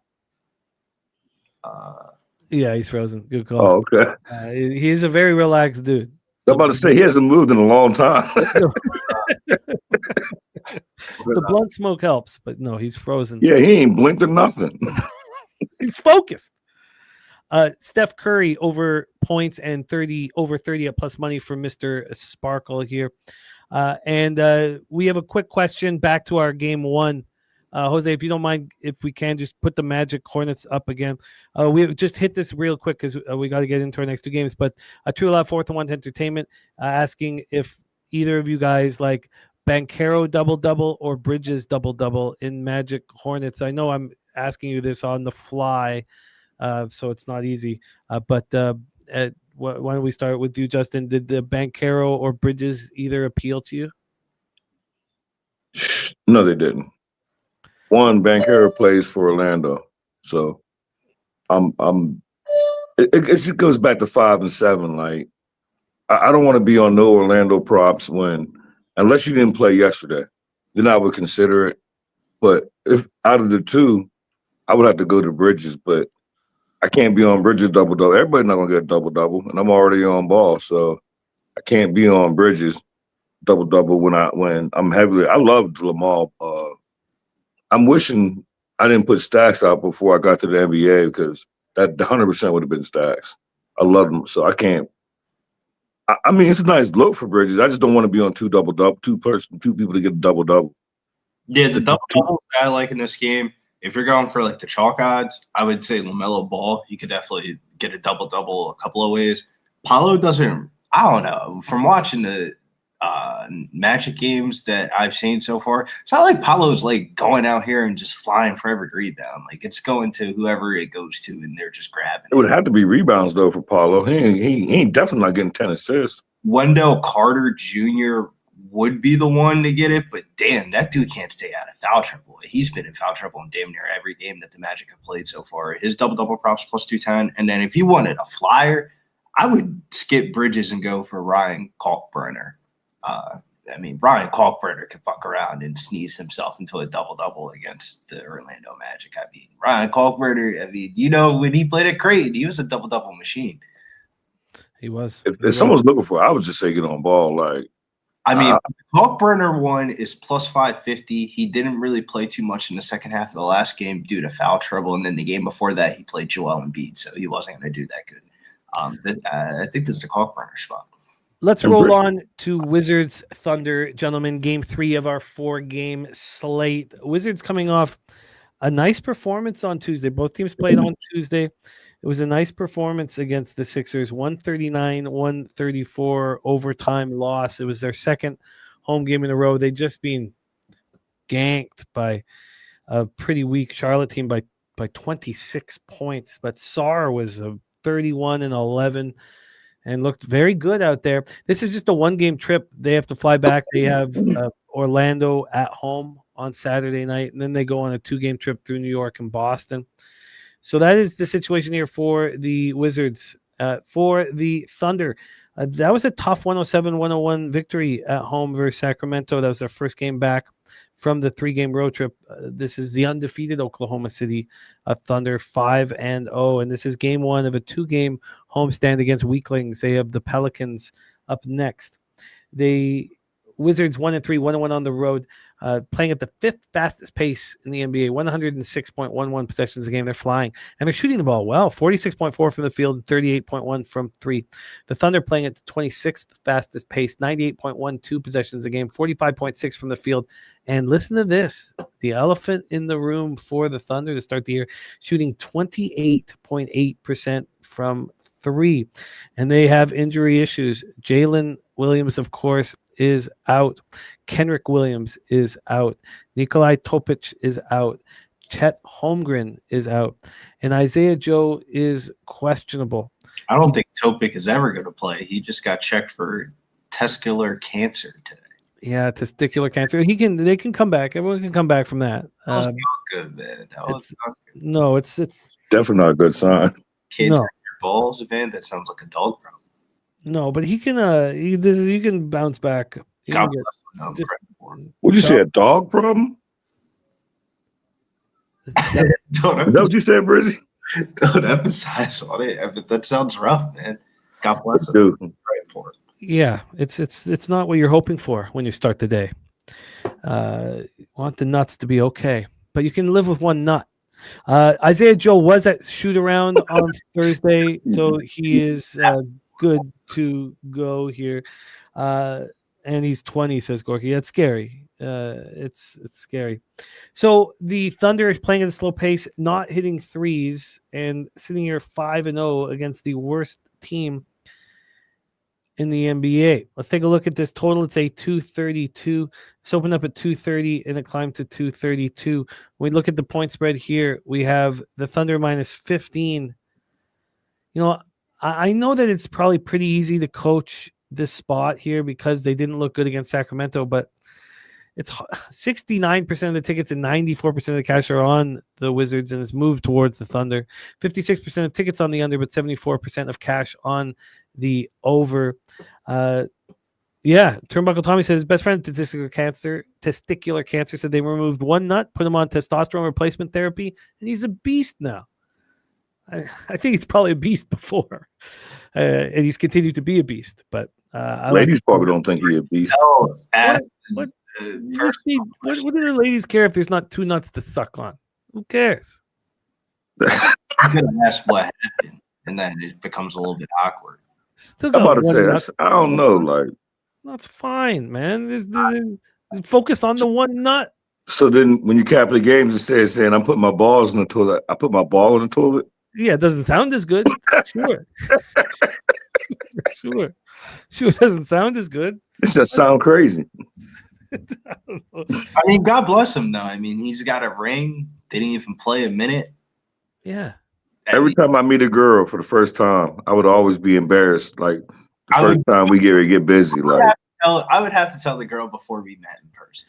What is wrong with one nut, man? You guys are making way too big of it. It makes me sound like I actually have one nut, which I don't. You defending him like you do. I know. I'm defending this guy. One nut is fine. It's more than a You nut. wouldn't be embarrassed? No. The very first time, like, nah, I'm leaving my boxers on. Why do you need two nuts to suck on? I'm leaving my boxers on. Jimmy, Oh, man. get the fuck out of here, dude. You would be embarrassed as Not fuck. at all. You would pull up to a chick's crib and she would drop your drawers and you'd have one nut and she would say, "What the fuck is that?" She'd say, "I'm so proud of you. You're a fighter." That's not what she's gonna say. 100% that's not what she's gonna say. All right. I'm not even going swimming. Oh, come on. That's too far. You're way more aerodynamic. All right. Wizards Thunder here. Justin, this is an ugly spot. The public is saying that there's way too many points on the Wizards, and the books are laughing, making it 15. They're like, if you like the Wizards plus 14, how do you like a 15? Justin McKelvey, any interest here? AM says Thunder minus 15.5 smash and grab despite this ugly injury report. Justin, take it away. Wizards Thunder. It's funny. I do got interest in this game, and it's another spot. And even though OKC is playing extremely slow, the Wizards are not playing that slow. But the Thunder's on 4 games, 6 nights. They're coming off of what I feel like was a poor game. I feel like I was on the under when they played. It was Tuesday. They played Sacramento. I was on the under and they cashed, and they tricked me with they ruled Chet out at the last minute, but it was okay. But when also, like, one thing you always say is you find things to go with you. I was leaning towards the over anyway, and then I look back start digging and seeing these two teams done play 7 straight games to the over. And I was already leaning towards the over because I do like the Wizards if I had to be on the side, but I don't like the line movement, and there's no way how I'm giving – I don't want the Wizards with 15, but I'm not laying no 15 or 16 points. But I'm on the over. I got the over 231 minus 10. And I just love this over. Outside of the trend, but that trend just made me feel a lot better. I feel like OKC back at home coming off they won the game, but it wasn't an excellent performance. So, and I feel like the Wizards are going to be able to score because OKC, they got to be getting tired. Out there 4 games and 6, they didn't play a lot of overtimes, 1 double overtime, maybe 1 double overtime, another regular overtime. So I don't expect them to play a lot of defense. This Wizards team, like, they suck, but they got a couple of players like McCollum and them that they could play a couple, score a little, and help me out with this team total. 115, 117 gets me over somewhere in that area. I love this over. Actually, I love this play probably best out of all 3 of them. Well, the one you loved yesterday soared over 231.5 minus 110, Justin. No, I got flat 231. Oh, nice. That's very helpful. I really like having flat totals personally. Me too, because push potential. You want to have that in play. You know, it's just a comfort level here. Yeah, that was at Bet Rivers. Bet Rivers over 231 minus 110. Brizzy, Wizards, Thunder, Paycom Center. Any interest?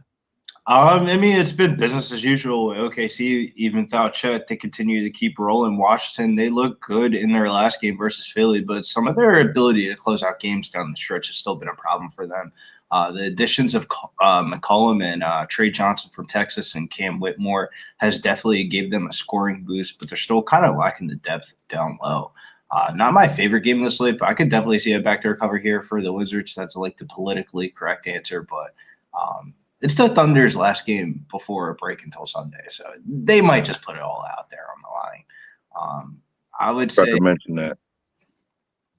the only bets I would take in this game is maybe the Thunder try bet on FanDuel as a parlay piece, so Thunder minus 7.5 as a parlay piece. The over, I kind of lean towards the over in the game. Isaiah Hartenstein double-doubles plus 100, 21 rebound chances without Chet in the last game. And then I would say if you won the Wizards player prop, you remember Trey Johnson last year at Texas, right? how bad Texas was last year, and Trey Johnson just would put up like 25 points a game, and like they would just still get blown out. Trey Johnson's he hasn't seen a shot that he doesn't fucking not like. He's been lighting up the scoreboard. He actually missed his player prop in his last game, and he shot 2 for 7 from the 3-point line and 4 of 11 overall. But other than that, he's been lighting up the scoreboard. I could definitely see Trey Johnson in some garbage time lighting up the scoreboard in this one. Point prop open up at 11.5, going up to 12.5. That would be my only looks. Let's talk about the final spot on our show for today. Final spot on the board in NBA. We just talked about the undefeated Thunder. It's time to talk about the undefeated San Antonio Spurs. 4-0, 2-0 at home at Frostbank Center, San Antonio, Texas. Heat 3-1, 1-1 on the road, looking very good and playing at the fastest pace I've ever written down. 109.13 possessions a game, shooting 50.8 from the field and 40.8 from three. It is very impressive what the Heat have been doing with no Tyler Hero, and now they have no Norman Powell either. Jovic is questionable, but no Hero and no Powell. So Davian Mitchell and Pelly Larson 1-2, Wiggins, Bam, and Khalil Ware at the 5. Injuries affecting the Spurs as well. Shohan, Olnick, Cornette, and De'Aaron Fox all out. So it is Castle Vassell at the 1-2 for these Spurs. We have the Spurs coming off of the 121-103 beatdown of the Raptors. They had 2 days off in between, and neither's on the first half of back-to-back. But I believe this is the end of their 3-game homestand. Let me just double-check that here. Yes, they head off on the road tomorrow, and they play Phoenix and LA. For the Heat, they leave home. They were at home. They took out the Knicks by 8 and then destroyed the Bobcats. Now they head out on a 4-game road trip. They have the Lakers on Sunday, back-to-back Lakers, Clippers Sunday, Monday, and then they have the Nuggets Wednesday. That's a tough road trip. So this is a tough one. Spurs, Lakers, Clippers, Nuggets. I'm sure they're excited to get to LA though tomorrow. Let's take a look at the line history and hand it over to our guys. Brizzy will be hitting leadoff here. The Spurs are -6 at -108. Opened up at -6, dropped to 5.5 for a while. They're back at 6. Seems like a fine number for a Spurs team that's rolling. This total is 228.5. So we've dropped from 232.5. That's a major move towards the under. 4-point move towards the under. When we get to the cash flow here, 55% of the tickets are on the Spurs and 70% of the cash. Well, that's all well and good. This line's not moving towards them. 56% of tickets on the under and 66% of cash on the under. So what do? We click on Circa. Circa has moved it a 0.5 point since opening it last night, and that it took them 14 hours with 50% of the tickets on the Spurs and 82% of the cash. So clear, sharp money on the Spurs, and they move it a 0.5 point. I don't know if that's enough. AM saying the Spurs shouldn't be laying this many. Will Johnson sprinkled 250 on Heat plus 194. AM is on the Heat plus 6. I don't know if I would like to see this move a point or a 1.5 to show that there's real concern here with all these, clear looking like sharp money on the Spurs. And that's not the case. Turnbuckle Tommy on the Heat plus 6.5 says you back the Heat when they're a road dog. Brizzy, Heat, Spurs, take it away. Yeah, eventually it feels like the Spurs will come back down to life. But as of right now, you can't deny how good Wemby has looked. And just alone, he's just kind of willed them the victories. Adding Harper and Cornette has given them a little bit of that offensive boost to surround Wemby that they needed. The Heat aren't a team that I'm the highest on coming into their season. I feel like this is not talked about enough. They got fucking smoked in preseason. Like, granted, it's NBA preseason games, but they went like 0-4 in the preseason, smoked by like double digits in every game. And I feel like that's what made them start off the season hot. Like, there's no way you can get smoked in every preseason game and then not start off the season hot. They went down to Orlando, went down the stretch, a team that beat them twice throughout the preseason by like 15 plus points. Like, those games were blowouts. And they started off the season nice, 3-1. But this 3-game West Coast road trip, I think, is going to reveal the Heat's true colors, like missing the likes of Tyler Hero, off-season addition Norman Powell, who has looked great this season out of the lineup. I'm not a fan of Pele Larson and company. I took a 2-leg parlay. FanDuel gave me a nice little 50% boost, so I took a 2-leg parlay of San Antonio Spurs and the Oklahoma City Thunder, minus 125. And then the 20-point player prop parlay today was LaMelo Ball, Shai Gilgeous-Alexander, Jimmy Butler, and Victor Wembanyama, and all of them to score 20-plus points was plus 189. FanDuel kept on scamming me. It was plus 199 when I put it on the computer, and then as I deposited money in my account, it just kept on going down. So plus 189. Plus 189. So we have LaMelo, Shea, Wemby, and Butler. 20 points. All of them got to go at least 20. So 20 plus parlay at plus 189 for Brizzy. BJ says Spurs being balling, but I'm sure the books are aware. Seems a little overvalued with all the money, hardly any movement. BJ says reminds me of Boston yesterday. I think the books were giving us a clear indication with because it was against the Cavs. I don't feel like there's a clear indication here on either side. I think it's I don't know. Let's hear from Justin. Justin, take it away. Heat Spurs.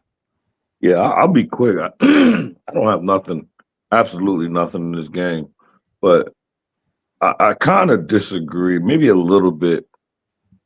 So much. I do agree about this Heat team, but I want to be on the Heat, and I do think they're going to come back to form.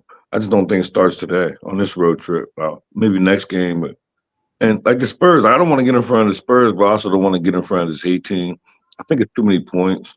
Like, if you're looking at a money line parlay, I could probably say okay with the Spurs money line, but I don't know. It wouldn't surprise me to see the Heat win this game. But the only thing kept me off the Heat, I need Powell in, and I don't think he's in. I think he's out already. He's out, but they put up 144 without him. That didn't count. They're playing Charlotte. That's fair because they were playing it. Look at the pace these two teams are running at. The Heat had says Cap. You take out Norman Powell, that's like a good solid 25 to 30 points. Norman Powell. I was on his stacks against Charlotte over 22.5, and I didn't know nothing about it until we was on Pistol Show. I think it was Pistol Show. They ruled him out. And I can't be on the Heat with nothing without Powell. The drop off between Norman Powell to Pele Larson is pretty fucking significant. But there's also, no doubt about that. That's not putting me on the Spurs because obviously they started the season off, like you said, preseason. I think they was playing. Like, I felt like they was just saying, let's just stay healthy. Yeah. We got to play these preseason games. And then game one, like you see, they came out. They didn't win the game, but they covered. They gave Orlando everything they was looking for. But now Orlando look like they suck. So you got to take that with a grain of salt. But this is just two teams that I don't want to get in front of. Like Wemby right now, like everyone, this boy came out hot. Everybody screaming MVP. Like, my thing is stop it. It's I think the reason why you've seen a move on the under is because the Sharps know that the fucking Heat are frauds. They're so going under this team total of 112.5. And if the Spurs lock them up, I think the Spurs could definitely cover the 6. This kind of reminds me of the Dallas-Indiana game where, like, Dallas was kind of in cruise control the whole entire game. Then Anthony Davis went out and Indiana back to recover. Could I see the Heat back to recover in a 6 line? Maybe so, but I think San Antonio's getting the W at the end of the day, though. Like, I think the Spurs win this game outright. This total has came down drastically from the opener, and I think it's because of the Heat injuries. Like, I think you fade the Heat in the spot. Sharps are going to be like, oh, Miami on the road. You're looking at stats with some Jimmy Butler shit in there, man. Who are these Sharps playing today? Spurs about to smoke these boys. And I agree. Like, I just spent so much time looking at this game. I couldn't get to a side total, and I started digging into the props. And then I realized I'm wasting way too much time. I can't find nothing that, like, I can't even, if you ask me $1,000 and you're going to the bathroom, who am I betting on? I'm probably going to take it to the talk table and tell you I bet on the game. But I'm going to take it to the talk table real quick. Give me $1,000 bet. We're betting the Spurs. No second I question. can't find nothing. I would lean towards the Heat if anything, but I wouldn't bet it. I need power. If power was in there, I would bet it. The question is do you think the Heat are as good as their 3-1 record is? If you think the Heat are as good as their 3-1 record is, then you bet the Heat. No questions asked. Take the points. But if you don't think the Heat are as good as their 3-1 record, then you fade the fuck out of the Heat. And I don't think that's the thing. I do. I think they're as good as their 3-1 record. I don't think the Heat are that good. I think this is a team that has gotten very lucky with some of their spots. When they played the Knicks, that was like their Knicks' first road game. They got up for the Orlando spot. They covered that line. Memphis is ass. I'm going to say that now. Memphis is ass. Like, John Morant's cool and all that, but, like, I don't know, man. Memphis is kind of giving me fraud vibes with how high scoring their games have been and the type of characters I've been seeing coming off of their bench. Memphis might be a little bit of a fade team. And then they played Charlotte. Whoop-de-doo, you put up points on Charlotte. Congratulations. Let's give you the Eastern Conference title now. You talking about the Heat? Yeah, the Heat. Yeah, like they beat the Knicks. That was the Knicks' first road game. That sounds like justification. I'm just saying, like, first road game down in Miami. You play your schedule. It's not like they picked their schedule. They're playing who's on their schedule. Come on, man. The Knicks boys like to get out. I think the Heat are a strong 6 seed. Like, have the Spurs played over expectations? Yes. But, like, they're really smacking these teams, man. Like they're putting boots to ass. You can only beat the people that are in front of you, and they're doing a pretty damn good job at it. And I don't see why it stops now. I think it could stop once they hit the road. Like that. I know you're not laying the points, though. If the Spurs were on the road, I would not be laying 6 points. The Spurs on the road is not the same team at home. Spurs is at home. That's what I'm saying. They're at home, backing them. I think Spurs are good money tonight, man. But not comfortable to lay the points. I would just take FanDuel. I don't want to get in front of neither one of these teams. FanDuel wants to keep on giving me $100 free 50% profit boost. I'm gonna keep on smacking them with the 2 leg. We know what the Heat have. And what makes them more than the sum of their parts is Spoelstra. Bam.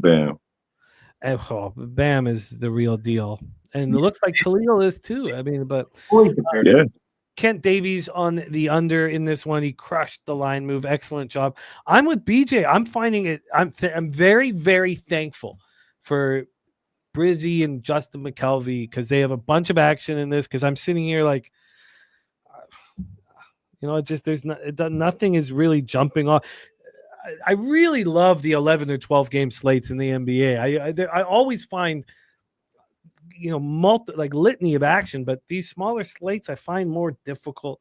Well, the number 6 number in the NBA in college basketball is that prime double result number. If you really like the Spurs, instead of doing a parlay, you would probably do a double result, like that. You put your nuts on the table and say, "Oh, they're going to cover first half." Put your nut on the table. Yeah, one nut. Let's review action here. We have Justin on LaMelo Ball double at +123. Brizzy on Charlotte team total over 118.5. Brizzy 20+ point parlay. Butler, LaMelo, Shea, Wemby at +189. Justin on Giannis Antetokounmpo over 43.5 points and rebounds. Justin's on the over 231 in Wizards, Oklahoma City Thunder, and Brizzy on a Spurs Thunder money line parlay. Excellent work, fellas. I got Charlotte team total over though. That would be like my favorite play of the day. Which one? Charlotte team total over 118. Oh, okay, that would be about that. That would be my favorite play of the day, to be honest with you. That's the one I have the most money on. I'm really excited about what we're building here. We have Durrell joining the squad next week. But I'm really excited about what you two fellas are doing, Wine Time, and then adding in Durrell. It's I'm going to try to fix a set schedule so you guys can plan around it. But really, really excellent work from both of you fellas. Both of you gentlemen are crushing it, and I'm excited. I'm inspired and excited.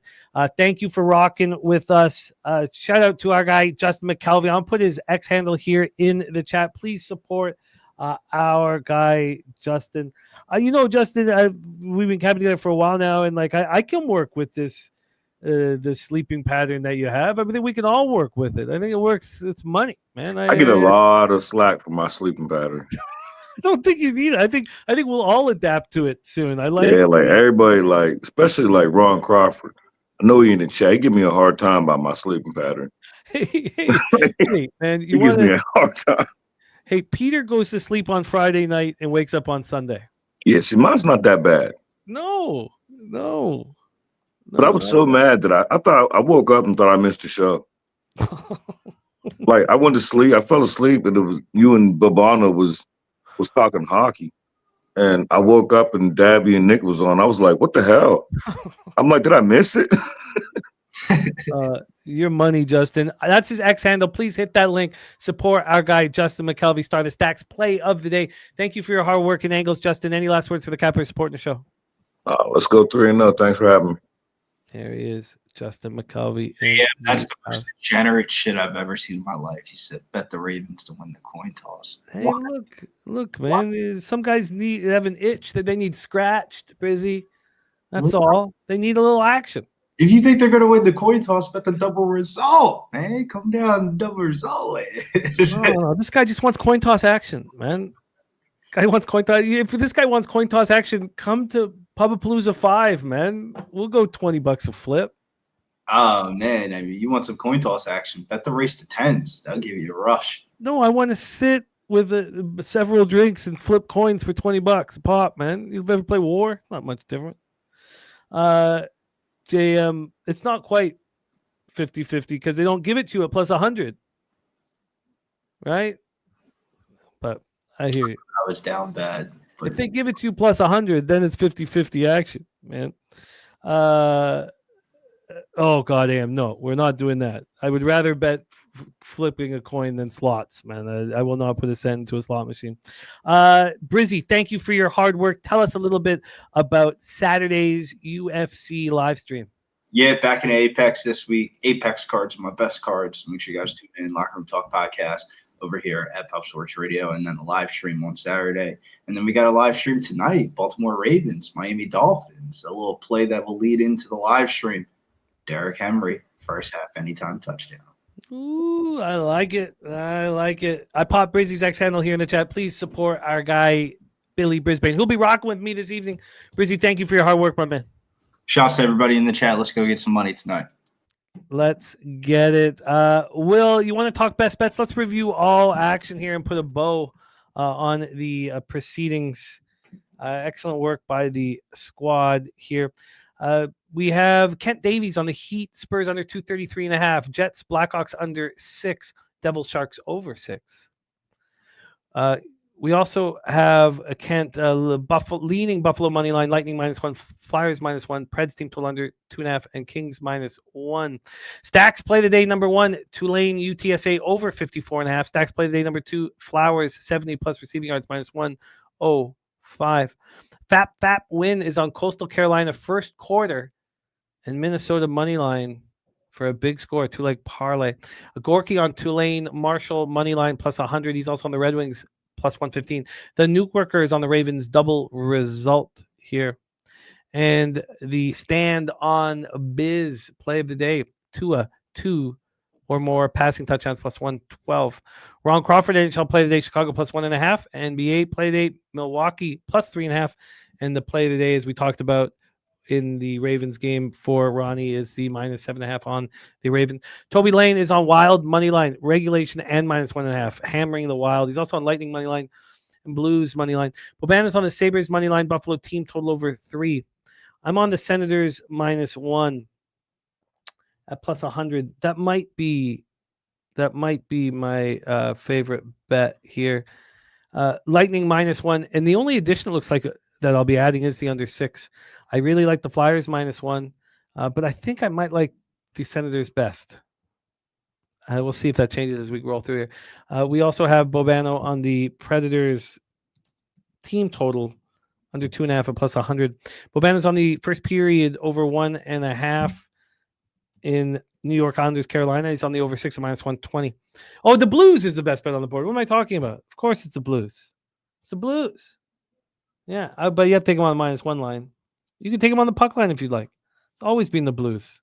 Shit, what am I talking about? Of course it's the Blues. Fade the Canucks. That line hasn't moved with the goalie announcements. Is it? Oh, I guess it has a bit. Moved 7 cents, but I guess the market knew, the books knew that Lankinen would be in. Bobano's on the Blues first period minus a half, a plus 160. I've doubled up on the Blues, so this is important, and I'm going to keep doing it. Mr. Sparkle live stream 7:20 p.m. Eastern. 7:20 p.m. Eastern. Oh yeah, Ken Davies. The Blues are terrible, but watch this Canucks team play with their injuries. It's not enjoyable. It's enjoyable if you're fading them. Bobano on Pittsburgh plus 150. The first period over 1.5 and the over 6 in Pittsburgh, Minnesota.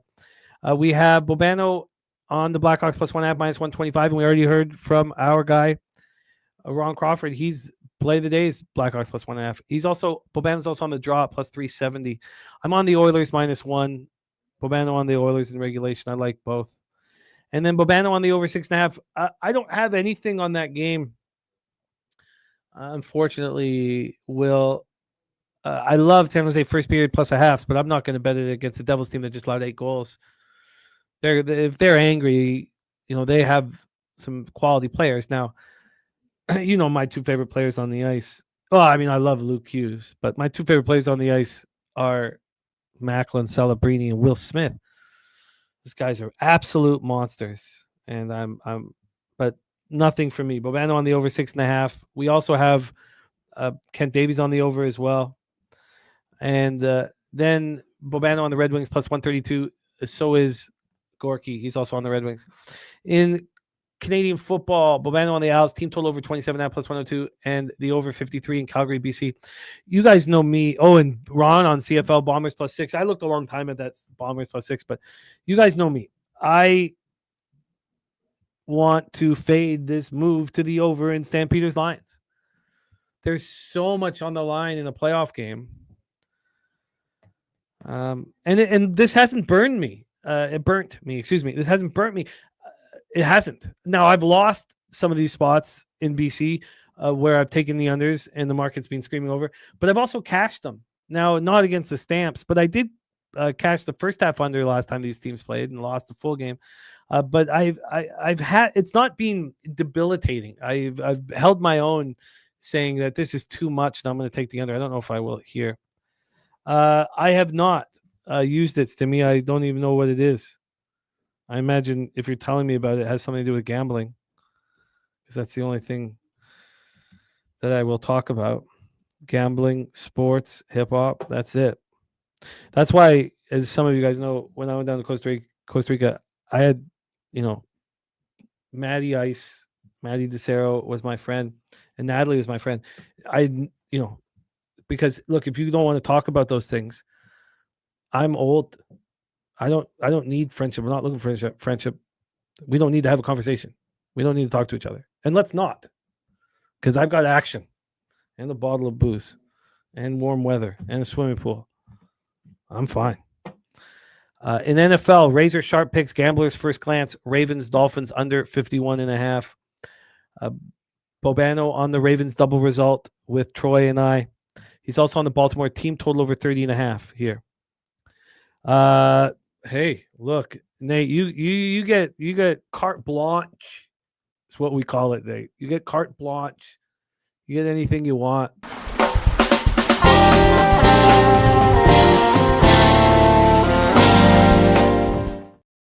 There you go, Nate, my man. For all that you do for us, you get whatever you ask for, we'll deliver. Loop over 1.5 field goals minus 135. Patterson over 1.5 field goals minus 104. That's another razor sharp pick spot, but it's not as gamblers first glance. Let's get Jose back up here as we're putting a bow on the show's proceedings. Let's get the backbone here. SN1P5. Jose, my man. AM, we will see you tonight, my man. Respect. Kent Davies already moving on college basketball. Florida minus 3.5, Kansas plus 2.5. AM, thank you, man. Thank you for all that you do for us, man. This is a team. This teamwork, what we're doing here. We have all these issues around whether Collier is starting, which is nuts and annoying. But that Tulane UTSA game, I think I have an ace in the sleeve. That ace being Snips Bouquet.